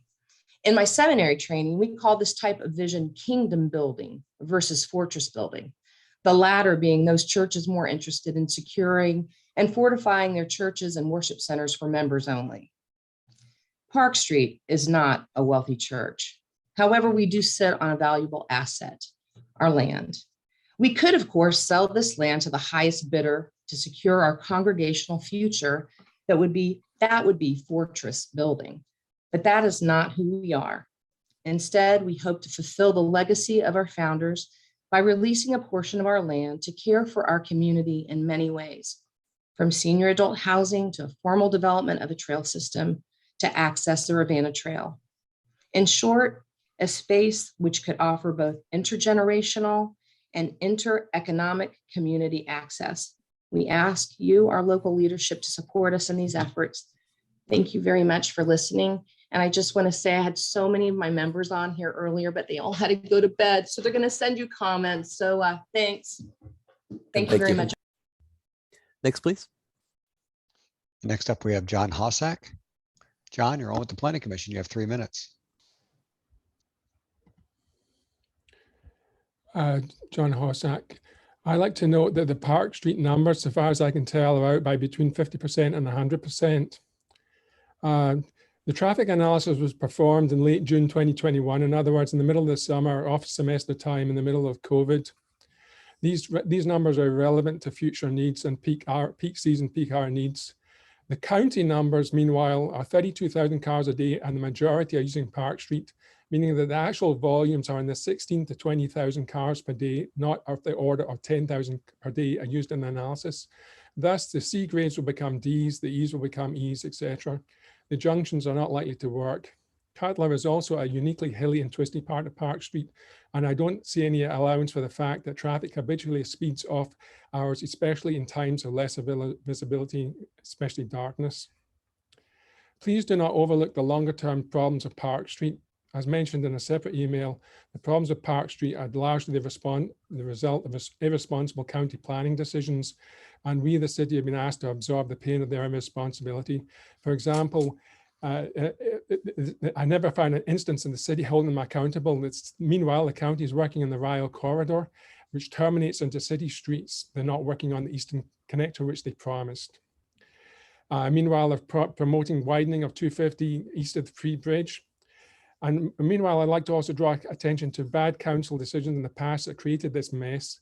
They blocked the use of Western bypass funds for the hydraulic 29 intersection. They bungled the design of the Warner 250 junction, now dysfunctional, meaning that the traffic goes down Park Rye instead of the Parkway. And they also put up signage directing traffic to take Ryle Warner over US 29 to get to downtown. All of this matters because today, our neighborhood, as far as I'm concerned, is saying no to additional loading on an already overloaded street. Previous commissions and councils and the counterparts have left us in current mess. And it's time to deal with it, not through further actions blind to these realities and blind to the pressing need for relief owed to our neighborhood. Are you once more going to gloss over these decades-old problems and leave us to pick up the tab? I'd like to also note there's inadequate parking allowance and our streets will pay again for this. Thank you. And thank you. Next, please. Next up, we have Vicky Bravo. Vicky, you're on with the Planning Commission. You have 3 minutes. Hello again. I'm here again to talk on behalf of Impact, our group of 27 faith congregation that works to solve community problems. But also in this case, I'm also speaking as a neighbor. I am a resident of Locust Grove. I live at 1135 Locust Avenue. I know that you all are very sensitive to the crisis in affordable housing, but I want to point out that there's a growing crisis for seniors in affordable housing. There are more seniors showing up at Potcham to be housed in the winter. There are more seniors showing up at AIM, the Alliance of Interfaith Ministries, not just for help with a rent check or utilities, but to find a place to live. We have seniors in our congregation. We have a person who spends 85% of their income on housing. We have another person who has to use sticks to hold up their roof and their floor is falling in. And they had to go to the emergency room one time. And when the rescue squad came, they actually fell through the floor. We have people who have to walk upstairs and downstairs when they're not really able to do that, or they have to live in places with mold and other problems because they can't afford anything else. So here we have an opportunity for seniors to be able to have safety and security in their golden years and have a place to live with enough money to also buy food, medicine, and other necessities. Plus, it's not just good for those seniors, it's good for all of us because it gives seniors an opportunity to stay involved and continue contributing to our community. So this will improve their lives and improve our community. Thank you. And thank you. Next, please. And if anybody else would like to address Planning Commission on this public hearing, please click your raise hand icon.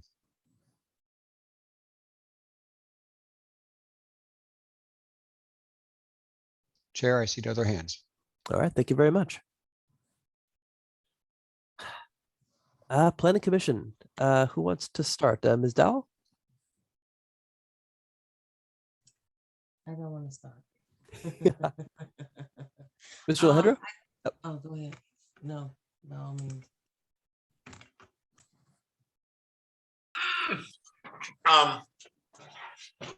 I really have nothing constructive to say other than I love the project. I think it's well designed, well conceived, and I love the mission that it's serving, and I love the partnership.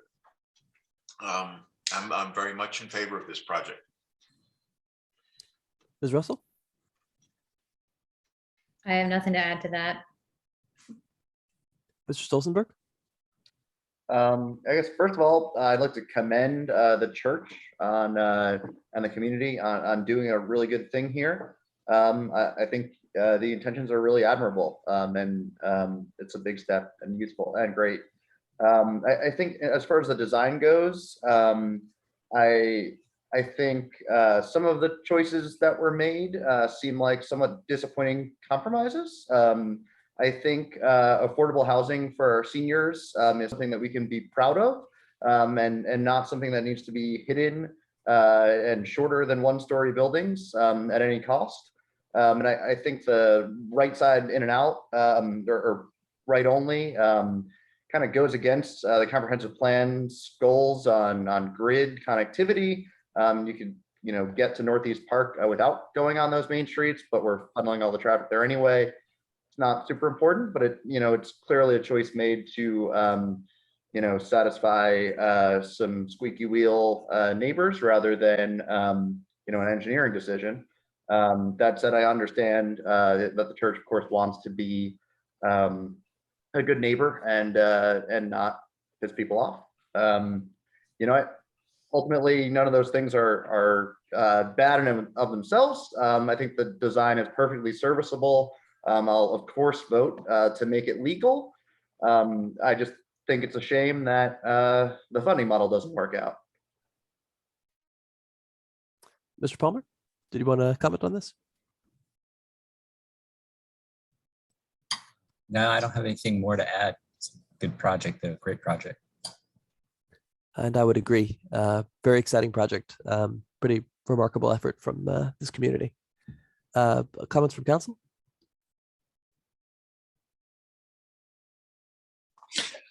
None except to echo what others have said. I think it's an exciting project and exciting to see the community taking this kind of effort to try to meet a real critical need in the community.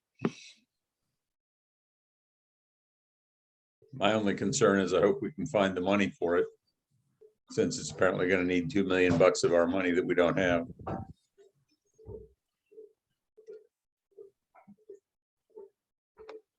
I have nothing more to add. Thank you. Thank you. Ms. Dell, did you have something additional to say? No, other than I do think this is a good project. I was kind of concerned about the recommendation from staff as far as the critical slopes went, but otherwise I am glad to see that we have our community partners coming together to try to fulfill our affordable housing needs. Do I hear a motion? I move to recommend that city council should approve zoning map ZM 21003, including the critical slope waiver on the basis, is that right? No, including the critical slope waiver. Can we do it all in one? I'm reading from the staff report. I Can see we- it too. We need two motions. Yeah. So there's one motion in the report for the rezoning, and then there is a motion for the critical slope. in that Right, report. the staff report has a critical slope included, so I'm moving that city council approve this zoning amendment on the basis that the streets proposed within the PUD development are laid out in a manner substantially in accord with the comp plan. And approval of the proposed PUD development is consistent with the comprehensive plan and will serve the public necessity, convenience, and general welfare and good zoning practice. Do I hear a second? Second. Additional discussion on this? Ms. Creasy, would you please call the roll? Sure, Mr. Lahindro, Aye. Ms. Dow, Aye. Mr. Stolensberg, Aye. Ms. Russell, Aye. and Mr. Solly Yates. Aye. I believe there's a need for another motion. Is that true? Do we have a critical slopes discussion or presentation or anything, or we just move right into that? We're in it. I move to recommend approval of the critical slope waiver as requested with the conditions recommended by city staff. I'd like to second that motion. Discussion? We gotta make a finding, right? So I would say outweigh the benefits, finding. Yes, the public, based on the finding that the public benefits outweigh the benefits afforded by the existing undisturbed critical slope. Additional discussion? Ms. Creasy, would you please call the roll? Mr. Lahindro, Aye. Ms. Dow, Aye. Mr. Stolzenberg, Aye. Ms. Russell, Aye. and Mr. Solly Yates. Aye. I believe we are now moving to the next item on the agenda, also a public hearing. This will be the MACA PUD, also with Mr. O'Connell. Mr. O'Connell, can you take us there? Absolutely. Oh, I'm sorry, Just to Ms. let Ms. Ms. Dowell. Dow speak. Ms. Dowell, I believe you have something to say.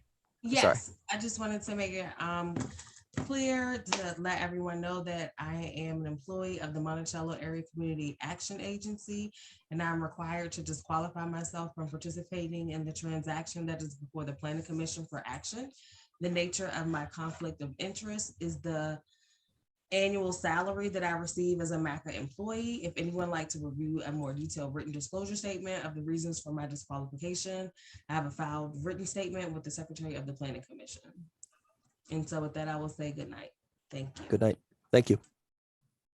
Mr. O'Connell, please take us there. All right. The following public hearing item is a rezoning request for 1021, 1023, and 1025 Park Street, tax map 47-8, 47-11, and 47-71 respectively.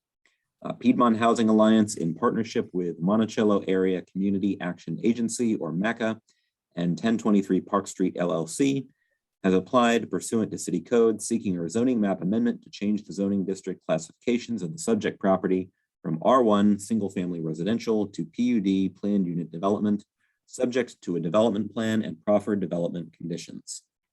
1021 and 1023 Park Street are currently developed with single family homes, and 1025 Park Street is currently developed with the MACA school site. The proposed PUD development calls for preservation of the 2 existing single-family homes and the construction of 28 new townhome or duplex units, 65 multifamily units in 2 buildings, and a maximum of 7,500 square feet of commercial childcare space. The existing private MACA drive will be upgraded to a public street along with a connected road C. As illustrated in the development plan, the remaining roads depicted in the plan will be private. The rezoning proposal contains the following proffered conditions. One, a minimum of 80% of the residential units built on the subject property will be affordable dwelling units, as defined as affordable to households with incomes at not more than 80% of the area median income, committed to may remain affordable for not less than 30 years. Two, the applicant shall construct the following road improvements as depicted in their development plan. Relocation of the entrance of the subject property to align with Davis Avenue, removal of fencing and vegetation to approve site distance for vehicles exiting the subject property to turn onto Park Street, elimination of the driveway directly accessing Park Street for 1021 Park Street, which is one of the single family homes, installation of a right-only direction curb island at the exit from the subject property to prevent left turns out of the driveway onto Park Street, and finally, relocation of existing pedestrian crosswalk across Park Street in accordance with the new entrance alignment. Third proffer, the owner shall dedicate to the city a permanent public easement for pedestrian and bicycle access in the general locations shown on the application plan, providing pedestrian and bicycle access from the subject property within the development through the subject property to US Route 29 or 250 bypass sidewalk. The proposed use matrix for the rezoning allows multifamily, townhouse, two-family, parking garage, surface parking lot, daycare facilities, indoor health and sports clubs, outdoor parks, playgrounds, ball fields, and swimming pools, and temporary sales as by right or ancillary uses, in addition to those currently allowed under R1 zoning for the subject property. So the recently adopted 2021 future land use map designates 1025 Park Street as a neighborhood mixed-use node. Neighborhood mixed-use nodes are described as compact neighborhood centers containing a mix of residential and commercial uses arranged in smaller scale buildings. No density is specified, but up to 5 stories in height is permitted and mixed-use buildings are encouraged. The 2 single-family lots included with the subject property, that is 1021 and 1023 Park Street, are designated as medium intensity residential. Medium intensity residential allows for house size infill of multi-unit dwellings, townhomes, and accessory dwelling units within single family areas, with an emphasis on providing affordable units and integrating development with existing neighborhood character. Heights of up to 4 stories are allowed. Should the rezoning be approved, the overall density for the site will increase to around 10 dwelling units per acre. Proposed buildings vary in height, but do not exceed the 5-story limit for neighborhood mixed-use nodes, or the 4-story limit for medium intensity residential. The proffered intersection improvements previously mentioned would eliminate an existing skewed intersection, bringing it more in line with city standards and reduce conflict points between the MACA PUD site and vehicles traveling along Park Street and Davis Avenue. Likewise, staff believes that the new MACA Drive and Road C would generally meet standards and design manual criteria for public streets. However, the applicant should consider extended public street dedication to the parking and access area connecting the endpoints of MACA Drive and Road C to ensure future connectivity and access to the site. The applicants are proposing a proffered pedestrian and bicycle access easement connecting the parking area between buildings 1 and 2 to the 250 bypass sidewalk at the base of the hill to the south of the property. This would provide bicycle and pedestrian access between the 250 bypass and Park Street by way of MACA Drive. Public sidewalks are also depicted along MACA Drive and Road C, connecting the proposed parking areas to Park Street. The bicycle and pedestrian master plan identifies Park Street as an important local corridor, and the establishment of a pedestrian and bicycle access easement through the subject property could complement future improvements and improve connectivity between Park Street and the nearby Ravenna Trail to the west. The proposed easement path does depict several sets of stairs down a steep incline, which would complicate accessibility to bicyclists. And additional trail easements to the 250 bypass sidewalk and the Ravenna Trail may be possible, but they are not included as proffered conditions of this rezoning plan. Staff finds the proposed rezoning is consistent with the city's future land use plan map for density, use, and housing type. The development may contribute to other goals within the land use, housing, and transportation chapters of the 2021 comprehensive plan. Staff also finds the type of use, residential plus daycare facilities, would be consistent with the existing development pattern in this area. The transition from the higher intensity multifamily apartments to the lower intensity development along Mackin Drive, which is the single family attached and townhome units, adequately separates the higher intensity from uses from existing single family along Park Street. However, townhomes will still abut single family residential areas, albeit with a 10-foot setback and screened by vegetation. Overall, staff finds the proposed development as presented in the application materials could contribute to many goals with the city's comprehensive plan. As presented in the application, staff finds the PUD to be desirable to preserving open space, increasing housing diversity, and improving intersection design and pedestrian connectivity along Park Street. Staff has one concern about adequate accessibility of pedestrian infrastructure along the southern slope of the property and turnaround access for the proposed public road, but otherwise recommends approval of this rezoning with the included proffers. With that, I'll be happy to take any questions. Also, I believe the applicants have a presentation to make on this as well. Mr. Alejandro? I have no questions. Thank you. Sure. Ms. Russell? I have no questions. I am realizing that I think there's some typos in the staff report that resulted in the motion that we just voted on was erroneously listed as ZM 21-3, when in fact that's what's in front of us right now. And Park Street is ZM 21-4 for what it's worth. No questions. Ms. Creasy, you got that?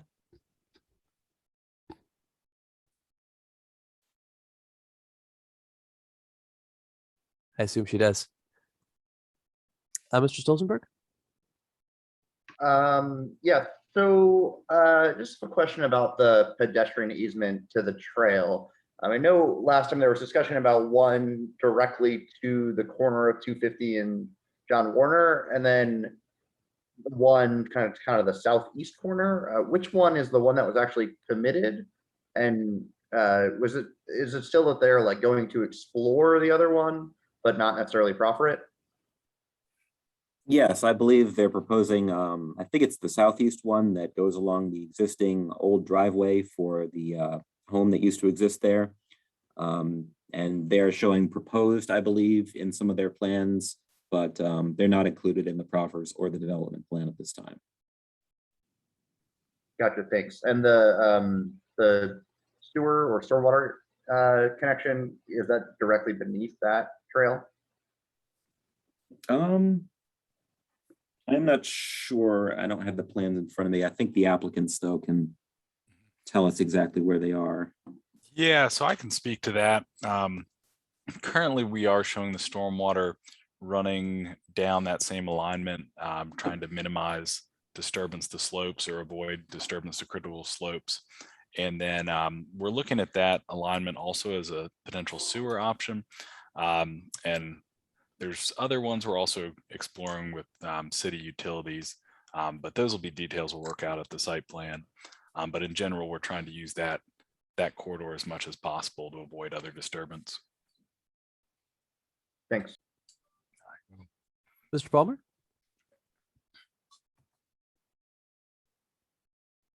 I missed it. What was the density on this one? In this project? Did you mention that?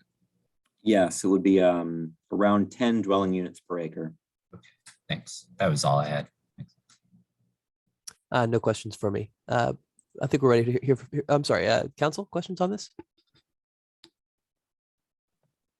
I have no question. Thank you. None at this time.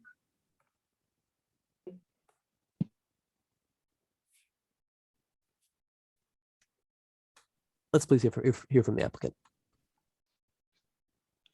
I'll test my microphone by saying good evening again. Does that work? Great. Okay, 1 for 2.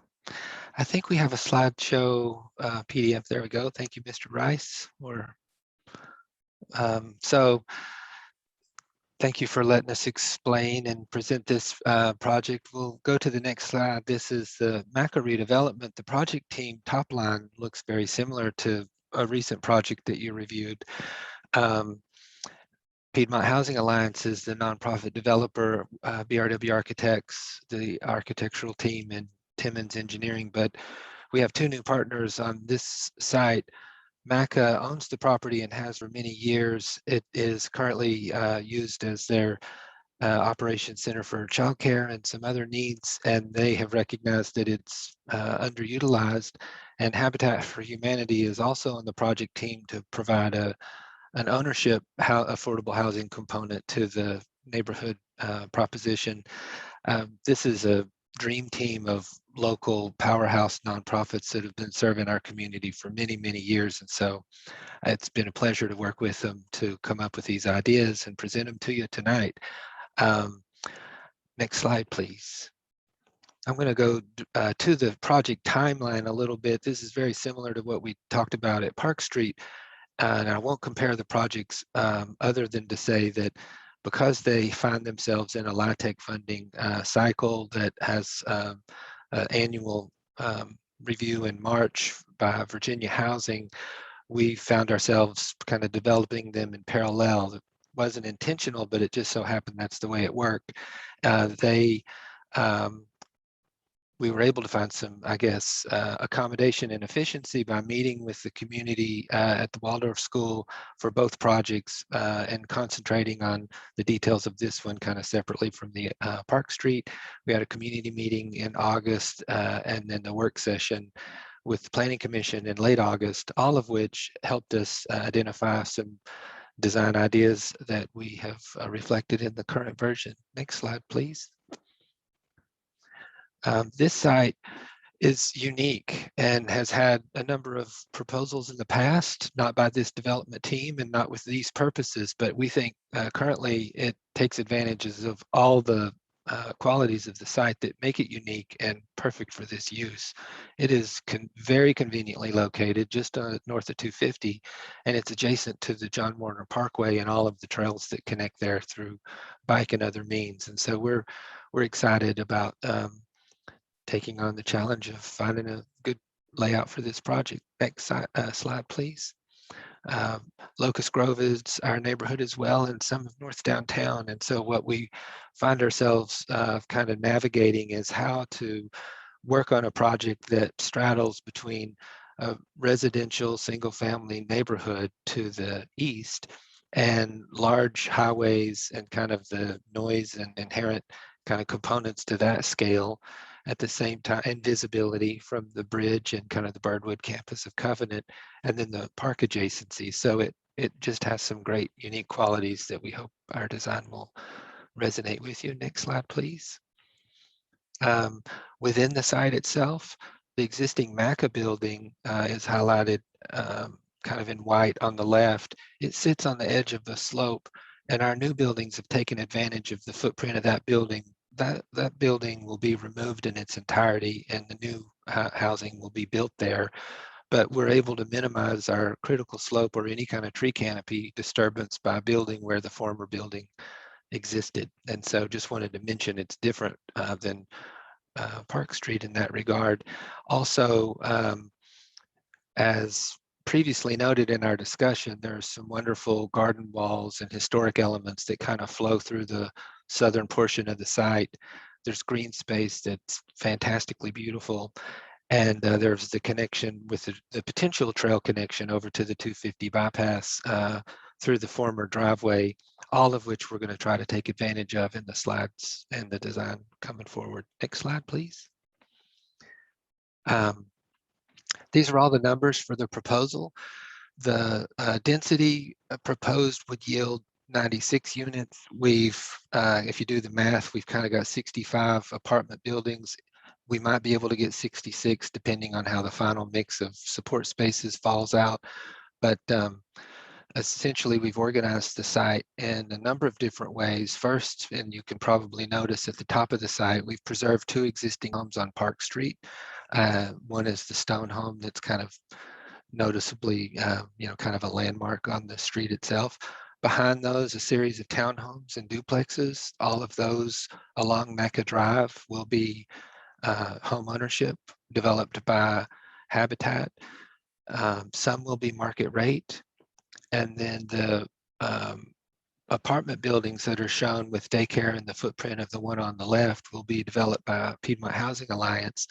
And they've been strategically placed at the edge of that existing hill for the building on the left, and also kind of the slope down to the driveway on the right, to buffer the community from kind of some of the highway noise and frame the views from the community green. And so what we tried to do is transition the scale of the new buildings from the neighborhood scale into our larger footprints that can kind of address a more urban, large scale visibility from the highway. So Mr. Rice, the next slide is a mistake in my order. And so if we could skip this one and go to the next one, thank you. And so this diagram shows the section of the MACA site. It is very steep from what building number 1 was the T-shaped building, and it's where the current MACA building is, down to Shanks Branch, a lot of slope that we are not disturbing. And what that does is allow us to take advantage of a relatively flat portion at the top of the hill to create a community green, which we think could be a wonderful community amenity for the broader neighborhood, not just these homes, with kind of framed by townhomes on the other side. Next slide, please. This is a view, an artist rendering of the new MACA Drive with townhomes and duplexes kind of lining that new street, pedestrian focused with parking relegated to the rear. We imagine tree-lined street. And you'll see in the plan in a minute again that we've moved the multifamily building a little bit to the left in this frame so that you kind of get a view, winter views especially, of the mountains beyond. So we're kind of looking through the treetops over to McIntyre Park in this view. Next slide, please. This is a view of the new community green space that looks townhomes on the left, building number 2 kind of behind the trees on the left, and the larger apartment building where the former MACA building was located on the right, framed views down toward that kind of garden area and 250 beyond. And so we wanted to create a space that the neighbors could gather, but also kind of open up a new experience for people who might be passing through the site. So that's the image here. Next slide, please.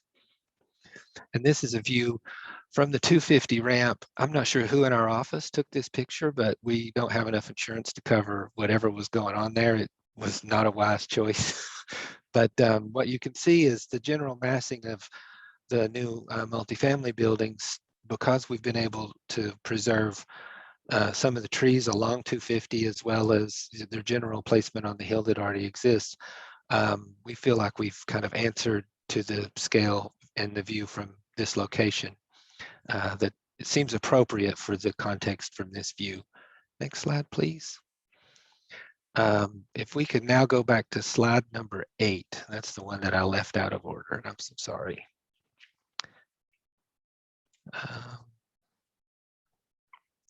Thank you. There we go. Similar to our observations and kind of listening and learning from our community meetings previously, on this site, we heard concerns about traffic, which Jonathan will speak to, our intersection improvements at MACA Drive. We heard about the preservation of the historic assets in the landscape, which begins to speak to why we removed the trail building from the lower part of the site. And we can talk about that a little bit later. And then concerns from staff during the discussions the last couple months about accessibility and connectivity through the property. Thank you, Mr. Rice. And so we can go now back to slide number 13. Thank you. I'll turn it over to Jonathan Showalter from Timmins to speak to our traffic. Awesome. Thank you, Kurt. Yes, sir. So this one is like Park Street, a traffic slide similar to what we've shown before at the work session. Essentially, it was part of the same traffic study. We scoped it in coordination with the city traffic engineer and used traffic inflation factors because those were summer counts. So those traffic factors were increased based on inflation because of that. Then we studied for this one the intersection of Park Street, Davis Avenue, and MACA Drive. And basically the main impact with this is the new traffic at that intersection. But based on that study, there aren't any current operational issues with that intersection, the level of service basically remains the same from the existing condition to the proposed condition. So overall, the intersection will continue to operate pretty similar to what it does today. The only change may be additional waiting times or backups into the site.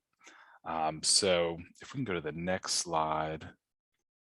Like Park Street, we heard from the neighbors various concerns, and also just being out there on site, noticed some issues, and talking with the traffic engineer, some issues that had come up in past PUDs or consideration of this intersection. One of the big ones is that it is currently misaligned with Davis Avenue. You can see in this slide the red hatch below the gray Maca Drive hatch. That's the current alignment, so they're offset. That creates more conflict points, potential safety issues, and just confusion of which drivers are going first. So part of this project is realigning Maca Drive with Davis to make it a safer intersection. Also, there's a driveway where the number 2 is, the red hatch above Maca Drive. There's currently a driveway to the stone house that loops around.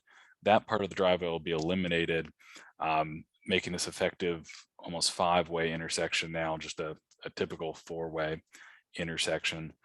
And then there's also, if we can flip to the next slide, there's currently sight distance issues, and basically what that means, and I've experienced it coming out of that site, is when you're trying to pull out in a car, you look left to check for traffic, and there's just a number of things obscuring the view. So you can see on the left view here, it kind of shows the current view, and then as part of this project, when we realign the entrance, the fence, the power pole, a lot of those items will go away, and also just moving it will have the potential to regrade some of that driveway and other obstacles. So it's going to vastly improve the sight distance, and that'll be safer for the drivers pulling out and also drivers coming down Park Street. And then if we just go back to the previous slide, the one other item we're looking at is there's concerns just internal development about a lot of backup on Maca Drive if someone's trying to take a left turn out of this intersection. So another item we're looking at is making this either a no left turn or a right turnout only. And that'll really make it more efficient to make sure people aren't waiting on a driver trying to take a left turn. And with the John Warner Parkway, most things can be accessible by taking a right turn out. So if we can keep on going, I guess 2 slides forward now. So I guess I'll turn it back over to Kurt here at this point. Thanks, Jonathan. This slide is really to speak to the number of historic walls that surrounded the old residence that predated the Maca buildings and now still exist today. So as we've surveyed the land, we've realized that the majority of the property is ringed by historic walls, and they line the old driveway and they line the former gardens down on the southern slope. And so we're going to preserve a vast majority of those walls. The yellow indicate the areas that will disturb. Primarily on the top of the page, it's for grading issues, because we are flattening as much as we can Maca Drive and the sidewalks surrounding the community green to provide accessibility, universal design from the new buildings all the way over to Park Street. And so that kind of demands some regrading that affects the walls to the top of the page. And then the minor amount of walls that we're affecting kind of at the terminus of the old driveway loop, we hope to take advantage of by incorporating those walls into our design of the terraces and that kind of green, playful space between the 2 buildings that may be dedicated to the children or could be a gathering space for the community of a different nature. And so than the community green. And so I think we were trying to represent that the scale of walls that we're preserving far outweigh the ones that we're having to impact with the new work. Next slide, please. Connectivity was another one that Jonathan and I didn't talk beforehand on who would present this information, but we wanted to illustrate that because we're in the middle of all these connections throughout the city, we wanted to take advantage of them. And if we go to the next slide, I've got we provided a diagram of existing sidewalks on Park Street. We put sidewalks on both sides. I realize only one exists now, and the other one is kind of planned in the bicycle and pedestrian master plan. So this is a little bit of a blend of future version and present, but we want to encourage connectivity into the site. And because we had to make a choice about the topography to make the top part of the site more accessible over to Park Street, we found ourselves in a situation where we had created a steep connection down to the former driveway. We haven't completely given up hope that we might be able to resolve that in the future with some site plan level issues. But for now, a stairway with a bike channel will allow bikes to move over to the former driveway entrance on the ramp to 250. The issue with the accessibility down to the gardens is that their slopes are not presently accessible, and the disturbance that might occur for us to try to make that happen seem to outweigh the benefits, especially when we have the ramp on 250 that's kind of purpose built for accessibility down to the trails anyway. So our thought was we would open up the end of that wall at the intersection of John Warner, or close to the intersection of John Warner and our property, so that anybody could come into the gardens from the bottom and enjoy them. It's just the transversing from the bottom to the top that's going to be difficult with accessibility without a lot of disturbance. And we recognize that, and we'll continue to look at it, but we can't make any promises. Next slide, please. And then finally, this is our tree diagram. We have the trees that are preserved and a series of trees that are helping to frame outdoor spaces that are highlighted in kind of the light green. And so our impact on the existing tree canopy, especially where the critical slopes are to the creek side of our property, are we believe minimal given the amount of homes that we're trying to bring in. So next slide. And finally, I think it's fair to say that our efforts here to transition from the scale of the neighborhood and extend the neighborhood into the property to provide affordable housing units, both in terms of ownership and rental. So we have that kind of mix that supports a neighborhood extension. And it's a creation of a series of inviting public spaces that both the immediate neighbors to these new properties can enjoy, but also the broader community at large. This project opens itself to the community and tries to allow folks to come and experience both the existing spaces that have been there historically and new spaces that will be created. And so it's not an enclave, but it's an opening to the broader neighborhood. And with that, I believe we will say thank you and happy to answer questions. Thank you. Mr. Alejandro, question?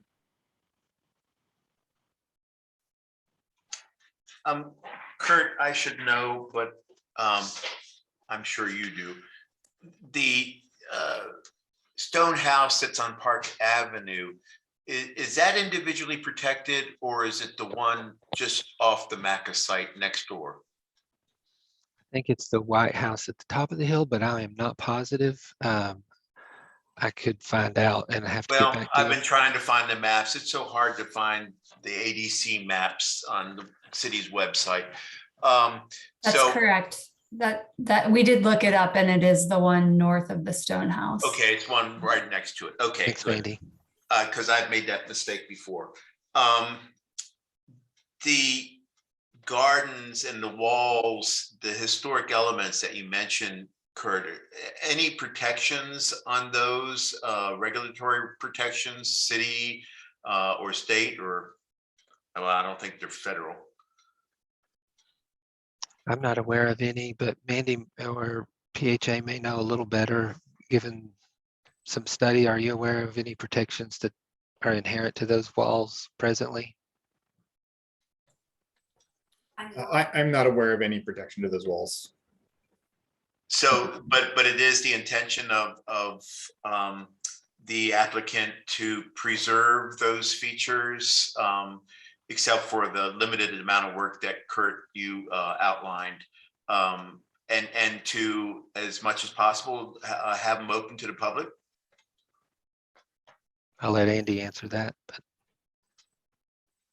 Yeah, it is our intent to leave those walls intact, and we're in the very preliminary stages, obviously, of the planning for the project. But we've talked about a number of different ideas in terms of engaging community partners, gardening groups, to help us maintain some of those features.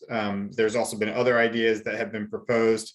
But again, we're kind of in the early phases of those discussions, but the intent is to keep those walls intact. And ultimately, if we can find a way to transition them into a functioning garden, that would be the idea. Wonderful. Thank you. That's all I had. Ms. Russell? I had one question, and you can probably explain it better than I can try to read it. Why are the connections to the sort of future trail, future connections, why are they potential and not like, what's preventing them from being assured? grading, I think, is the simplest answer, but I think correct me if I'm wrong, our proffers try to speak to some connection. I'm looking at Mandy to try to fill me in, or Jonathan, go ahead. Yeah, I believe it's from what I remember, Mandy, correct me if I'm wrong, but we're proffering a easement that would be along the stairway with a bike rail down the old driveway to the John Warner bypass, or the 250 bypass trail there. And as Kurt was saying, the issue is grading.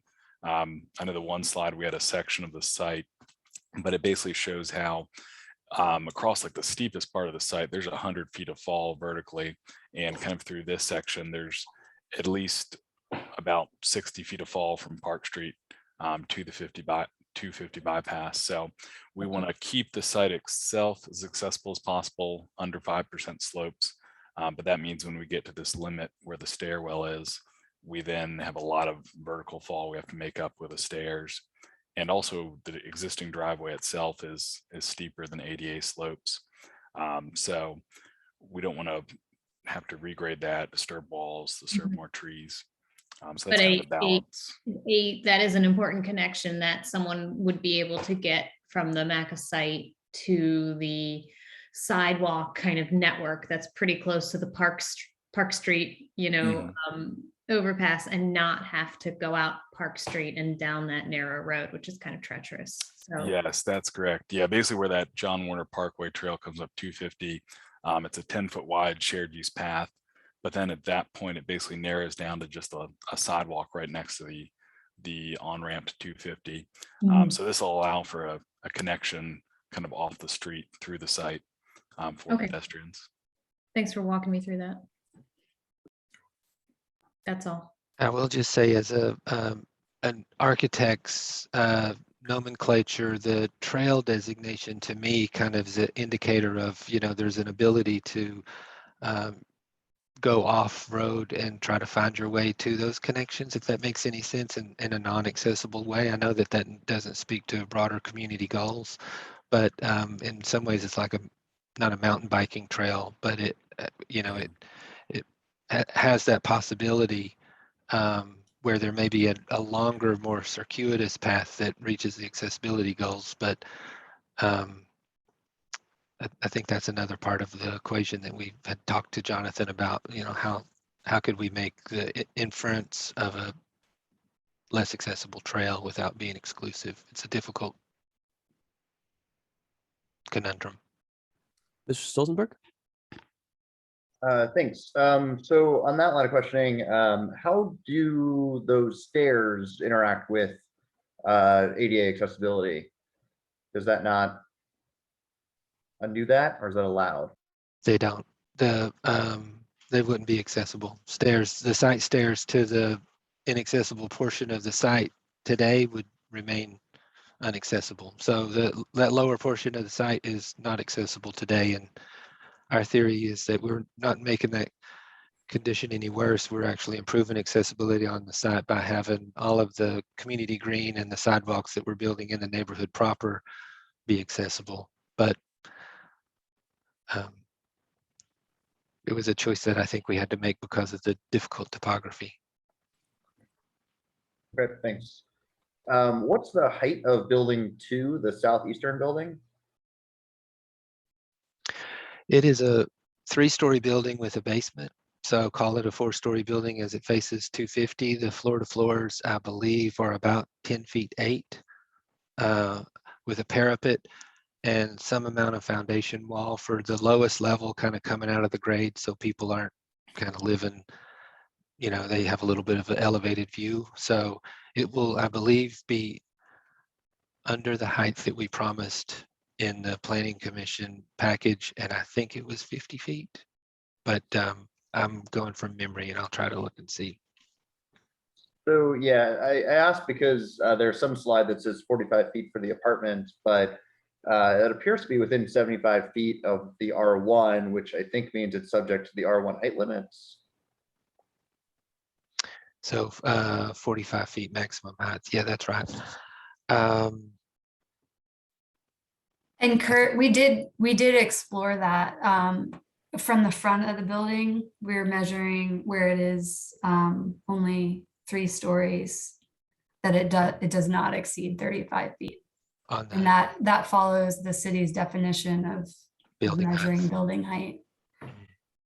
Gotcha. But we were aware of that requirement within 75 feet of R1. Cool. Yeah, that is a nasty requirement. I did not know that existed before. Do you know what your mix of apartment types in terms of number of bedrooms will be? So I can talk to that a little bit. So that is that's still in flux a little bit, but it is really determined primarily by the LIHTC, low-income housing tax credit application process. And so roughly speaking, 20% of our units will be 1 bedroom, and then about 5 to 10% will be 3 bedroom, with the remaining units being 2 bedroom units. And you know, if we had our druthers, we might do a different type of unit mix. But given the structure of the low income housing tax credit process, we're kind of hemmed in by the unit mix that really allows us to get awarded the credits. So that's the mix. Gotcha. Yeah. So the tricky part arises, in my view, because the way the parking is allocated, each townhome has 2 spaces on their own private lots when they only require 1. And then in the communal spaces, there are 85, but then 19 of those are going to be on public streets. So I think they don't count towards requirements. And so that leaves, I think, a 1-to-1 parking per apartment ratio. But then those 3 bedrooms are going to require 2. So I don't know how you square that circle. I think you can request reduction. I guess by the zoning here, we're not talking about number of units, so it might not matter for tonight. But that does seem to be an issue with this generally. And I think one thing that I would say to that is that, you know, within our communities, you know, we do understand the parking counts relative to affordable housing, and one space per unit is more than adequate for the majority of our communities. And actually in more urban locations, you know, we're not even hitting the 1 space per unit. So I think we can speak to that kind of anecdotally from our experience, but that's not necessarily the question you're asking in terms of the ordinance. Yeah, but I mean, I'm glad to hear you say that. I agree that this could get away with less. I scooted up there today in about 8 minutes from downtown. It's very accessible. Yeah, I mean, I would be happy to grant you the waiver if you were asking for it today. Mr. Palmer?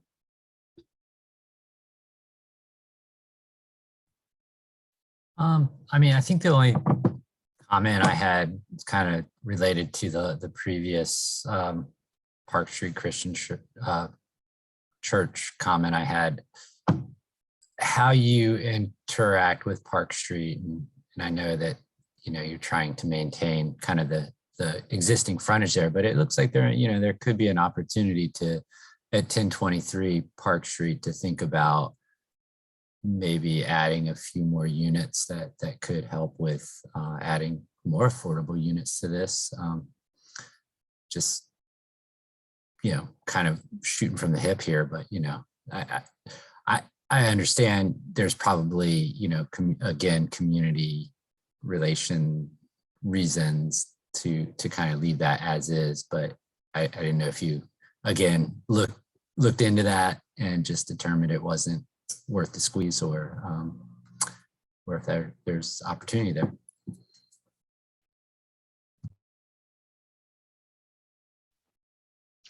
I don't know if Andy or Mandy want to speak to some of the parameters that we were presented with as we started to study the site, but that particular parcel that I think the non-stone house existing home has taken some negotiation to kind of bring into the fold.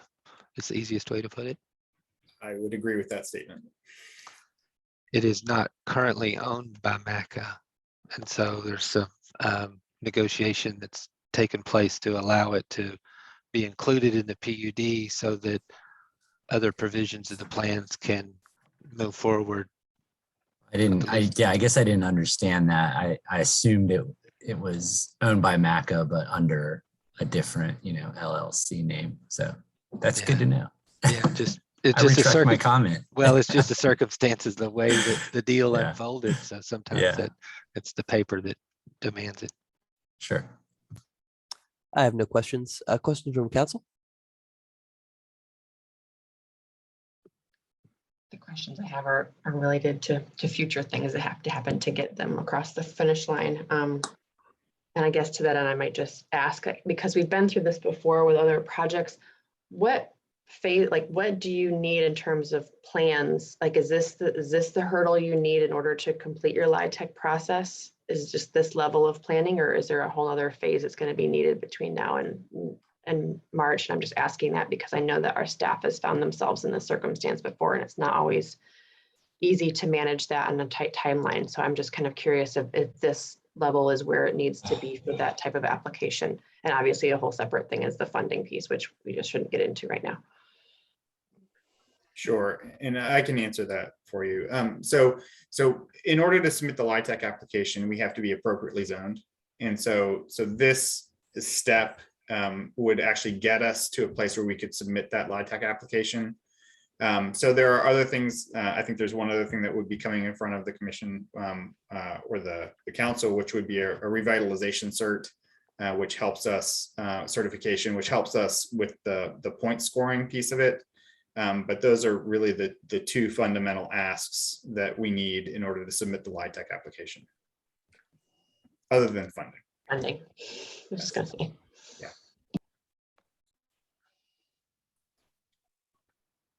Additional questions from council? I have no questions. None either. All right, thank you. I believe we are ready to hear from the public. Mr. Rice. Thank you, Chair. And if anybody would like to speak to the commission pertaining to this public hearing, please click your raise hand icon. A few hands raised. First being John Hossack. John, you're on with Planning Commission. You have 3 minutes. I believe that it's very doubtful that a safe road junction can be built at this intersection. There's a fundamental inadequate sight distance problem. It's in the traffic impact analysis in black and white, even assuming 25 miles an hour, which we know doesn't apply after hours. I strongly discourage you from ignoring federal guidelines. The injury accident record to date proves the point. The traffic numbers are out by between 50 and 100%. The county numbers for this road are 32,000 cars a day, and the majority using Park Street. Therefore, the C grades become Ds, the Ds become Es. It's not going to work. As Bruce Bordell explained in August, Davis has a robust, his word, cut-through problem. A little more trashing of our street and nobody will notice. Well, we do notice.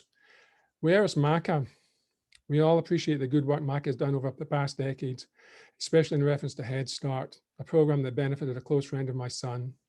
Therefore, I'm puzzled that the report compliments the developer for making reference to the continuous in MACA in about 20 places, but throughout the revision, it's referred to as a potential daycare. In truth, it is clear that there is no intent that MACA's existing function will continue on this site. There's not enough space for it. A small block is left that might conceivably be built as a two-level structure that there's no space for parking, student drop-off, etc. It's profoundly disappointing that this current high-value usage of the site has been dropped in this manner. I'm not clear how the plan can go forward with this ambiguity. Please do not overlook the long-term problems with Park Street that I mentioned prior.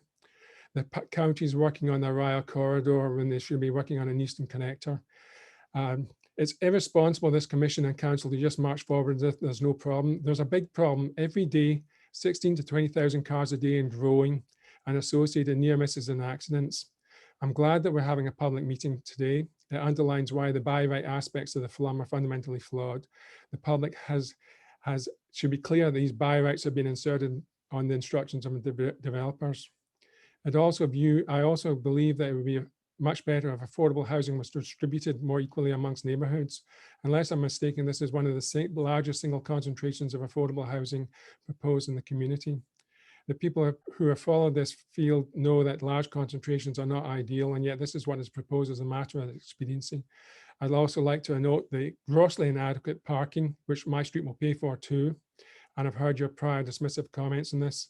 And I'd also like to note that the staff analysis rehearsed in the FLAM as current zoning was, in fact, we were told when the council approved it, that this is something of a starting point to the actual zoning. Thank you.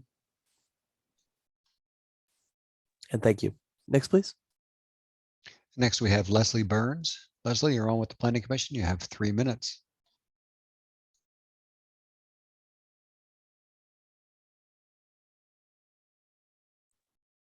Please unmute. Can you hear me? Yes, thank you. Great. I am a member of Park Street Christian Church, and I currently live in Waynesboro. I work in Charlottesville. And one of the reasons I live in Waynesboro is because I can't afford to live in Charlottesville. And I have a really great interest in affordable housing. I've done some work for some nonprofits on the West Coast that help support organizations that create affordable housing. And I am a true believer in it. I'm very excited to see that Charlottesville is engaging with supporting this sort of development. Maybe someday I'll even be able to benefit from it myself. I'm not sure. But outside of that, it's a great project. It's beautiful. And I love how this group incorporates some of the historical aspects and keeps beauty in mind in their development. It's not just a bunch of gray boxes sitting on a bunch of pavement. It's really nice stuff. Thank you. Next, please.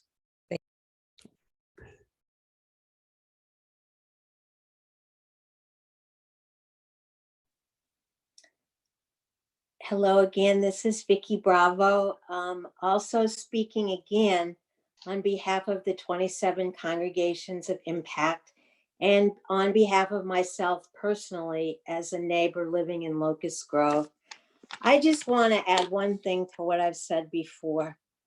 Many of the people we all rely on every day can't afford to live here, like home health aides, first responders, teachers, and service providers in hospitals, restaurants, and grocery stores.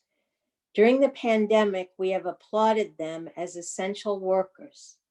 So shouldn't we make sure they can live in the same community that they're so essential to? Thank you. And thank you. Next, please. Next up, we have Sarah Hanks. Sarah, you're on with the Planning Commission. You have 3 minutes. Good evening, Commission and City Council, as well as members of the planning team. It's my pleasure to just speak in favor of this proposal this evening and MACA's initiative moving forward. We feel very fortunate to partner with Piedmont Housing Alliance and Habitat to create an opportunity that's otherwise unavailable. We have an asset that we believe is able to meet a tremendous need in the community. And as the state and federally appointed community action agency, we feel responsible to meet the highest and greatest need of those experiencing low income in our community. We do intend to partner with PHA and Habitat to provide on-site early childhood education and ensure that the needs of families beyond housing are met in our community. We appreciate the opportunity to partner on such a valuable project. Look forward to your support now and in the future. We'll be happy to entertain any additional questions about our involvement, support, and partnership, not only now, but in the future of the project's establishment, the welcoming of families to the community, and ensuring that it's a thriving neighborhood in support of our residents and children. Thank you. Thank you. Next, please. And if anybody else would like to address the Planning Commission on this public hearing, please click your raise hand icon. We have Constance Johnson. Constance, you're on with the Planning Commission. You have 3 minutes. Hi, can you hear me? Yes, thank you. Hi, Constance is my sister, who's here with me. I'm actually on her iPad. I'm Patricia Johnson. We actually both live on Davis Avenue. I've had the good fortune to move back to where I grew up on Davis Avenue in the 60s, and just purchased my home here this summer. My biggest concerns with the MACA site, first I want to say is that we participated the last time that MACA brought a site plan or proposal, and we were supportive of it. Some of the reasons that it was, voted down by City Council, I don't know that are necessarily, there's their problem with this one too, I guess is the best way to say it.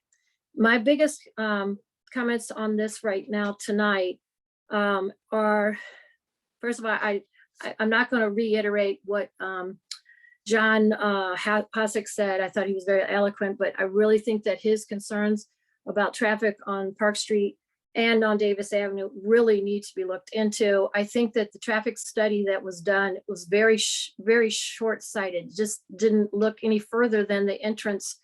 And that is a big deal. One of the things that was said in the proposal was that traffic sightline problems were going to be taken care of.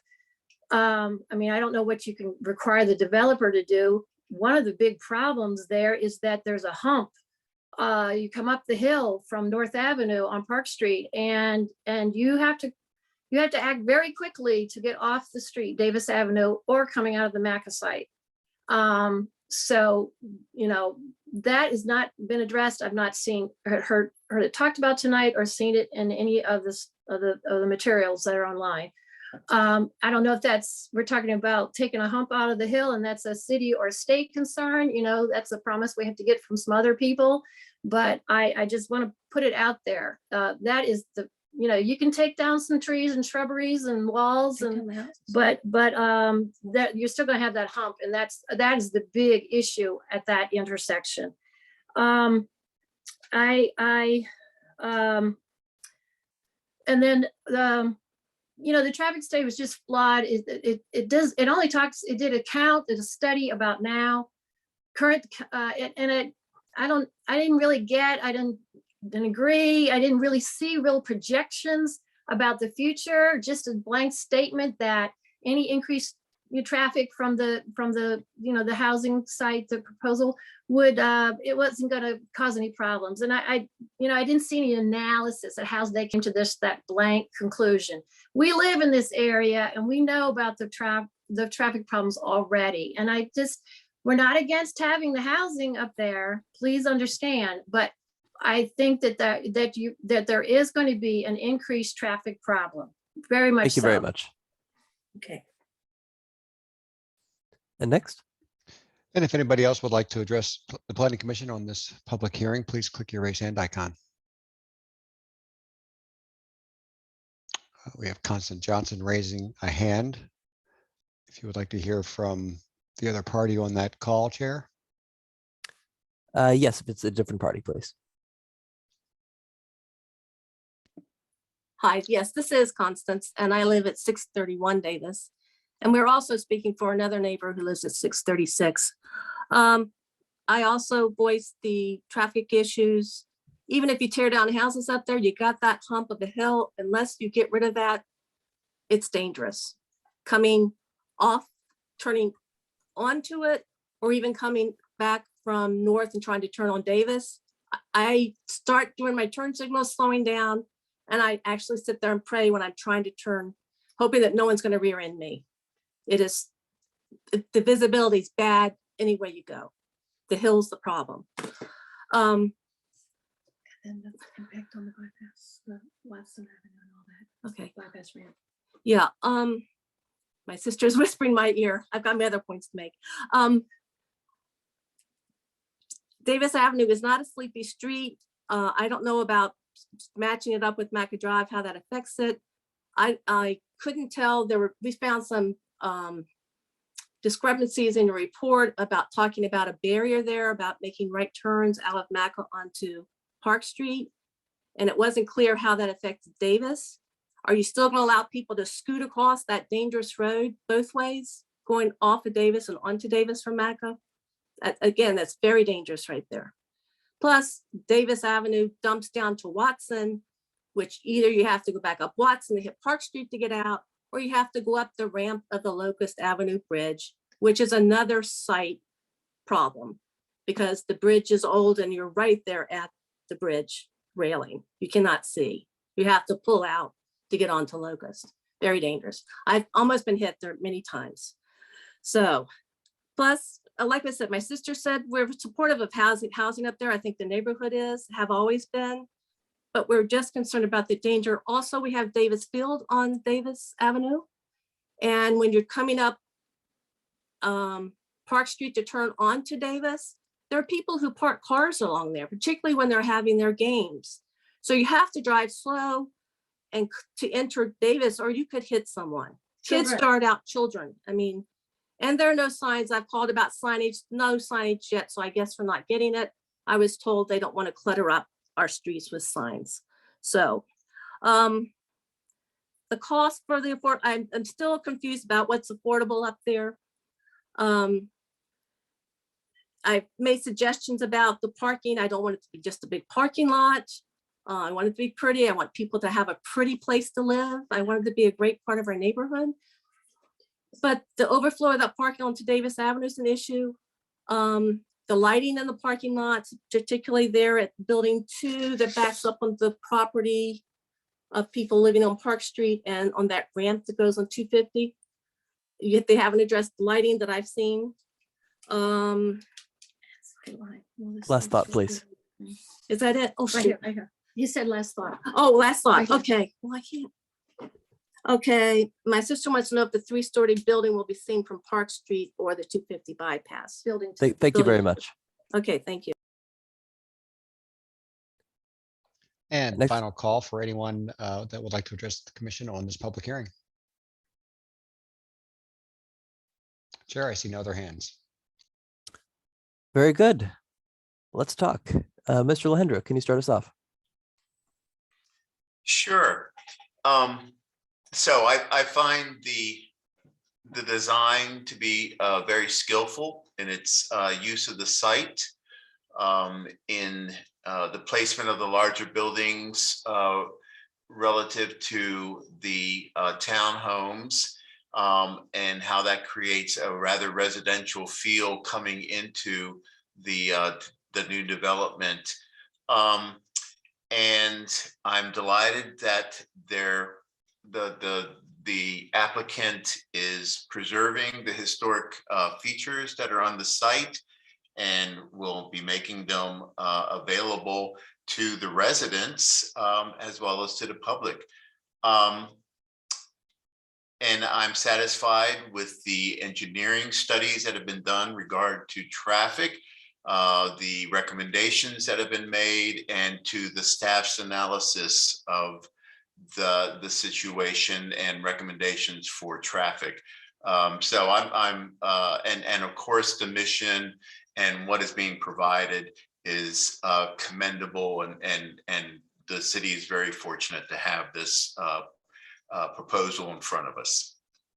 That's it.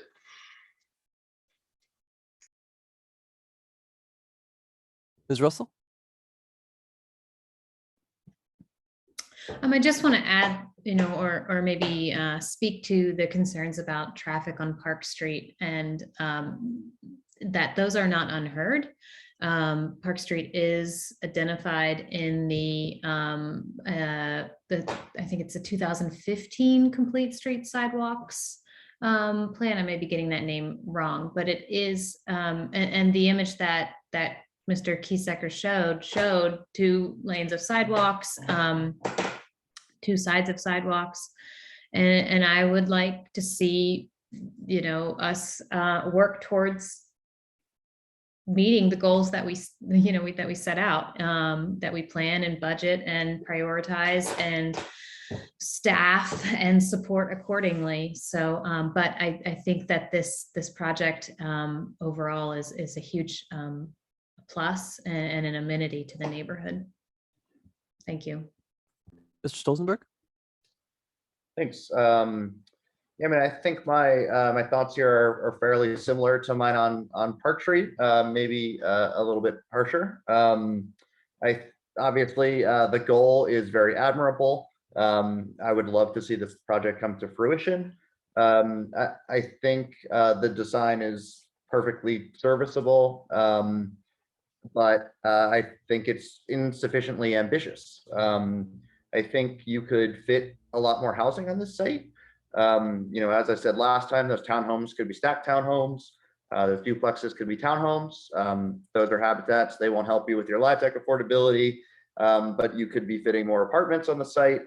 You could have tuck under parking instead of surface parking. The amount of surface parking really strikes me as almost an Albemarle County or R3 style development, and not ultimately that great of an urban form. I think there could have been more housing, and that could either be a lot more affordable housing. You could have added market rate units, and that would have maybe helped close that funding gap. But the design obviously is better than the by right status quo, and so of course I will vote to legalize it. And I hope that you will prove me wrong on both of these projects, and somehow they come to fruition. Mr. Palmer?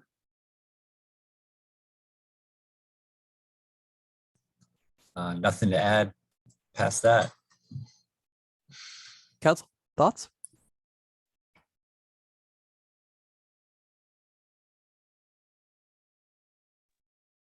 I got nothing.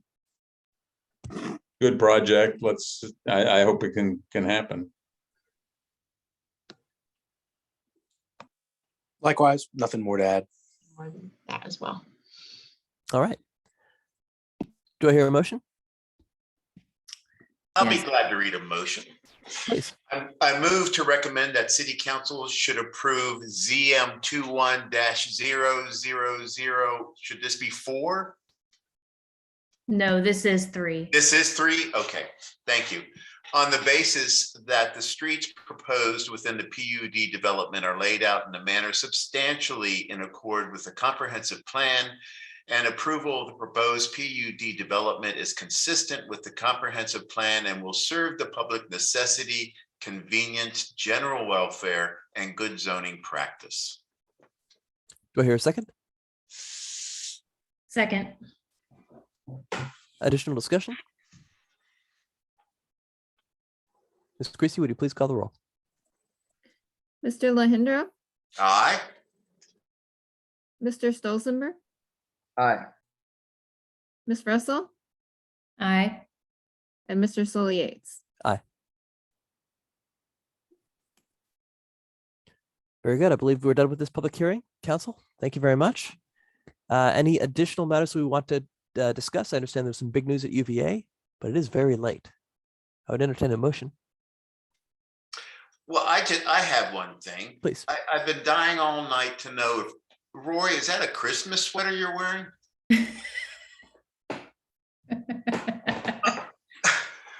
That's right.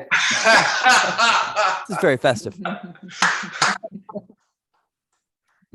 That was worth it. I never would have guessed, Roy.